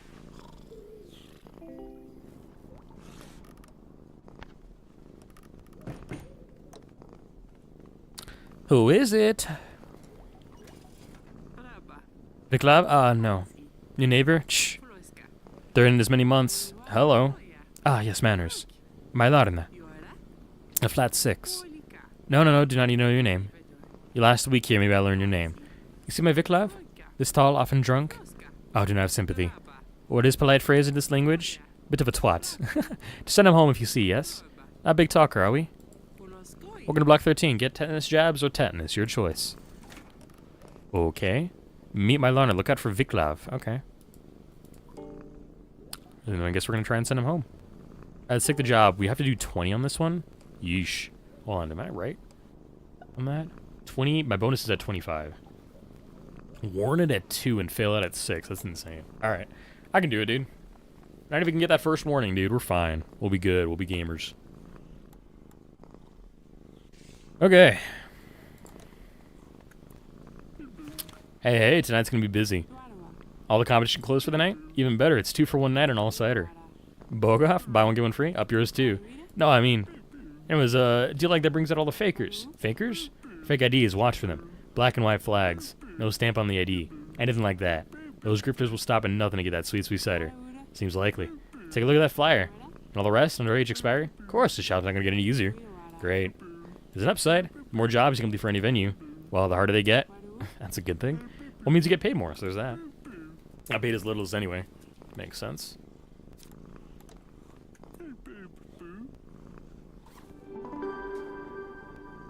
There we go. Got a... Oh, a Vaclav medal. Okay, cool. So we gotta look out for Vaclav. No color, no stamp. Check. Okay. So we're looking for color, and we're looking for a stamp on the top. Any stamp, really, honestly. Okay, check for fake IDs. No expired IDs over 18s. 120 in tonight.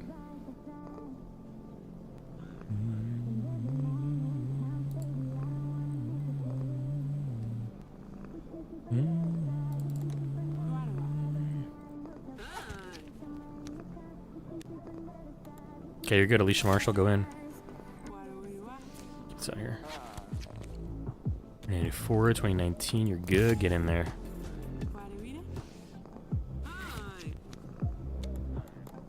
Yep, we're good. Go in.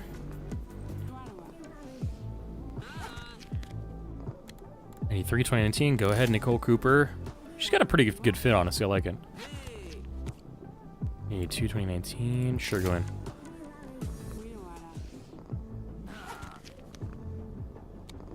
Yep, works.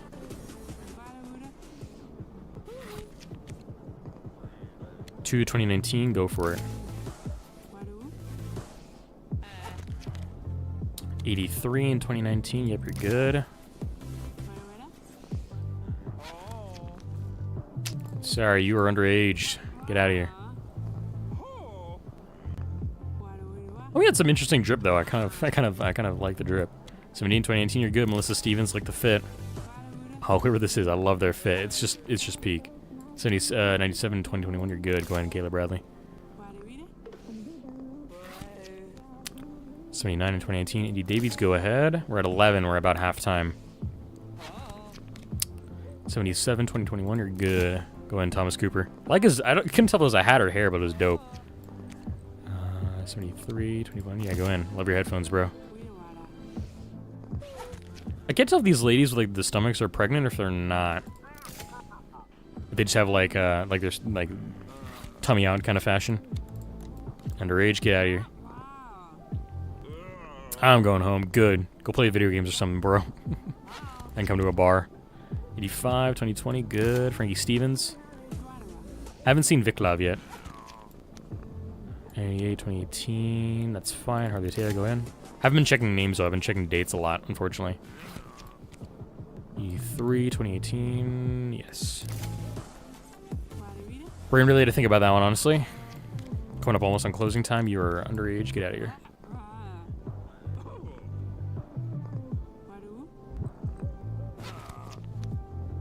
'26, 2017. Sorry about that, homie. Expiry.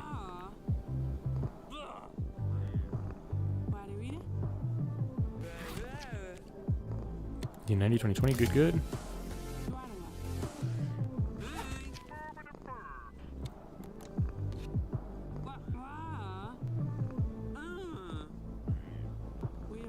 At least we caught one fake ID. I'm glad. I was keeping an eye out for that. Another one though? Dang. Not gonna be able to hit 20. Gotta be careful here. Need a couple more in.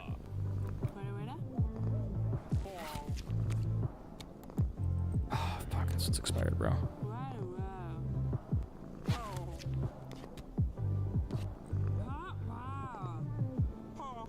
I can get 2 in, I think, in this time frame. I'm only gonna get past though, which sucks.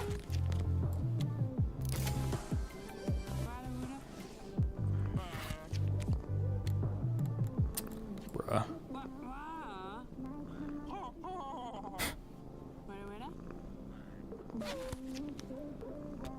Yes, finally go in. That gets me my first pass. I can probably get in like 1 more.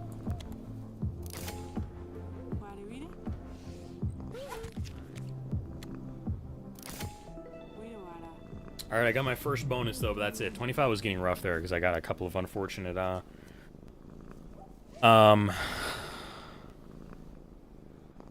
fake IDs there at the end. Ad starting in about 30 seconds for Twitch, by the way, chat. It was pretty rough. I at least got the first bonus. Oi, you really crushed it tonight, Euro. Thanks. Go for my other jobs, alright? Will do. Sick. And I got a double bonus tonight. That's fantastic. There you go. Level 2 to 200 out of 1,000. Peak. Wonder if we're gonna get any upgrades for that, I wonder. Disco medal. Whose is it? Wonder if I can give that to, his wife. My Lardina. Don't know.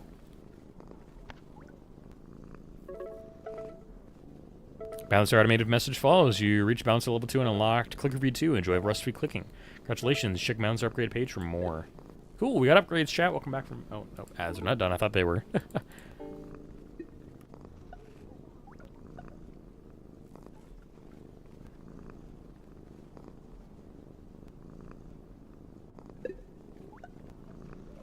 To buy this? I don't know if I do.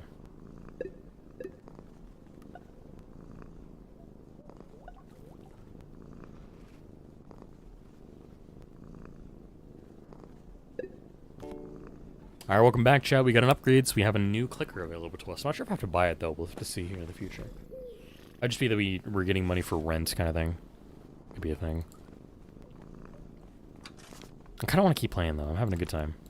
But I think for sure, Java announcements, Club Neo, the hottest club in town, understanding guest list. Apply via bouncer, no AC or running water. Woof. Alright, well, we found that out, I guess. Good to know. Good to know. Alrighty, chat, well, that's where we're going to leave it here for today. We're going to return to menu. I'll play that in the future here. So, we're going to find somebody to raid here. Because it has been a long day for me. Talking that long for Last Chance in Xollywood really hurt me, and I am so exhausted. I'm just ready to go. We're going to find somebody to go raid here. Make sure this is hidden for now.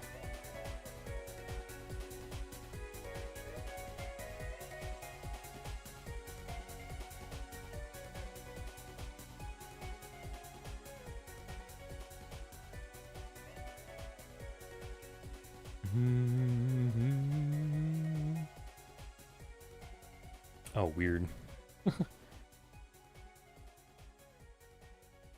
I'm gonna send you my friend Shadow Rhyme, who's apparently still playing today. What the fuck? Why are they still playing? That's crazy, dude. Alright, we're gonna go to Shadow Rhyme. We're gonna say hello. They are playing Black Myth Wukong right now. And we're actually gonna have a collab with them in September. So, everybody can look forward to that here, because I'm looking forward to it. And let me just turn this on here. Shadow's trying to get affiliates. If you guys are not followed on Shadow, please go ahead and give Shadow a follow here. I'll see you guys over there. I'll be back on Saturday for some more Backlog Buster. Probably we're going to be doing a Taupes and Oxenfree, I bet is what we're going to be doing. Maybe I'll throw in Worms Reloaded probably on the first start of the stream as well, but it'll be a good time. So, I'll see you guys over there. Stay safe, enjoy yourselves. Here's a raid message if any of you are subbed up and ready to hop and roll. But if not, I will see you guys over there. Stay safe, enjoy yourselves. I look forward to see you guys all on Saturday. Mr. Goodbye. Just see y'all later. Have a wonderful raid, guys. Bye-bye.